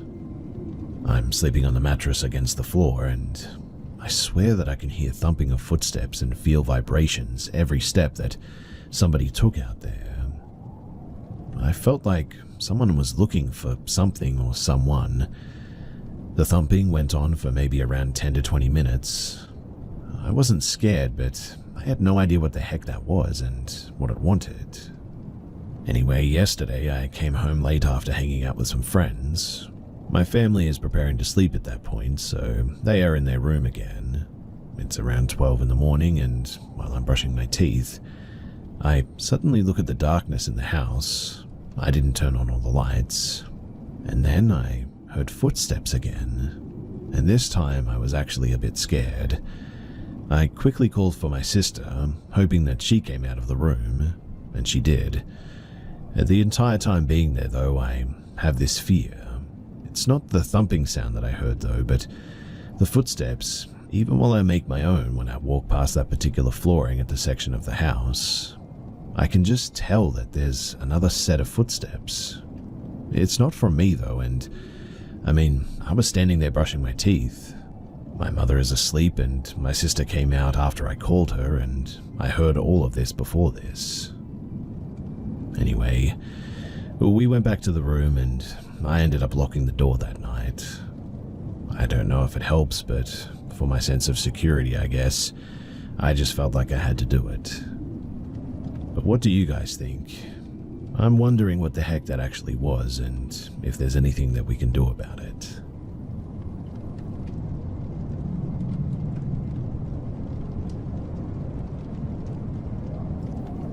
This happened in my early 20s, and to this day I still cannot fully explain it.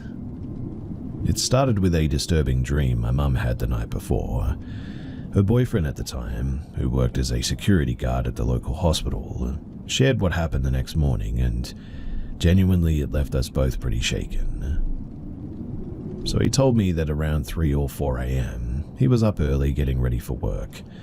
He was sipping his coffee and half watching random shows on TV when he began to hear whispering. At first it was faint but distinctly aggressive, almost like it was right outside of the front door of the apartment. Confused by the timing and the tone, he got up to check it. But as he approached the door, the sound stopped. Thinking that it was nothing, he went back to his TV and coffee. Then it happened again. This time, the whispering was louder, clearer, and unmistakably coming from right outside of the front door. Feeling a mix of curiosity and irritation, he moved quickly to open the door and looked around. But again, there was nothing. No one in sight and no sounds. He shrugged it off as odd, but not impossible. Until it happened a third time. Only this time there was no whispering. Instead, he heard a deep guttural man's voice almost yelling, and it was coming from my mother's room. Panicked, he ran to her room and swung the door open. My mum was laying in bed, speaking in a man's voice that he couldn't recognize.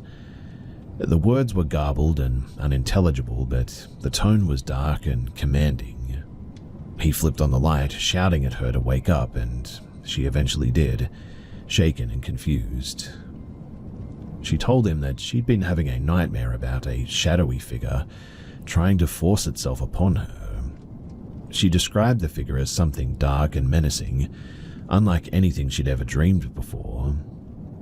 As her boyfriend was telling me this the next day, we were both sitting in the apartment kitchen and he was just reaching this part about the yelling when suddenly the lights in the kitchen went out.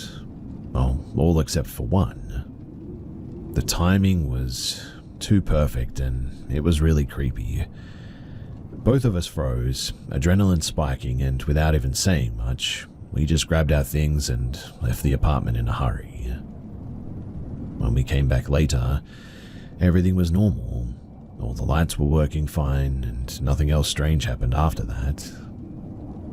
To this day, I cannot help but wonder what exactly was going on that night. I get chills retelling this even to today, and a really unnerving feeling when I share it. It was so strange that he had promised my mum not to tell me about it, but I'm glad that he did, but it just leaves me with so many questions.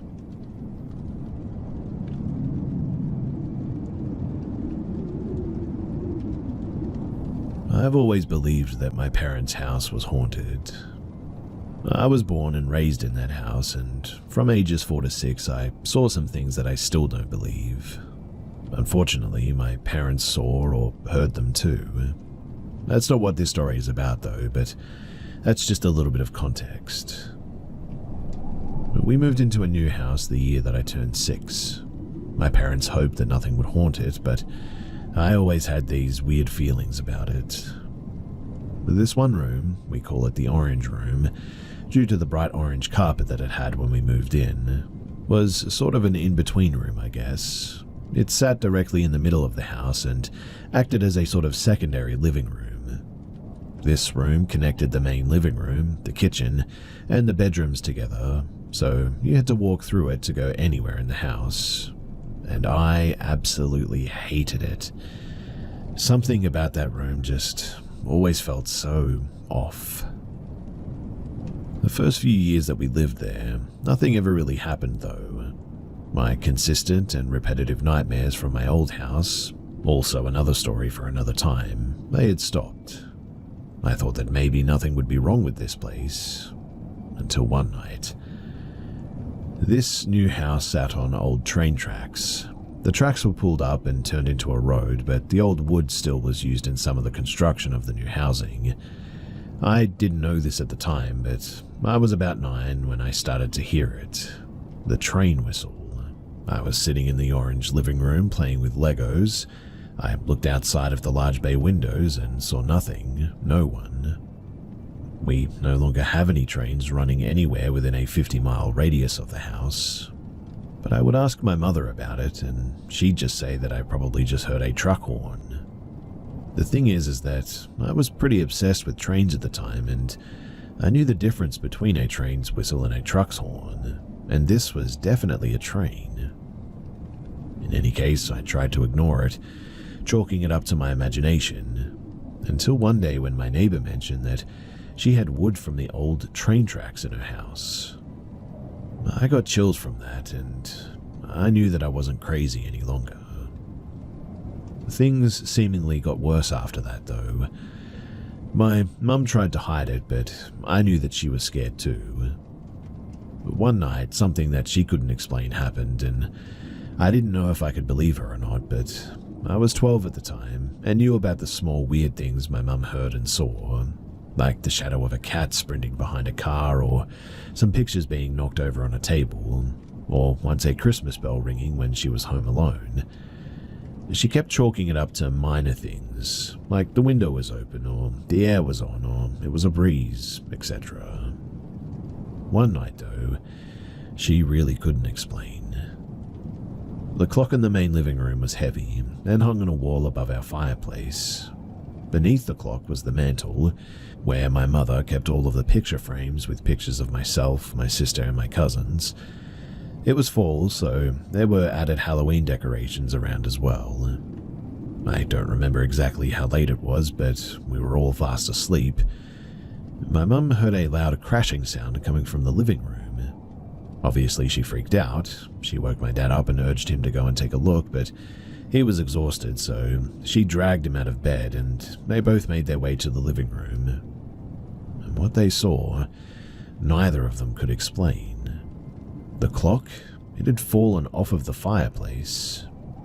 And I mean, that's possible, right? But it should have fallen straight down, right onto the mantel, correct? Well, it didn't even touch the mantel. The mantel was in pristine condition. Nothing had been moved. The clock, however, was about 10 feet from the fireplace, in the middle of the living room, face down. My dad and her tried to recreate it the next morning, but the fireplace was brick, and nothing that they did, not even a breeze or a draft or the AC, could have caused it to go that far. A few more years went by, though, before the next incident, and it was winter. I was about 16. I would play games late into the night on weekends at this age, and it was about 2:30 in the morning when I was finally turning everything off to go to bed. Every time that I would shut stuff off, I would look out the large bay window by the orange room just to make sure that the outside lights had been turned off. This night, when I looked outside, I noticed that the lights had been turned off, but that something was also seemingly staring back at me. I freak out at this and sprint to my parents' room, waking them both up. I told them what I saw looked like a man with an extremely long face staring at me through the window. My dad grabbed a metal bar and went out into the living room, but nothing. No person, no footprints, no tracks in the snow. I know what I saw, though, and it was definitely a face. That's also, though, when the nightmares started to return. The exact same ones from when I was a kid. Other weird occurrences happened too, like a tan figure standing in the background of one of my Snapchat pics, the background of which was the orange room, or a distorted selfie that I took where my eyes were blacked out, also standing in that room. Well, I moved out soon after that, and I escaped the nightmares and the weird experiences once more. I would visit from time to time, but nothing else ever seemed to happen after that. Well, that is until 2 weeks ago. You see, we were decorating our Christmas tree, and I was happily moving ornaments from one tree to another when I heard it. The strange, familiar sound of my mother's Charlie Brown snow globe playing music. I whipped my head around, stopping dead in my tracks, and watched as the snow globe suddenly stopped playing. Upon seeing that, I could barely breathe. My mum entered the orange room and saw me standing there pale as a ghost, she said. Then she asked if I'd turned the dial on the snow globe. I told her no and straightened my posture. I told her that I was passing through and showed her the ornaments that I was holding, and explained that I couldn't have turned the dial on at all. It's on the bottom of the snow globe and would require the use of both of my hands to turn it on anyway, as it's pretty old and hard to spin. I asked when she put the snow globe on the shelf, wondering if it was leftover movement in the mechanism from when she put it out, and she told me that she had put it there 5 hours prior when I had just woken up, which means that really it couldn't have been residual movement. I don't want to go back in that room. I feel so weird when I do. Christmas is coming up and I know that I'll have to be in there, but I really, really don't want to. It sucks and I'm dreading what will happen the next time that I go back.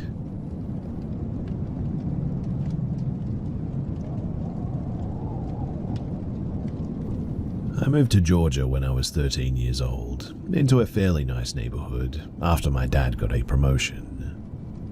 I mention this because it's not typical that paranormal experiences occur with relatively new homes.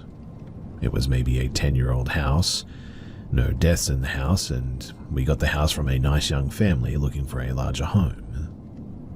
I always lived in a warm, cozy, and inviting home growing up, but this one, though, felt immediately unsettling. My parents' room was downstairs, along with everything that you'd find on the main level of a home. Upstairs was just the guest bedrooms and an entertainment room or office. One of the upstairs rooms is where I slept, though. Downstairs always had calm and nice energy where I always felt secure, regardless of if I was home alone or not as well. Upstairs, though, was a completely different story. I would feel cold randomly, like an uneasy energy was around me. I'd swear that I saw shadows too. But that was the extent of it for the first few months of being there. We only lived there 6 months before moving to a home across the street, so this was a quick moment in my life, but the last 3 months of living in that house, I would wake up feeling like I just wasn't alone, like I was being watched. I was unwelcome up there, and it wasn't just the creepy feeling from before, but this was one more alarming. I'd have doors open at night too, lights be turned on, and the most unexplainable thing was my TV in my room would not only turn on, but would be set to a channel that I'd never watched, and be set at full blast volume too. My parents would yell at me for waking them up with the TV, and I'd always tell them that it wasn't me. They genuinely thought that I was lying and was staying awake at night, but while I lived there, I was always unhappy, sad, and felt alone as well. I blamed it on moving across the country as a kid during a tough part of life for a child. I started thinking that I was crazy, in fact. Then we got the opportunity to move to a home directly across the street at the original home my parents wanted. We moved out and into the new home, and immediately, everything was just drastically better. No negativity, no fear, calm and happy vibes, no experiences. And it remained this way until I moved out as a young adult, and eventually my folks moved as well. We met the young family who sold us the original home accidentally about a year after we moved out, and they learned that we'd left. They told my mother that They were convinced the home was haunted and even felt bad for not saying anything. They told us that items would be moved, electronics would turn on, and they always felt uneasy. My dad never believed it, but my mum did from that day on, and I was thankful for that. I always have been pretty skeptical myself, but I've gone down a bit of a rabbit hole of the paranormal activity lately, and I keep thinking back to my own experiences. My parents sold that house to a Chinese businessman who would only stay in the house a few times a year for business. The rest of the time, it just sat there empty. I'd look from the window of my new home to the window of my old room, and I know that this is going to sound weird, but the house just seemed dark and happy that nobody was there. I want to hear what others have to say, though. I never experienced anything else besides this. The neighborhood was built on top of an old horse farm, and possibly before that a plantation as well. Maybe the home was built on top of a gravesite? I have no clue, to be honest, but I would genuinely love to hear what you guys think about this.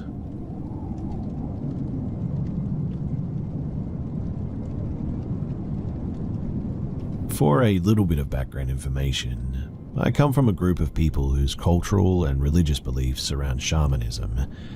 Our origins left our people with a deeply rooted spiritual connection. But me personally, I'm not a shaman. I'm a Christian. Now, during my high school years, I was never really into my faith or Christianity. I loved and enjoyed the thrill of watching scary movies for fun as a hobby as well, and I believed in the paranormal, but never had any real first-hand experiences.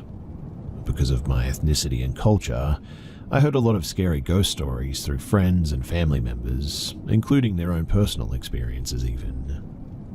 A lot of it ties into the shaman religious cultural beliefs and rules, and, for example, it's a known rule to never respond if you hear your name being called, if you know for a fact that nobody is around, that is. If you're not entirely sure, it's better to not respond, but instead to check to see if someone's home who might have called for you. It's believed that if it's a spirit calling for you, then they're trying to get your attention. If you answer, you let the spirit know that you heard them, and they will latch onto you, generally taking your response as a welcoming to impede on your life. Now, I remember a few different family friends, who are all shaman, sharing similar stories about hearing their names being called, but they knew for certain that nobody was home. Just in case, they would check the entire house without saying a word or responding, and it turns out that no one would end up being home. There's more terrifying experiences that were shared with me, but I'm going to leave them out of this because this could already be pretty long, so I won't get into it. So, I was just an average girl with a typical teenage life. I had no real first-hand paranormal experiences or anything, like I said before. I only ever experienced sleep paralysis for a short period of time, and that was during my sophomore year in high school. The first couple of times were pretty freaky, I'll admit, but eventually I got used to them, and some days I'd just be so exhausted after school that during an episode of sleep paralysis, I'd be like, I'm just too tired for this. I'm going to go back to sleep, and then I would just KO. Eventually, they also stopped after about 2 weeks. I understand the science behind sleep paralysis, as I did some research on it, but I'm including this experience because, in my culture, it's known to be a spiritual encounter. We have a different term for it in our language, which in English translates to getting or being sat on by spirits. Yeah, I know, kinda weird and funny, but that's just what it is. Now, I didn't experience much during my sleep paralysis, so I didn't really think much of it, to be honest. I just couldn't move and felt a lot of anxiety, which is pretty typical. But then I'd be able to feel a release and get up like I just woke up from a really bad nightmare. I didn't feel any kind of presence before, during, or after the experience. I never saw anything either, so I pretty much just summed it up as being the good old science-type sleep paralysis explanation. But in terms of the paranormal world, that's really about the closest thing that I'd ever really experienced. And it wasn't really anything truly spiritual, I guess you could say. Well, all except one night, During my junior year, I had a very traumatic experience. I won't say for certain that it was ghosts, but I'm definitely convinced that it wasn't a dream either, and it was the worst form of sleep paralysis, if that's what it was, that I've ever had. I also hope to really never experience anything like it ever again.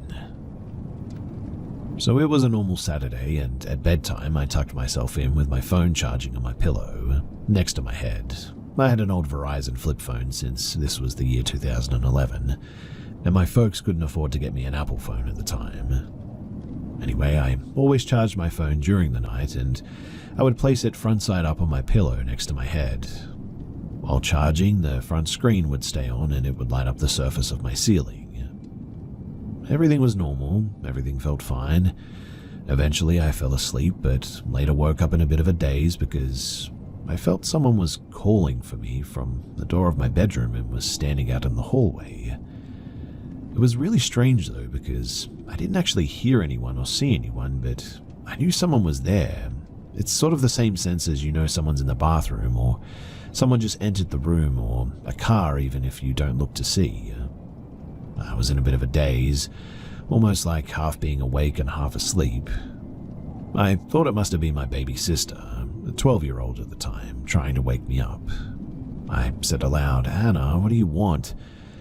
Mind you, I'm not actually seeing anyone, but I just feel that someone's there. I didn't think much of it because I was so tired, but I just knew that someone was there and someone was trying to wake me up. Eventually, though, I fell back asleep since they didn't say anything back to me and I just KO'd out again. I woke up again, though, but I wasn't in a daze this time. I slowly opened my eyes and slowly started to wake up. I'm thinking to myself, why am I awake? What time is it? I'm still kind of tired. I peek at my phone to check the time. It's close to 3 a.m. now, and again, the front of my flip phone is already on because it stays on while being plugged into charge. The front displays the time, so I don't have to do much to check the time. My phone is next to my head, so I simply turn my head and slightly face the screen towards my eyes to see the time. I move my phone back. With every intention of just slowly drifting back to sleep, I'm just sort of looking up at the ceiling, and I see a light from my phone screen hitting the surface of the ceiling. This is normal because I charge my phone like this every night. When suddenly, after looking for, I would say no more than 3 seconds, I see a huge shadow move from the left side to the right side across the ceiling where the light was hitting. The best way that I can describe it is as if I were to take my hand and hover it over the front of my flip phone, maybe 4 to 5 inches away, and move my hand starting from one end and across to the other end of my phone, interrupting the light being casted onto the ceiling. This would create a similar effect to what I saw, except the shadow took up the whole entire space of the light, hitting the surface as it made its way over from one side to the other, left to right. I was sort of in disbelief. I was still pretty tired, so I doubted myself and what I just saw. I was thinking that I must just be seeing things because I'm tired, or maybe a bug or something went in front of the light. So I thought, I'll just keep my eyes open and keep looking, just to see. I was trying to verify that it was nothing and that I was just being crazy and I was tired. Well, 2 seconds later, I see a huge shadow moving across the ceiling where the light is hitting again. The first time was left to right, the second time it moved from right to left. And this is when I finally really woke up and my eyes widened. I was now not tired anymore. I was freaking out on the inside and terrified a bit, but I remained still because I had no idea what I just saw or what had just happened. I was frozen in fear and instantly closed my eyes out of fear. But things got worse. Suddenly, I felt the atmosphere of the room change. It's hard to describe, but it was like the gravity around me felt heavy, and it was thick like the humidity in Florida. It felt ominous. A second after the atmosphere changed, I experienced something similar to sleep paralysis where I couldn't move, but I didn't dare try to speak either. I was petrified. I quickly felt an ominous presence on my bedside. It had the same heavy feeling like when the atmosphere changed. It moved towards the foot of my bed and began to climb onto the bed. The first move that it made onto the bed as well, I could literally feel the area in which it climbed on. It felt like a 300-pound person was climbing onto the bed too. I felt each indent as it climbed closer to me and over my legs. I could feel the lower end of my body move and sink in towards where it was climbing each time. I felt the weight of it shifting my bed from right to left every time that it crawled closer to me. I was crying on the inside and suddenly it stopped, and I felt an incredibly heavy pressure weighing down on my chest. It was hard to breathe and I was crying and praying to God for help. Mind you, I was a high school girl who didn't take her faith seriously. I was really only a Christian by name. But after 2 or 3 minutes of praying and begging for help, everything just suddenly subsided, and I was released and able to move freely. I was extremely afraid though, in shock, and was just trying to process everything. I laid there for a minute until I gathered the courage to hop out of bed, and I literally ran out of my room, straight to my little sister's bed to sleep with her that night. I accidentally woke her up. She was confused and asked me why I was there. I told her that I was really scared, and she asked me what happened, but I didn't tell her. I was too afraid to speak about what had just happened. I couldn't sleep by myself or in my own room for a whole month after that too. I ended up sleeping in my sister's bedroom with her for about 4 to 5 weeks straight. I tried not to think about it, and I didn't want to think about it. I didn't want to remember it. But I think I eventually told my mum about it a couple of months later. But I never really shared this experience with anybody else because I thought, well, for one, people for sure probably wouldn't believe it, with the exception of other religiously spiritual people, I guess. And two, I genuinely hated talking or even thinking about it because it was so traumatic. This is the first scary paranormal experience that I have ever had, and I genuinely pray to God that it is my last. If anyone is curious as well, no, I did not become a real Christian or born-again Christian after this, surprisingly as that may seem. I also stopped sleeping with my phone screen face up. I would charge it and always turn it over, so no light would be hitting the surface of the ceiling any longer.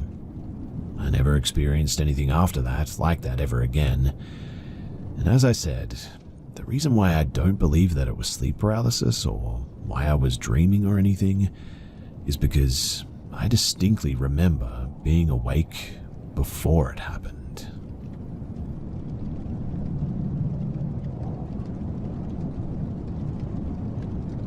This happened shortly before weed was legalized in Germany. In Berlin, regulation was already quite loose. As long as you didn't explicitly bother anyone, you usually wouldn't get arrested for smoking in public. I've been smoking daily for years now. I know it's not great, but that's beside the point. I usually function pretty well when I'm on it. However, I almost never smoke in public, partly to avoid trouble, but mostly because I enjoy the comfort of my own home. Now, one late night at around 3 in the morning, I was chilling online with some friends, ready to call it a day. I wanted to relax with a smoke in one of my favorite shows, but unfortunately I had no snacks left. Determined to end the night with a proper munchie session, I decided to hit up a nearby small convenience store, similar to a 7-Eleven here. At that hour, only the sketchiest ones are still open, often operating illegally, so I grabbed my coat and keys but stopped short before leaving. Why not add a little bit of joy to this cold walk, I thought, rolling a small smoke. I lit it up as I stepped outside, braving the freezing breeze. Now, the area that I live in is pretty rough. Mostly foreign students, many from Arabic countries. Poor integration has led to crime and violence being all too common here, unfortunately. Even so, I was still in pretty good spirits though as I strolled toward the flickering neon sign of the convenience store. Just one more intersection to go, in fact. That was when a group of men stood at the corner. They looked Middle Eastern and a little bit older than me, watched me as I walked by. It felt pretty normal for here anyway, to be honest. Nothing really to worry about, I thought, already feeling the kick of my smoke. I crossed the street without giving them much thought. Then I heard a voice call out, "Routine ID check, please show me your identification." My heart sank. Of course, this has to happen the one night that I smoke in public, I thought, turning to face the police. Only, they weren't police. It was the group from the intersection, now slowly approaching me. "Routine ID check, please show me your ID. We're undercover cops," one of them said with a smug grin. I froze. The fact that they weren't cops became clear when, despite their demand, none of them reached for any identification. "You know smoking weed is illegal, don't you?"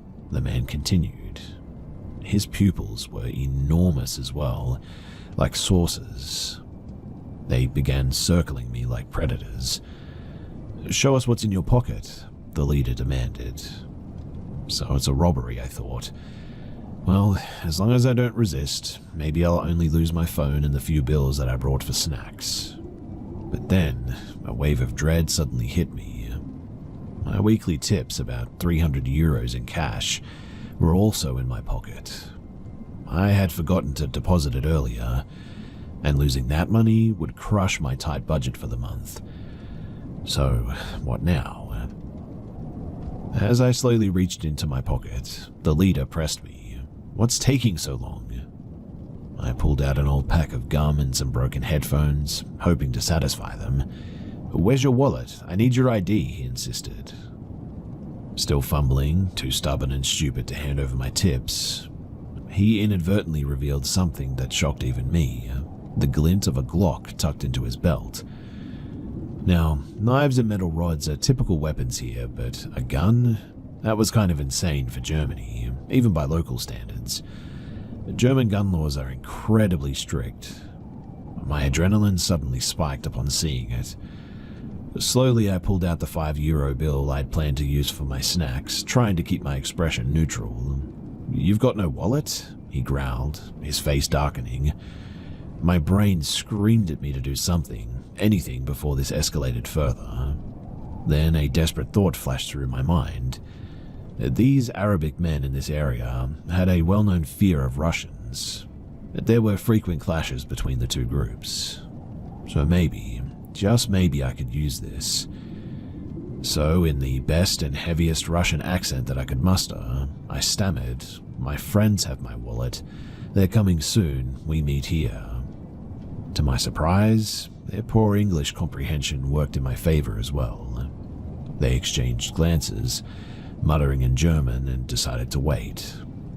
I forced myself to look confused, maintaining the bluff, and it worked. Their effort to translate or figure me out must have seemed like too much trouble. The leader finally pointed at my €5 bill. "All right then, you can get us something to drink." Reluctantly, I followed him into the convenience store I mentioned earlier. They grabbed a 6-pack of Coke. I paid for it, heart pounding.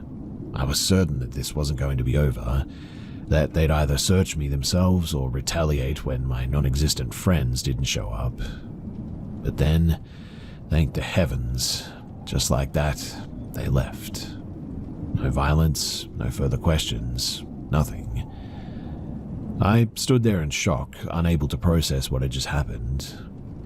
Looking back, I cannot believe that I bluffed in such a dangerous situation.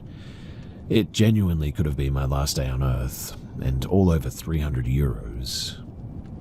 I've definitely learned my lesson though from this, and these days I avoid walking around late at night when the streets are dark and empty.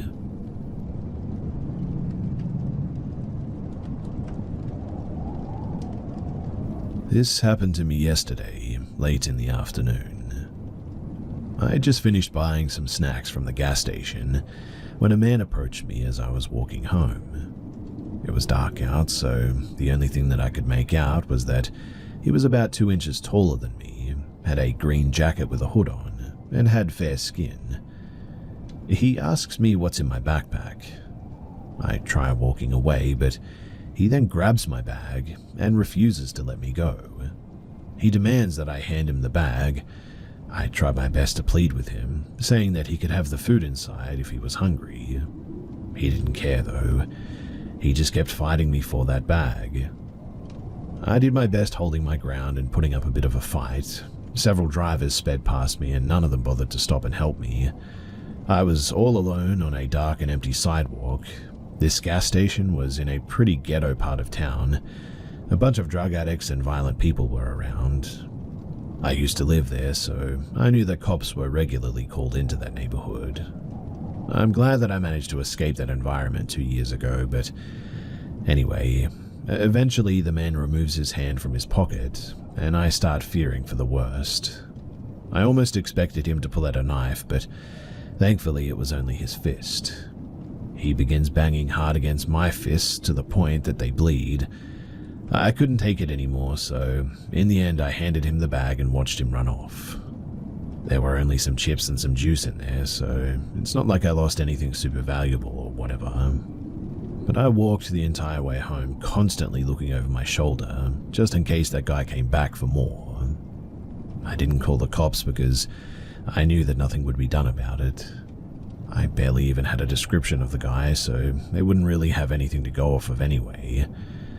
But now I'm currently at work with a bandaged hand, trying my best to get through the day despite the pain.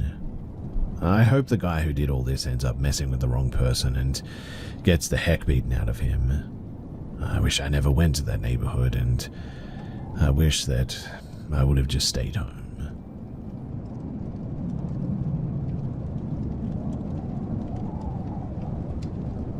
So something has been bugging me as of late. I've experienced a lot of events of the paranormal throughout my life, but I've had a hard time trying to share experiences with people, mostly because I live in the South, I think. The problem with these creatures or things like ghosts is that it's hard to explain an experience without seeming like a crazy fool. However, I feel that it is time to share, and I want to connect to people who have had similar experiences with the unknown. I'll tell you now, though, that even with a large track number of running into these things, I am still heavily skeptical on what these are, and I always lean to try to disprove them. So, a few years ago, I decided to head out to the country to meet my friend. His name was Brandon. Brandon was a college buddy of mine who had quit college and had become a welder. He made some good cash at an early age, and had a house built on his family's land too, which he wanted to show off to me during a nice sunny day. I won't lie too, I loved his place. His family owned a huge patch of acres, and his place was built like the ultimate man cave. And anyway, after arriving, me and my old friend did the usual catching up and playing a few games on the PS4. Everything was normal until Brandon went out to get some beers and some pizza. He had left me alone to play some Mortal Kombat on his 75-inch 4K TV. It was normal for about 15 minutes of his departure until I heard running downstairs. I decided to look down the stairs to see what was happening, and I saw a little girl with frizzy black hair run past the bottom of the stairs, with Brandon's dog sitting at the middle of the stairs watching her run past too. I was like, huh, cool. Brandon's kid's sister walked from his parents to his place to play or something. Honestly, I didn't think too much of it, as I had seen kids outside of his place playing outside before. Brandon returned with some Domino pizzas, some wings and some beer, and I decided to tell him what I saw, that his kid sister was running on the first floor. And the guy, he looked at me spooked. He said that he didn't have a kid sister and that the kids, they had left as soon as I pulled up. The weird part was that he got kind of excited and said, "Dude, you saw her too?" I had to make him explain. So Brandon told me a story that happened 3 weeks prior to me coming. He had some guys over drinking during the night, and they decided to crash in the room that we were in. As they slept on the floor, one of the guys started screaming, which prompted them all to roll over to see what was going on. And he said that there was this girl with black hair standing at the base of the stairs staring at them in the dark, and as soon as they saw her, she darted downstairs again. He stated that they turned the lights on and searched the place for her, all over the place, but she was nowhere to be seen. He was happy that I saw her because this means that to him, it was real.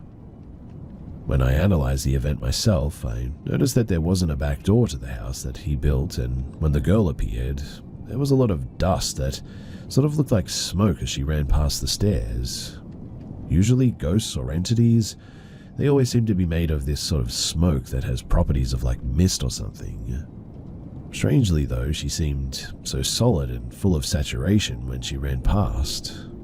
But what really made me think was noticing that the dog seemed so confused when he saw it too. This was honestly such a strange event. Also, they didn't live in a neighborhood or anything, so there were no neighbors. This whole event is still such a mystery to me, and I wish I had more answers.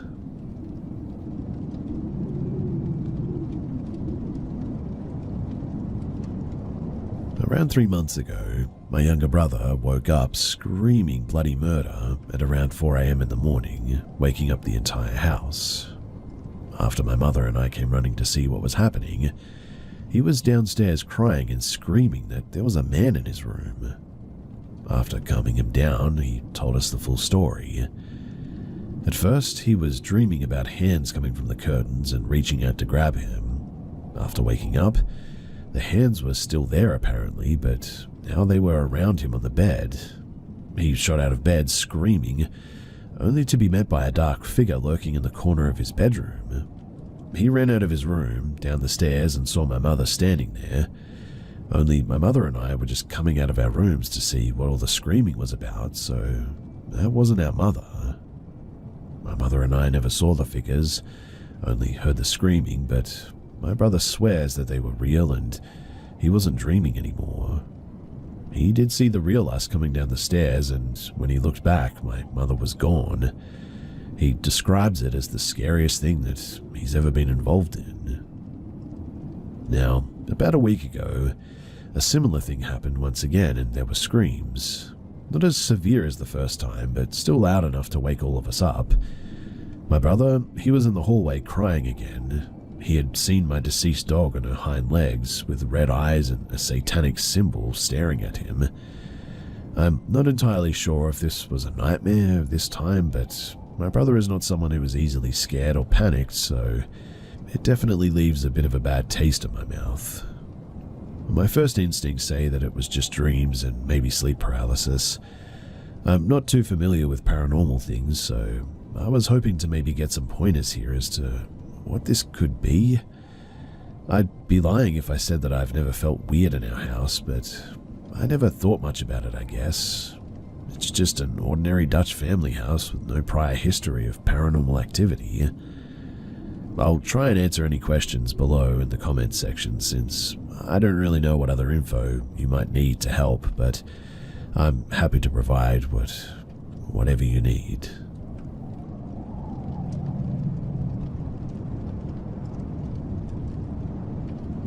This is an old story from when I used to live in the dorms during my time in college. This happened about 5 years ago, and this dorm has a full history of, well, people ending their lives and all sorts of tragic events. So much so that the dorm windows are only allowed to be open a little bit.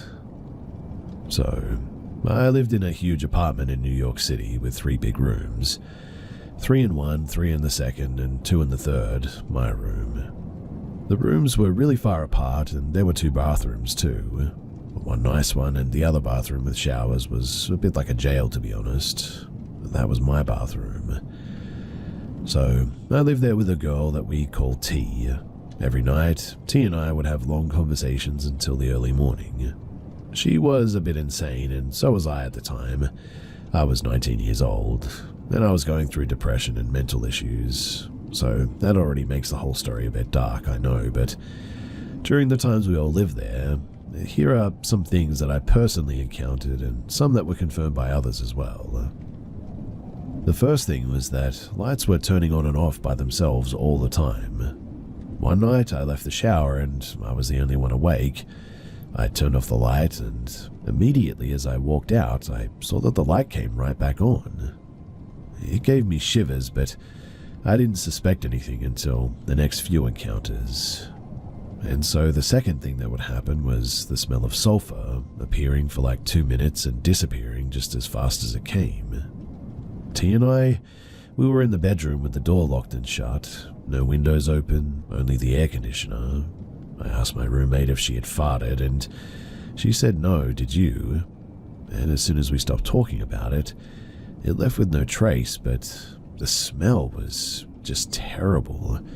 Way too strong to be from a person, really. The third thing was hearing long melodic whistling while I shower. It was not a drain too, because I'd been living there for like 2 months and never heard a noise like that. It was melodic and even had a tune.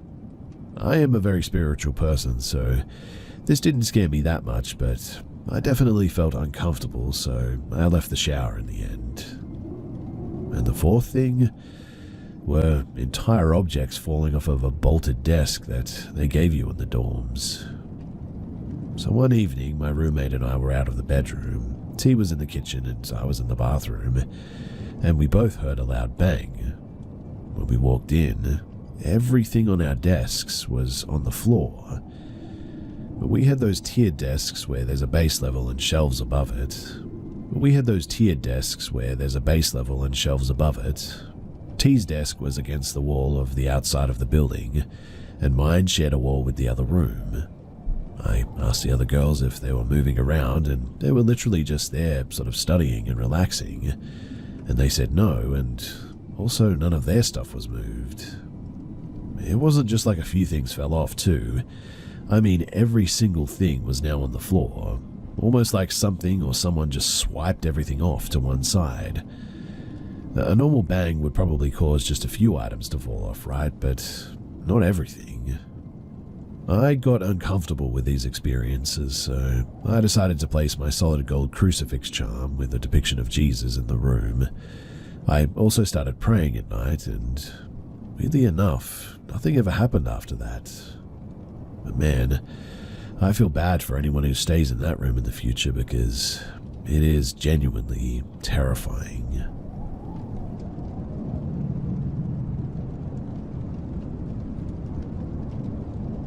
So my husband took me to the Stanley Hotel for my birthday.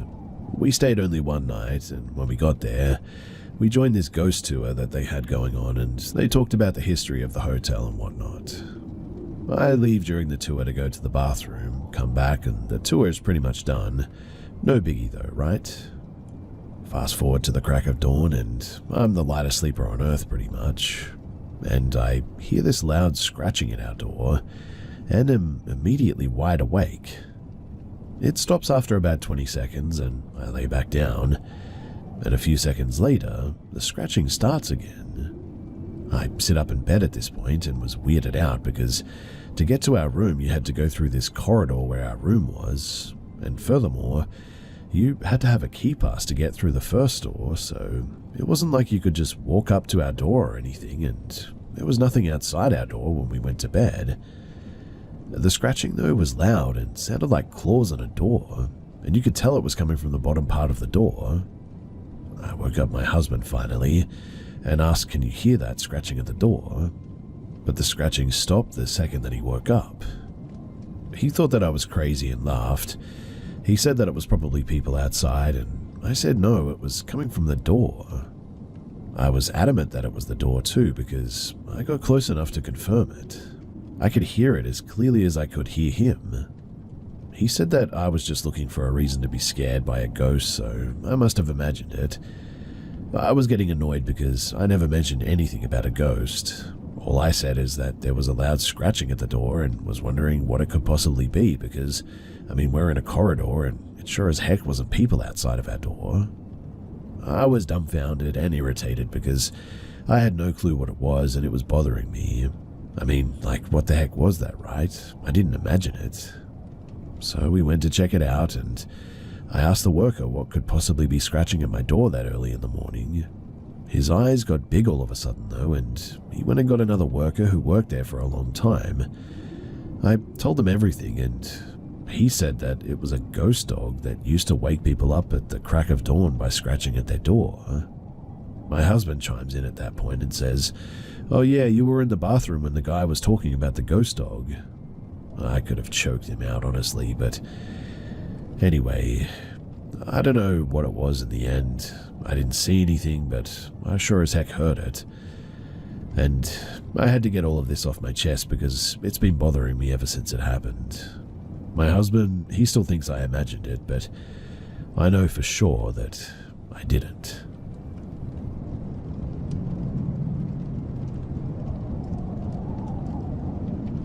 "50 years ago, when I was in high school and college, I taught CPR and first aid classes for the Red Cross in a building that was built in the mid-1800s. I don't know architecture, but I think it would have been called Victorian, I guess. Most of the time, the classes I taught, they were like 10 to 15 people and ended at around 10 at night. After class, I'd watch everybody leave, lock up, and then clean up. Classes were on the second floor, and I'd have to carry the CPR dummies down to the basement for the storage. Creaky stairs, bad lighting, and shelves with stacked up CPR dummies looking like corpses. Yeah, it was a bit creepy. In fact, that basement was just overall creepy as heck. Always felt like you were being watched down there. I'd hear footsteps following me up the stairs and constantly check over my shoulder. While I was in the basement, almost always, I'd hear footsteps upstairs as well. The first time or two times I rushed upstairs to see who I'd forgotten and locked inside, but there was never anyone there, just me in the building. The office staff in the building left at 5, so I almost never saw them, but I decided to get there early to see if the office ladies knew anything about the creepy basement and footsteps. They all laughed at me. They apparently all knew that it was haunted. They even had names for the ghosts. There was a little girl that they'd seen and hear singing. There were muffled and mumbled voices, footsteps, and the toilets flushed on their own. But none of them, and I mean not one of them, would ever go into the basement. Never the basement, they said. Apparently, the Red Cross, they had bought the building from a former funeral home, and the basement was where they did the embalming. I eventually got used to it, I suppose, but the first few times as a 17-year-old, that place absolutely terrified me.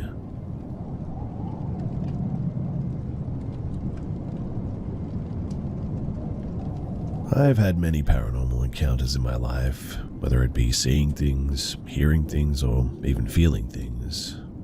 My family, they joke that I must have ghosts following me around because it happens so frequently. But we also lived in many haunted places growing up. Crying babies at night, things running around like crazy at 3 a.m, angry banging on the walls when nobody was home but me, and once, even a really tall shadow man that would sit by my bedroom doorway in a meditative pose. But you get the idea. Paranormal stuff gets on my nerves, in fact. So, when I recently moved into a new apartment with my boyfriend, and I was very happy that it felt empty, as in no one was there but us, I was pretty chuffed. But, unfortunately, that only lasted until last weekend. So, it was very late and we had just finished the deed. Yes, necessary backstory, sorry about that, but we were laying in bed. My boyfriend noticed the time, a little after 3 a.m, and jokingly asked if I could feel anything lurking around because it was the witching hour. I joked back that sorry, the ghosts only had a 10-minute window from 3 to 3:10 to do their haunting, and they'd missed their shot tonight. But only a few seconds later, our partly open bedroom door slammed shut violently. My poor boyfriend, who also had very negative experiences with the paranormal, and is honestly more scared of these things than me, was very freaked out. So, to relieve some of the tension, I joked that there was nothing to worry about, since it was probably some cranky old man's ghost who was mad that we didn't do just 5 minutes of dry missionary and call it good, and that it probably took him 5 years of stored energy to slam the door like that anyway. But as soon as the words left my mouth, I felt something slam over me, like a shield of air but solid, and for a few seconds I couldn't breathe. That sobered me up quickly and got me properly scared. I very softly whispered to my boyfriend that whatever it was did not appreciate my sense of humor. For the next few minutes, the bedroom door kept opening and shutting in small jerky movements. Eventually, I gathered my courage, got up, opened the door and apologized for being offensive. I then firmly added that we were trying to sleep now, shut the door and locked it. And we slept the rest of the night unharassed. Honestly, I think the funniest part was my boyfriend asking to move to the side that I usually sleep on by the wall, so I would be closer to the door, which was absolutely fine by me. It was definitely one of the more interesting encounters, though, that I've had in a while, and I'm sad to say that this house is not empty after all. I'm even sadder to report, whatever or whoever is here, they do not have a sense of humor at all. But I mean, oh well, after the shadow meditation man, whose head nearly touched the doorframe while sitting, this ghost, honestly, is just low-hanging fruit to me.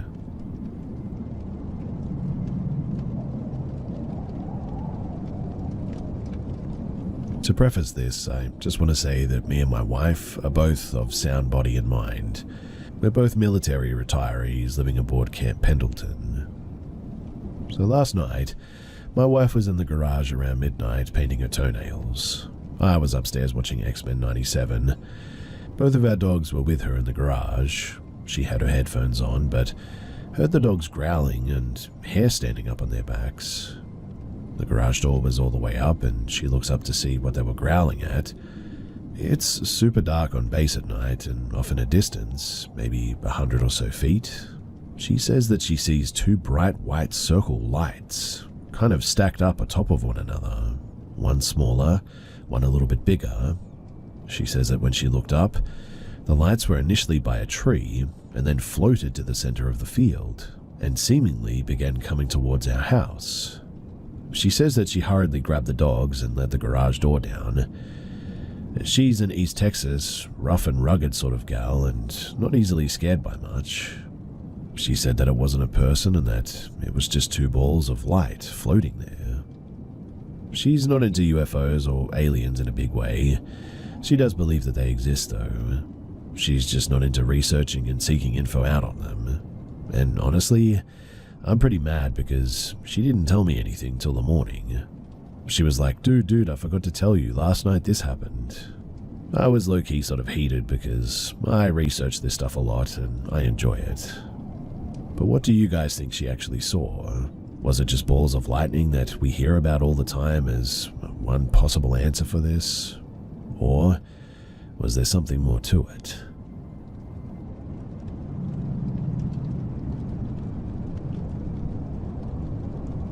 This happened last year, right before I switched up jobs in October. So I used to work really early in the morning. In fact, I would be at a transit bus at 4:30, get to my intersection, and hopefully catch a connecting bus.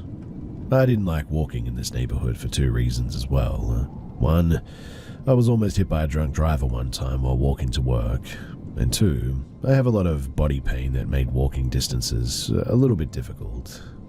My bus, though, was running late, so sadly I did miss my connection and was forced to walk that day. So I began my 15-minute walk to my job in the dark of the morning.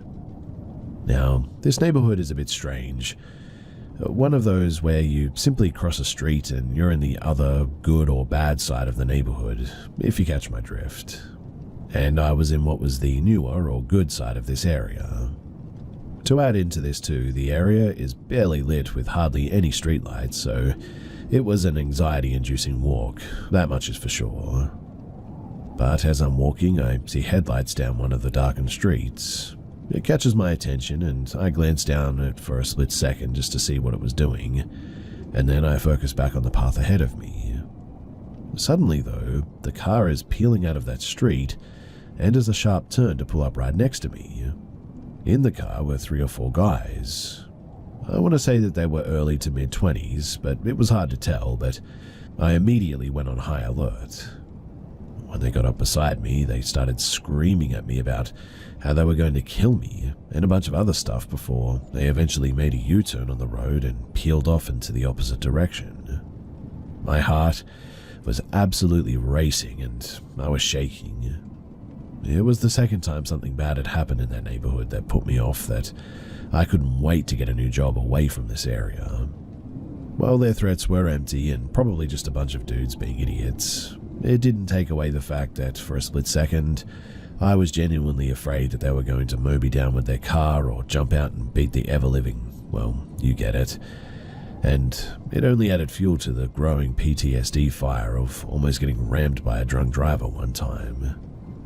Luckily, I did get a new job within a month of the incident, but I am still very nervous around traffic. And every time a car speeds by me while I'm walking on the sidewalk, I feel my heart racing because I think of that time, and also the drunk driver.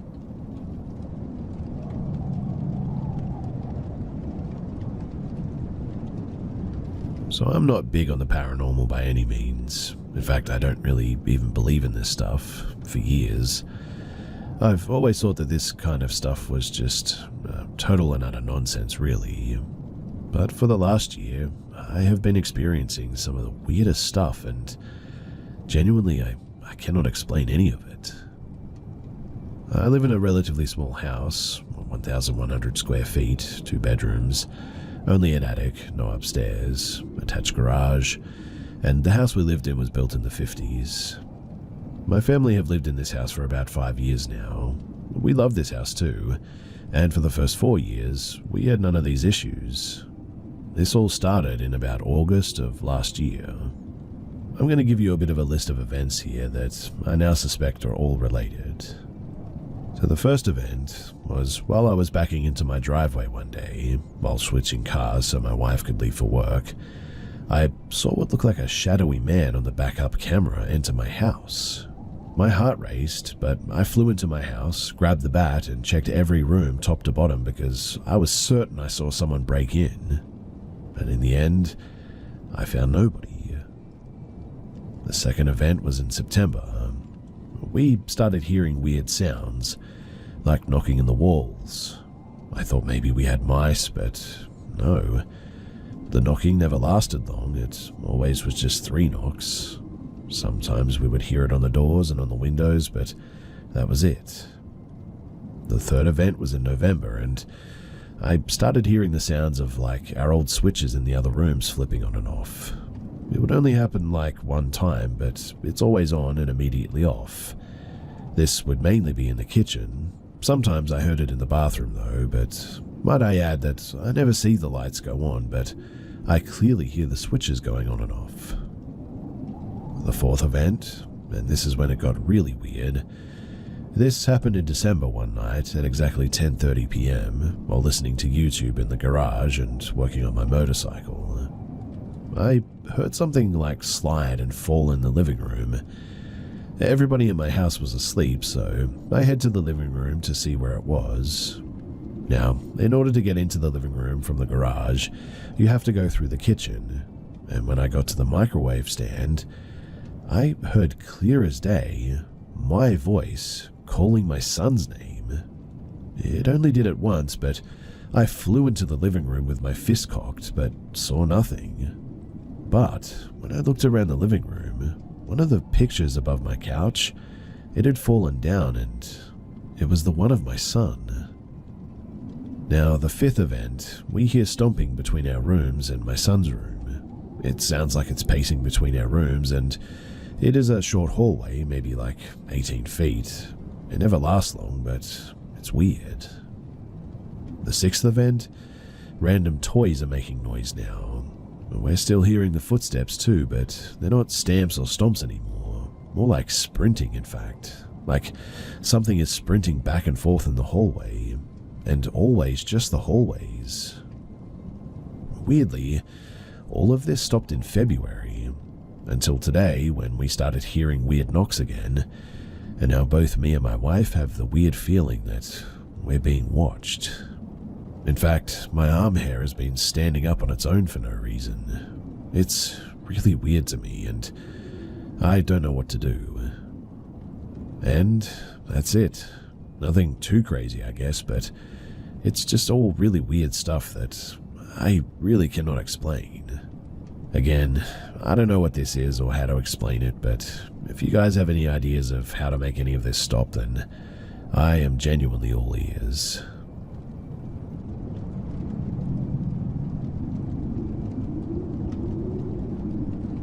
A bunch of years ago, I matched with a guy on Tinder.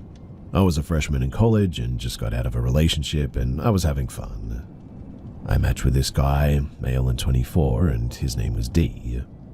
He was a little bit odd, but we had similar interests and went to the same school, so I thought, you know what, why not?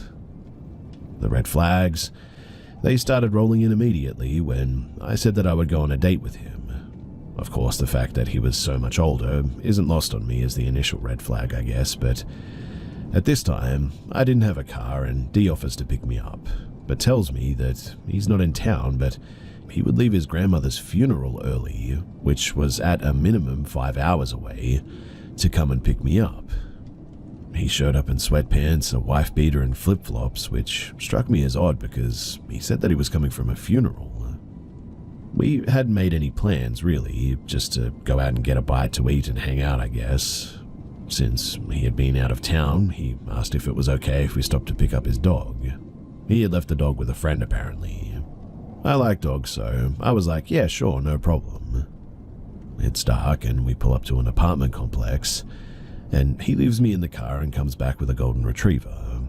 The dog immediately starts growling at me, which honestly had never happened to me before, so I start feeling a little bit weird about that. D doesn't say anything about the dog's temperament. Because we have the dog too, he wants to drop him off at his house. This feels logical to me, so I agree.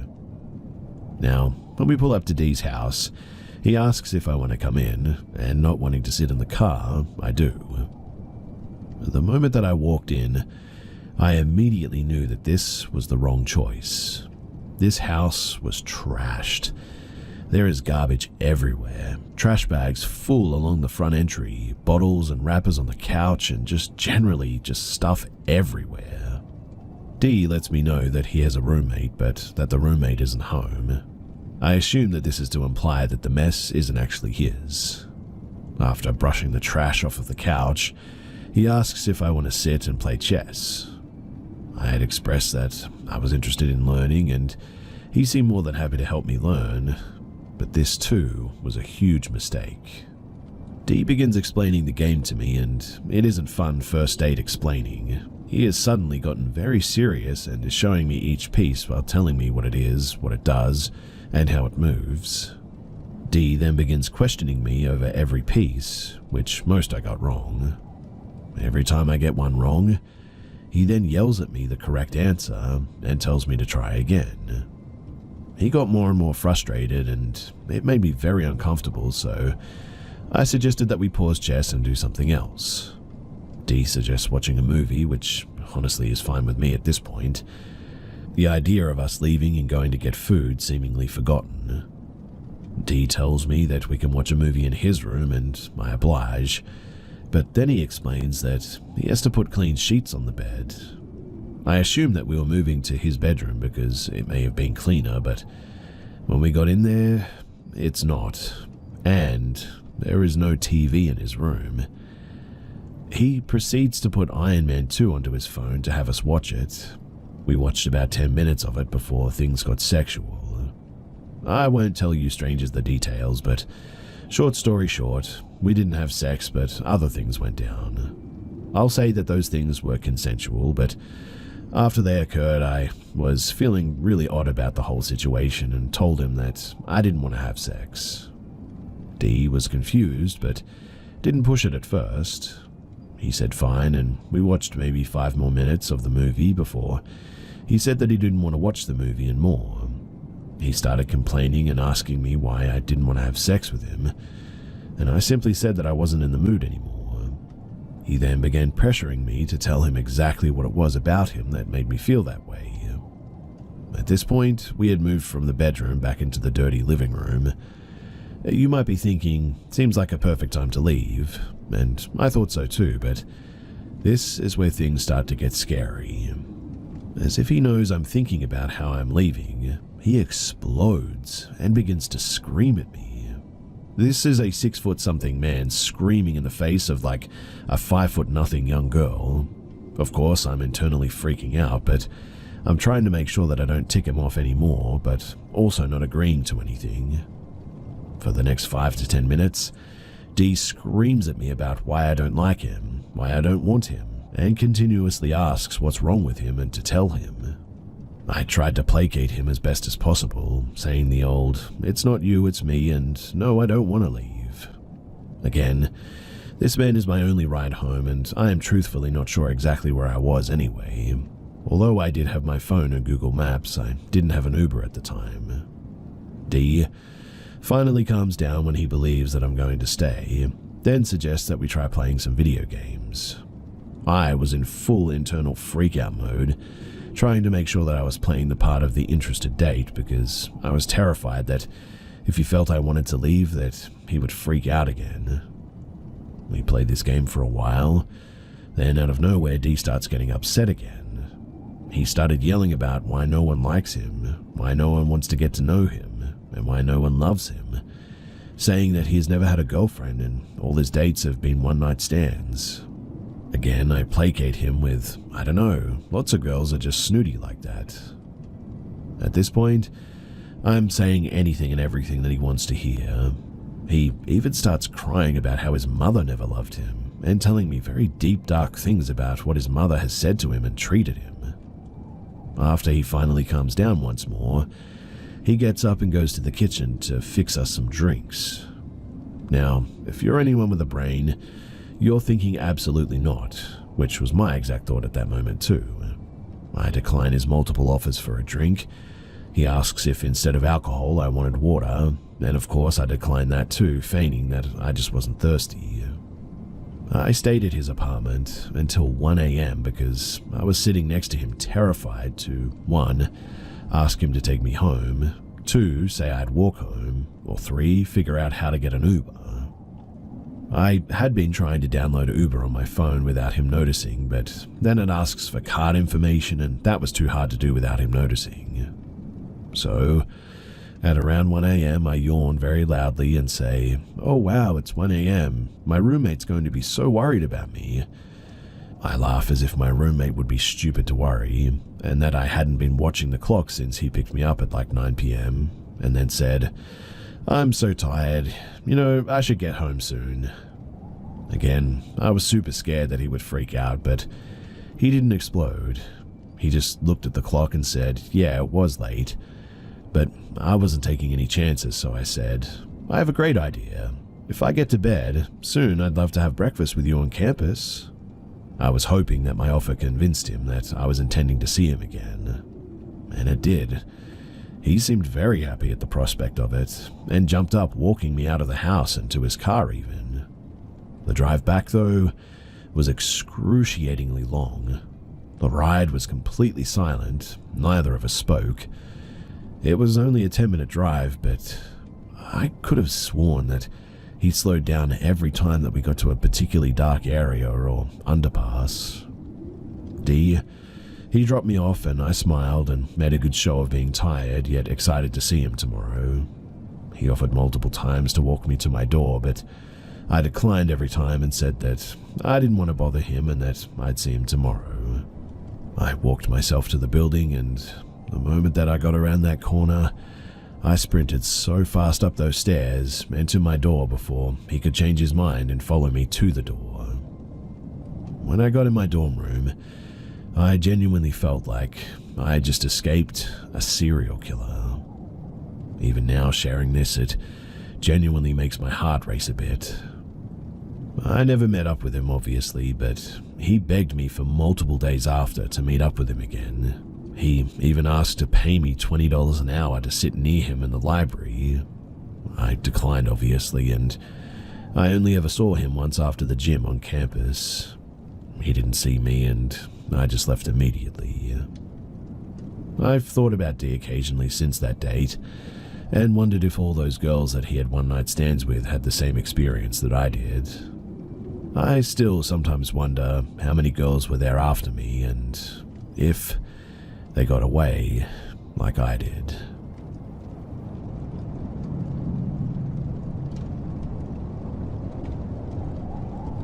So I cleaned houses for a while in my small hometown in Indiana.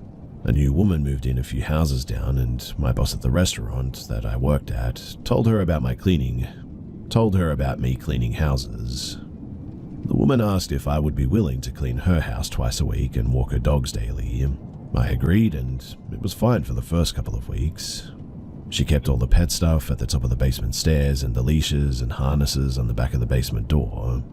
She told me that her and her husband, they were supposed to move to Tennessee, but he went ahead of her and told her not to bother coming down. Apparently, he had been having an affair and was moving the other woman into their new house with him. She asked me to watch her house and dogs because she was going to Tennessee to get some of her stuff that he had taken with him.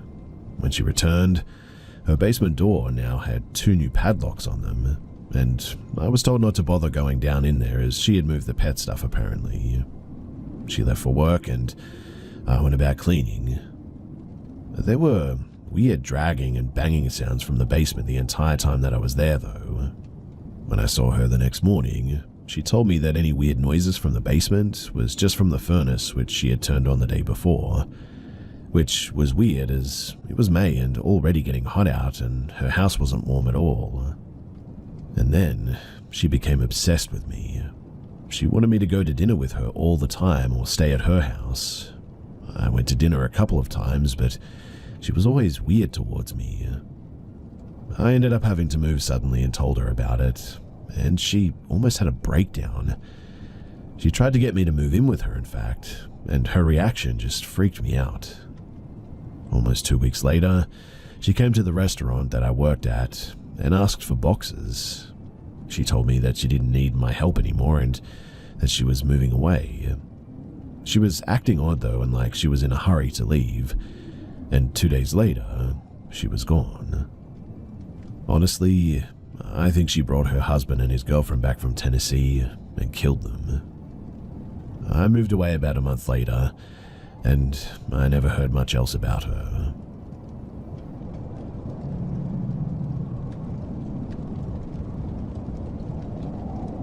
My grandma used to live in a 4-story high flat, and she was on the top floor. She lived there for like 50 plus years, and the whole building is like at least 100 plus years old. Now, when my mum was a little girl, she experienced a lot of creepy stuff. She told me this particular story as I grew a bit older that really stuck with me all these years. One night, while she was sleeping in bed with her little sister, they shared a room. She looked over to the door and saw a man standing in the shadows. Full of fear, she froze and didn't know what to do, so she just stared at this man and decided to wake her sister up while having her eyes fixed on this guy. Her sister woke up and began to cry after seeing this, and her parents, they came into the room and the man was just gone. Another thing my mum told me was beside the garden door on the bottom floor, there was this little indoor storage area where all residents of the flat could store their bikes, scooters, etc. My mum told me not to go in it. She legit told me that it's haunted and to stay away from it. I never went close to it. In fact, I remember every time I had to go up to my grand's by myself, I would feel an eerie feeling coming from that little compartment, and I would just sprint up the stairs. I would also feel as if something was following me from behind as I was going up those stairs. It was weird. Anyway, that's some backstory of this house, but now, when I was 14 years old, myself, my brothers, and my cousins, we all used to go over to my grand's quite regularly, and back then, we never had phones or anything like that, so we played games like hide and seek, what's the time Mr. Wolf, etc. One day, it was just me and one of my cousins. He was around 11. All of the adults used to sit in the living room and they used to tell us to just go and play, because we used to scream and they used to tell us to close the door as well, which we always did. So my cousin and I decided to play hide and seek this day. I tell him that I'll seek and he hides. He agrees and he goes to hide. I face the wall and begin to count down, and when I finish I go look for him. I start by the kitchen and he's not there. I go to the bathroom, not there either. Then I go to my grandparents' bedroom. Inside the bedroom they had this closet. Well, it was more like a small room with plenty of space in there for like 4 people. but this is where they stored a bunch of blankets and old sort of traditional furniture. And as I entered the bedroom, to my surprise, he jumps out from the closet with both of his hands on his throat, crisscrossing each other, looking pale and sort of blue. And what he says next, I'll never forget. He says to me, with tears in his eyes, "Why did you strangle me?" My first instinct was to call him stupid and say, "I didn't." But then he says, "You were behind me, strangling me. I saw your face." This sent shivers down my spine. In my head, I'm thinking, if I'm currently in front of you, how could I have just teleported in front of you if I was right behind you a second ago? For this to make any sense, I would have had to have strangled him, then I would have to somehow run directly in front of him, out of the closet door without him seeing me, and get to the position that I was currently in, which is impossible. So, being the older cousin, I could clearly sense the fear and distraught that he was in. To lighten the mood, I started to laugh and giggle and said, "Yeah, it was me, ha ha ha. I was behind you." I hugged him, but honestly, I was terrified. We stopped playing hide and seek after that. His mum was mad at me for strangling him, and I just took all the blame. I told my mum what happened when we left my grand's, and she believed me and hugged me, and we just kept it to ourselves. Many years down the line, I was like 21 and this cousin was like 18-ish, and I brought this story up with him and he remembered it clear as day, exactly what happened. We talked, and now that he was way older, he understood what had happened and that it was completely impossible for me to be in front of him like that, and also behind him, strangling him a moment ago. He thanked me for giving him that comfort at that young age and telling him that it was me strangling him. He said for many years that he believed it was me, because I told him it was. He also said that if I didn't say that it was me, he would have been paranoid for the rest of his life. He said that as he grew older, he started to think about that day and started to realize that there was just no possible way it could have been me strangling him if I had just come into the bedroom. In other words, he had started to put it together himself. Thankfully, that house has now been sold, but even as I grow older, there are moments when I feel the urge to drive by it again. Yet, as I approach, a sense of unease creeps over me suddenly, and I find myself accelerating desperately to escape its haunting grip just a little bit quicker.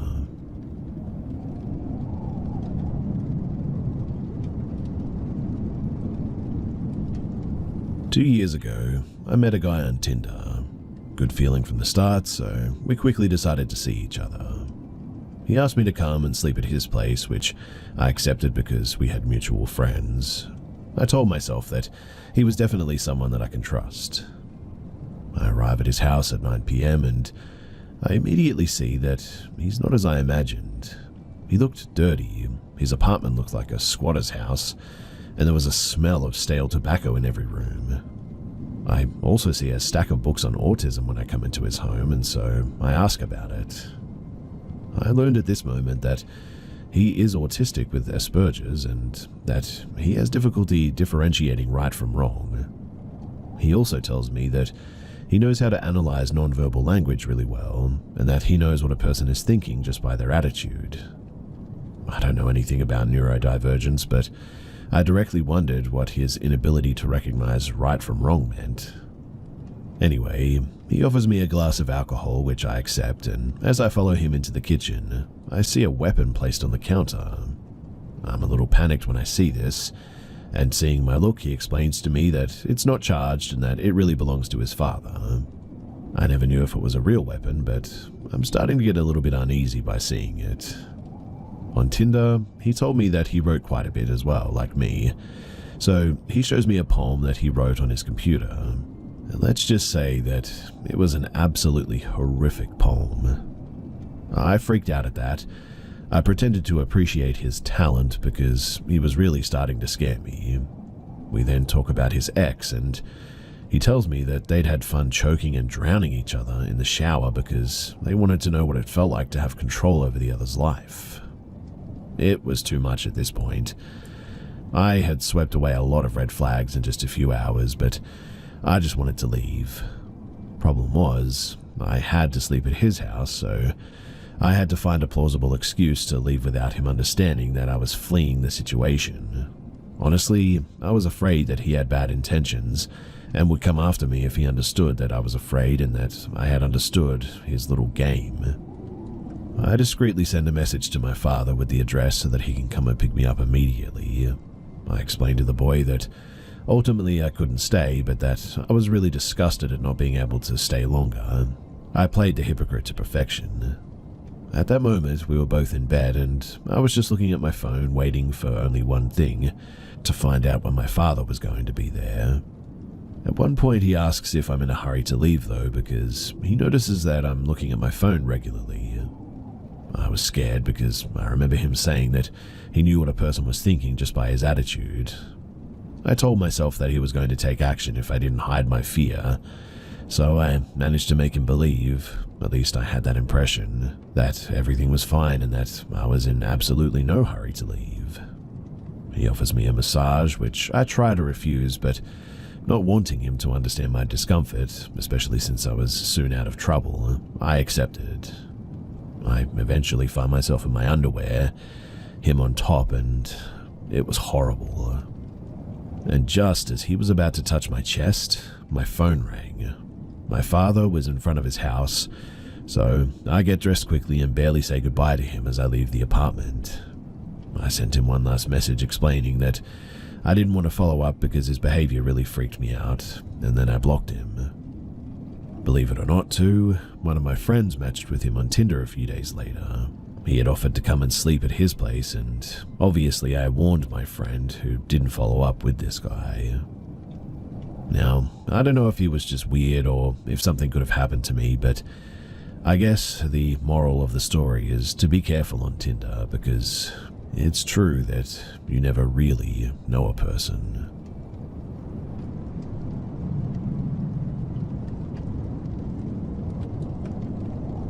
In the 60s and 70s, it was common for people to hitchhike around the country.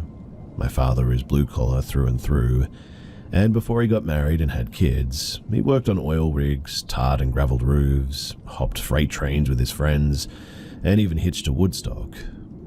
He's always done manual labour jobs, so he's always been reasonably fit, with an average build, and in the hitchhiking era, he was cautious and aware, but never truly felt like he was in any danger.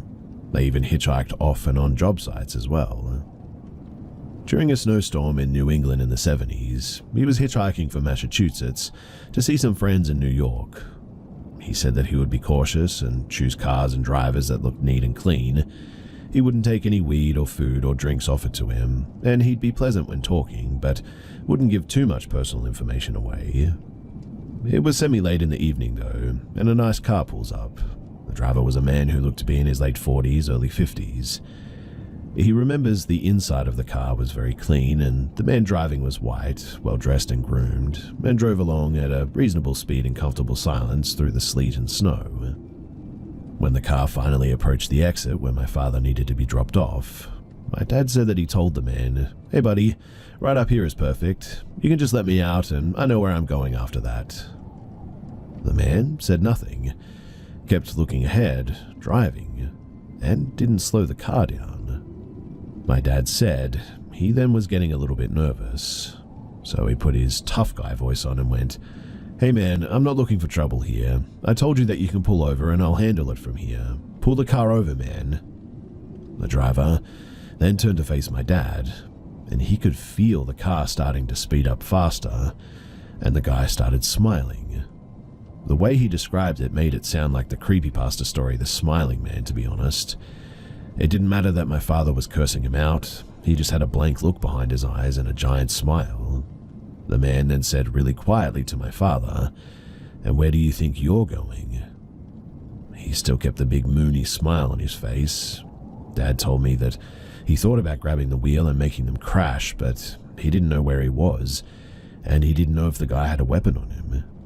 He said that he saw a turnoff approaching though, and so he quietly put his hand behind him on the door handle and decided that he was going to try and tuck and roll out or run out if the guy slowed down enough.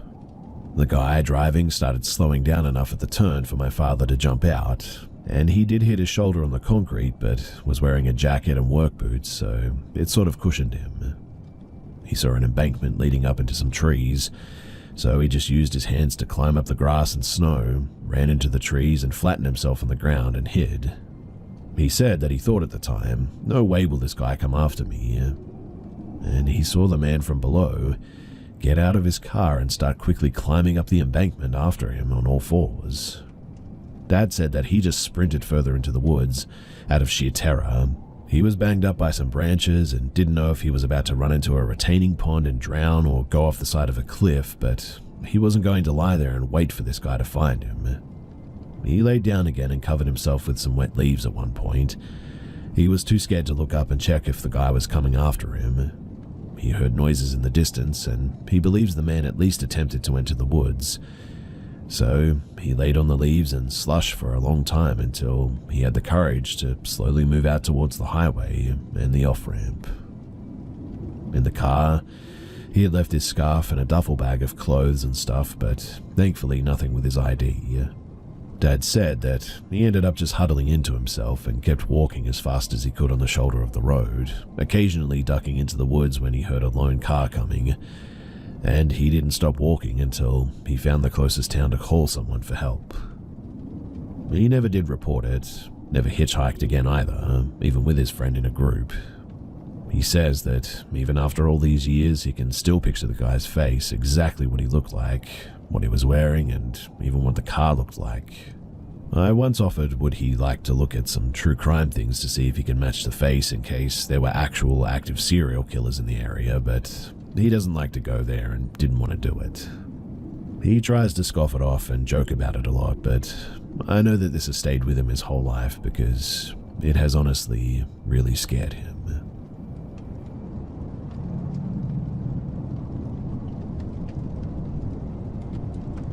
Back in the summer of 2005, or maybe 2006 actually, I was employed by the National Park Service in Washington State. After spending 8 days conducting trail work in and around Glacier Meadows in the Hoh Rainforest, we began the long hike back to the trailhead. My co-worker, he was hiking ahead of me by roughly 5 minutes, setting a brisk pace as we made our way down the trail. As I descended a particularly steep switchback, I noticed my co-worker engaged in a heated argument with a man that he had just encountered. I paused at the top of the switchback, trying to discern what was happening below. The man, dressed in jeans and a tank top and carrying a fishing pole, seemed to be heading towards one of the subalpine lakes, likely to fish, I guess. His attire was unusual for someone about 10 miles from the trailhead. No backpack, water, or gear, which made him stand out even more. From a distance, I could see the man was visibly agitated, gesturing aggressively as he spoke. When I caught up to them, my coworker briefly explained that the man was furious because he believed my coworker should have stepped aside to let him pass, adhering to the unspoken trail etiquette of yielding to those hiking uphill. But as soon as the man saw me approaching, his demeanor changed drastically. His aggression faded, and he immediately ceased his argument. He walked past me without making eye contact, his earlier hostility replaced by a sudden desire to leave the encounter behind. The entire situation was unsettling to say the least, but we shrugged it off and we continued our hike back to the trailhead. Now, years later, in a moment that brought that strange encounter rushing back, my coworker called. He had been watching a news story about a murder in Alaska and found something disturbedly familiar about the suspect involved.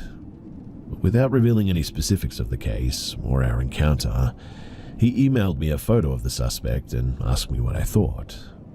And as soon as I opened that email, my heart skipped a beat. The face staring back at me was unmistakably that of the man that we met on that trail years before. The man who had seemed so unnerved by my presence during that argument was now identified as Israel Keys.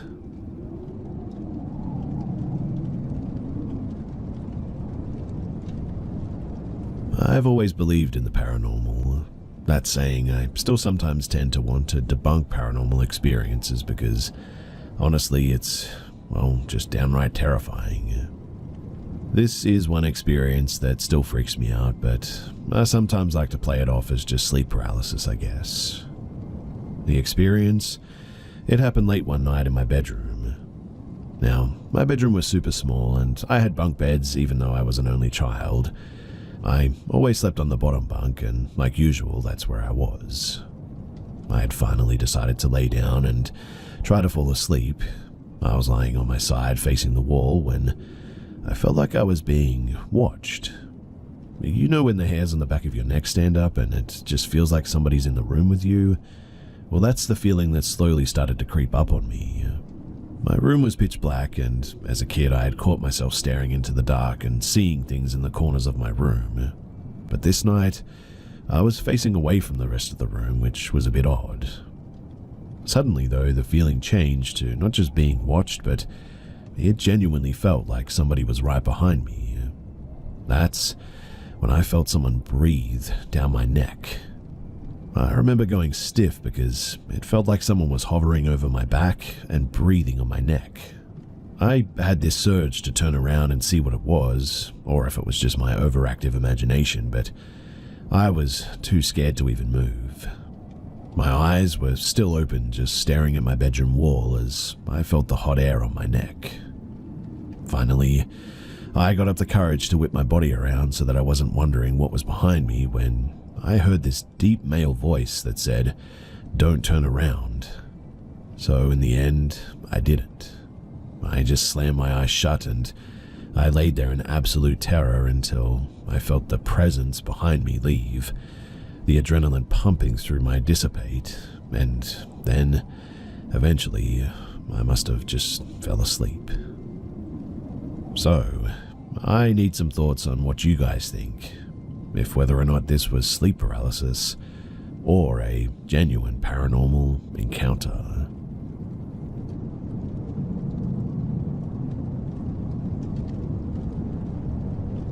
This event happened about a year ago, but it has always stuck with me.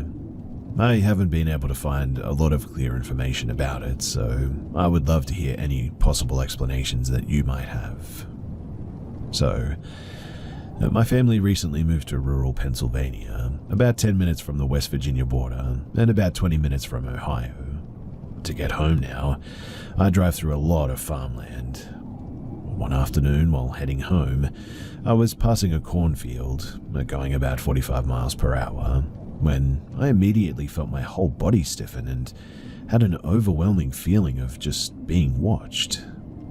I found myself sitting up completely straight up in my seat, turning down my music and gripping the steering wheel tighter.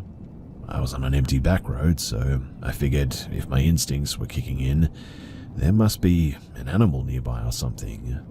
I slowed down to about 35 miles per hour and I glanced around to see if I saw a bear or a coyote or maybe even a sketchy person. And it was then that I noticed two glowing red eyes peering out from the cornstalks on my right, about 10 feet in front of my car. A feeling of this is not good or safe washed over me all of a sudden, so I instantly hit the gas and sped off to my house. Once I got there, I sat there trying to figure out what the heck I just saw. Maybe someone's laser lights on a hunting rifle, maybe something reflected against my headlights strangely, but just nothing seemed to adequately explain what I saw, my sense of panic, and or the overwhelming feeling of malicious intent that came from those eyes. My best guess was that it was a really big owl, but this happened during the day, so that just doesn't make any sense. Also, the fact that it happened during the day, those eyes must have been real bright to shine that light, so bright that it was easy to distinguish between it and the daylight. Whatever it was, the moment has always stuck with me, and I'd like to know if a red-eyed corn thing is a common thing to encounter, and if so, what is it? When I passed the same spot later that day, coming from the opposite direction, I felt hesitant or cautious driving by, but not unsafe like I did that time. Maybe whatever I saw had moved on by then, I don't know, but I just want to have an idea of what the something that moved on might have been.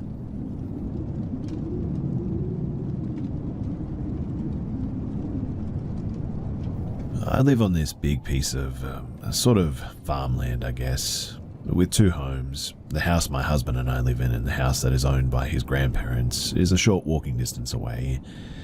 We have a lot of woods surrounding our land, and we get a lot of woodland animals that come through our yard a lot. It's one thing that I really love about living here, in fact. For instance, there's a ground hog family that I've watched grow up that live by one of our sheds. They tend to mind their own business and don't bother any of our small crops. But anyways, our dogs kind of just know the territory and walk around freely between our two homes in the large field. I guess you could call them farm dogs, but they don't really do anything. My dog is a 3-legged, 15-year-old Chihuahua that manages to get around better than me somehow, and Nana's really fat beagle who would lick you to death pretty much. We're also dog-sitting my mother-in-law's big dog for 4th of July weekend since she's going to be somewhere with lots of fireworks. He really doesn't like them, and he's familiar with our home. But anyway, last night I came out of the bathroom and the big dog starts freaking out, like whining, howling, kind of stomping his feet like he wants to show me something, if that makes sense. This isn't really unusual for him because he gets pretty mouthy when he wants to go outside, so I started going towards the door, which then he started gesturing with his head towards it. So I opened the wooden door before our screen door and he just kind of froze in our kitchen like a statue. My dog then came up behind him and froze too. They both just stared directly at me and turned their heads towards the door and sink, like they were gesturing for me to go outside. It was really uniform and weird. It's hard to describe, but it just felt so wrong for them to do it like that. But at the same time, I assumed that maybe there was a skunk outside or something. So I went out onto the porch to see our grand neighbor's dog sitting happily on our porch, which made me relax a bit. There were very distant sounds of fireworks, so I thought maybe that's what our dogs were on edge about. But then the fat beagle on the porch did the same thing, looked at me, nodded his head towards the woods like a suggestion. I noticed that he was sitting uncharacteristically still and wasn't panting and snorting like he usually does. I walked to the edge of the porch and looked around for a bit, and eventually my eyes landed at this one spot, a perfect hole between the trees that allowed me to stare back deeper into the woods a little bit, and in that spot, I saw a pair of eyes open and blink at me. Now, the rest of this is kind of a bit of a haze, but I just remember thinking, you need to go to the woods over and over again, while urging myself not to do it, like I was having a battle with a rope pulling me. It suddenly looked like there was grass that was laid perfectly for me to walk on, like I could point out spots that had been tread on by feet before. It was like there was a path made for me to walk to this pair of white eyes staring at me from the woods. My husband at this point noticed something was amiss, I guess because he heard the door open and wasn't sure where I was. I always tell him when I go outside to read or sit on the porch for a while, and I just kind of heard him behind me go, "What are you doing?" I remember saying, "I'm just looking." I specifically remember saying that too. My husband kind of started getting worried at this and started guiding me inside, but I remember saying, "I'm just looking." He finally ushered me inside and shut the door, turned around, wide-eyed, and kind of questioned, "You do not need to go out into the woods. You know that, right?" I was really confused. From what I remembered, from his perspective, what he should have seen was me standing on the porch staring into the woods. I never mentioned anything about walking out there, just had the sensation that I should move. But it was then that he told me that apparently I kept looking out like I was in a trance and saying different variations of, "I need to walk out into the woods for a little bit." Mind you, I have no recollection of this at all. I've had weird things happen to me before, but this truly filled me with dread. I don't understand what happened, and I'm honestly really frightened about any of us going outside alone for a bit. I really, really feel like there's something trying to lure us into the woods or something. I know that sounds crazy, but honestly, that's how it felt.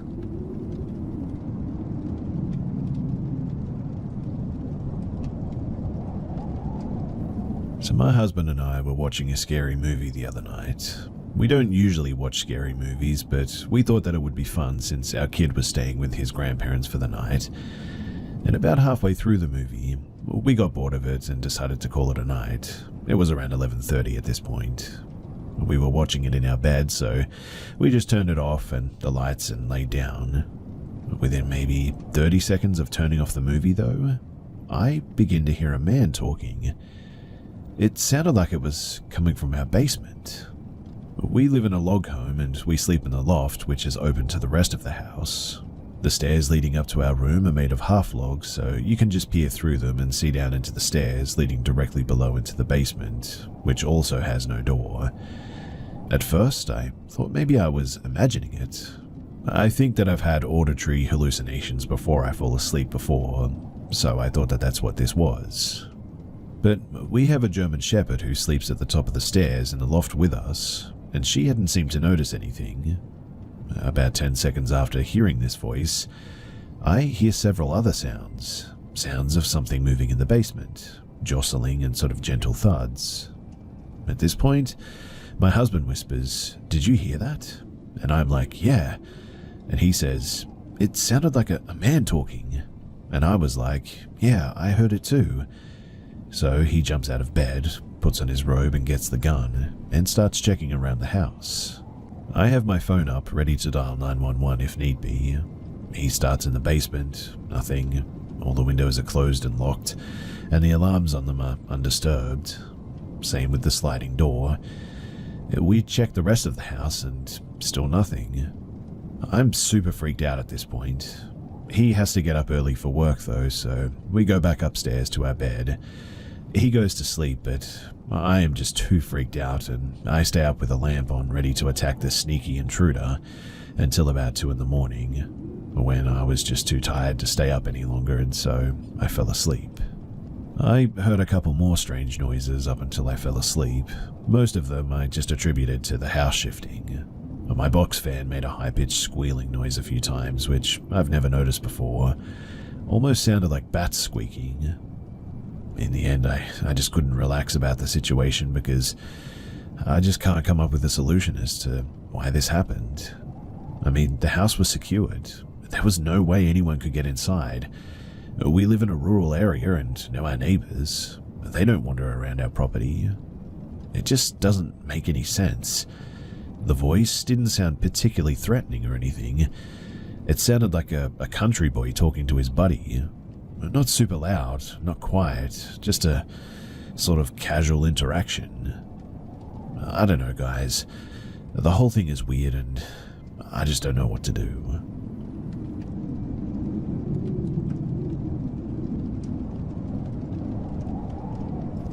Back in the summer of 2020, I was traveling with my partner to Boise, Idaho from Colorado to visit his family and stay for a camping trip. The trek is nearly 15 hours long, and while you can do it in a day, it's better if you stop to rest. Having lived in Utah at one point in time, I was pretty eager to show him the natural hot springs in Spanish Fork. They are located deep in Diamond Fork Canyon and require about a 45-minute hike from the parking lot. But still, we were both excited to get out and moving after 7 hours in the car. When we arrived at the first parking lot, however, the gate was shut and locked tight. A sign taped to the metal read "Closed, absolutely no access to hot springs, fines $2,000 max," or something to that nature. Obviously, we were pretty bummed. COVID had shut down many things, and we figured that this was outside, so there's no way that it was going to be closed. After some research on the government website, we discovered that a body had possibly been found in the springs and was likely the cause for the locked gate. Sad and tired of sitting in the car, we drove back down the canyon road to find a spot to camp for the night. Most of the more established campsites were closed due to COVID or were already taken for the night. This was fine though, since we prefer more dispersed camping anyway. So we picked a random spot to turn on as we drove closer to exiting the canyon. It was Road 338. Most of the road was a well-kept dirt road. We passed some promising spots near a creek and maybe 2 or 3 other people already set up for the night. We wanted to go a little further to see if there was anything with that wow factor. It sounds funny, I know, but some sites give off that "this is the one" feeling.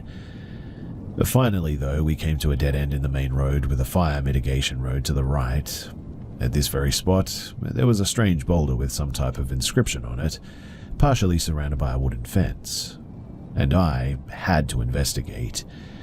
The inscription read, "Diamond Battle, June 20, 1866. It was a memorial for a battle that happened right here. A feeling of uneasiness and oddly respect, I guess, washed over me. After traveling up the fire road and not finding what we were hoping for in a campsite, we decided to pick a spot by the small creek that we had passed on the way in. It was getting dark quickly now, but we set up our tent in no time at all and we got a fire going. The creek was loud but peaceful. Although, ever since I read that inscription, I couldn't shake this strange feeling. I'm not a paranoid person, but I kept feeling on the edge of my seat, like someone was watching us from the woods just across the water. As the night grew darker, this feeling grew stronger as well. I decided that I didn't want to be in the open anymore and retreated to the tent to get some rest while my partner stayed up to enjoy the fire. I snuggled into our sleeping bag and I exhaled comfortably, listening to the creek that was now much quieter and was a bit further from the tent. I started to drift off when I heard it. There was soft chanting, rhythmic drums. My eyes shot open. Was I really hearing that? I strained my ears to listen over the running water. I couldn't quite get a clear sound, but something was definitely there. This is when I noticed the ground was also rumbling, as if horses were stampeding down the road, 100 feet from our sight. To be honest, I didn't know if I should get out to tell my partner, but I had the strangest feeling that if I said it out loud, that it would make it more true and that an army of spirits would spring from the trees and into our campsite. Before I could make the decision, though, I must have just blacked out because somehow I had the most peaceful sleep that I had ever had. The next morning, a little bit confused, we packed up our tent and left with no trace that we had ever spent the night by Little Diamond Creek. When I finally entered cell service, I did a Google search of that memorial in Diamond Fork, Utah. Turns out, there was a battle there between the Utes and the Mormon militia, and lives were lost on that mountainside. After reading this, I decided to tell my partner what I had heard last night before falling asleep. I told him about the chanting and the drumming and even the stomping of the horses, and he looked at me, shock in his eyes, in disbelief, and said that he had apparently heard the exact same thing.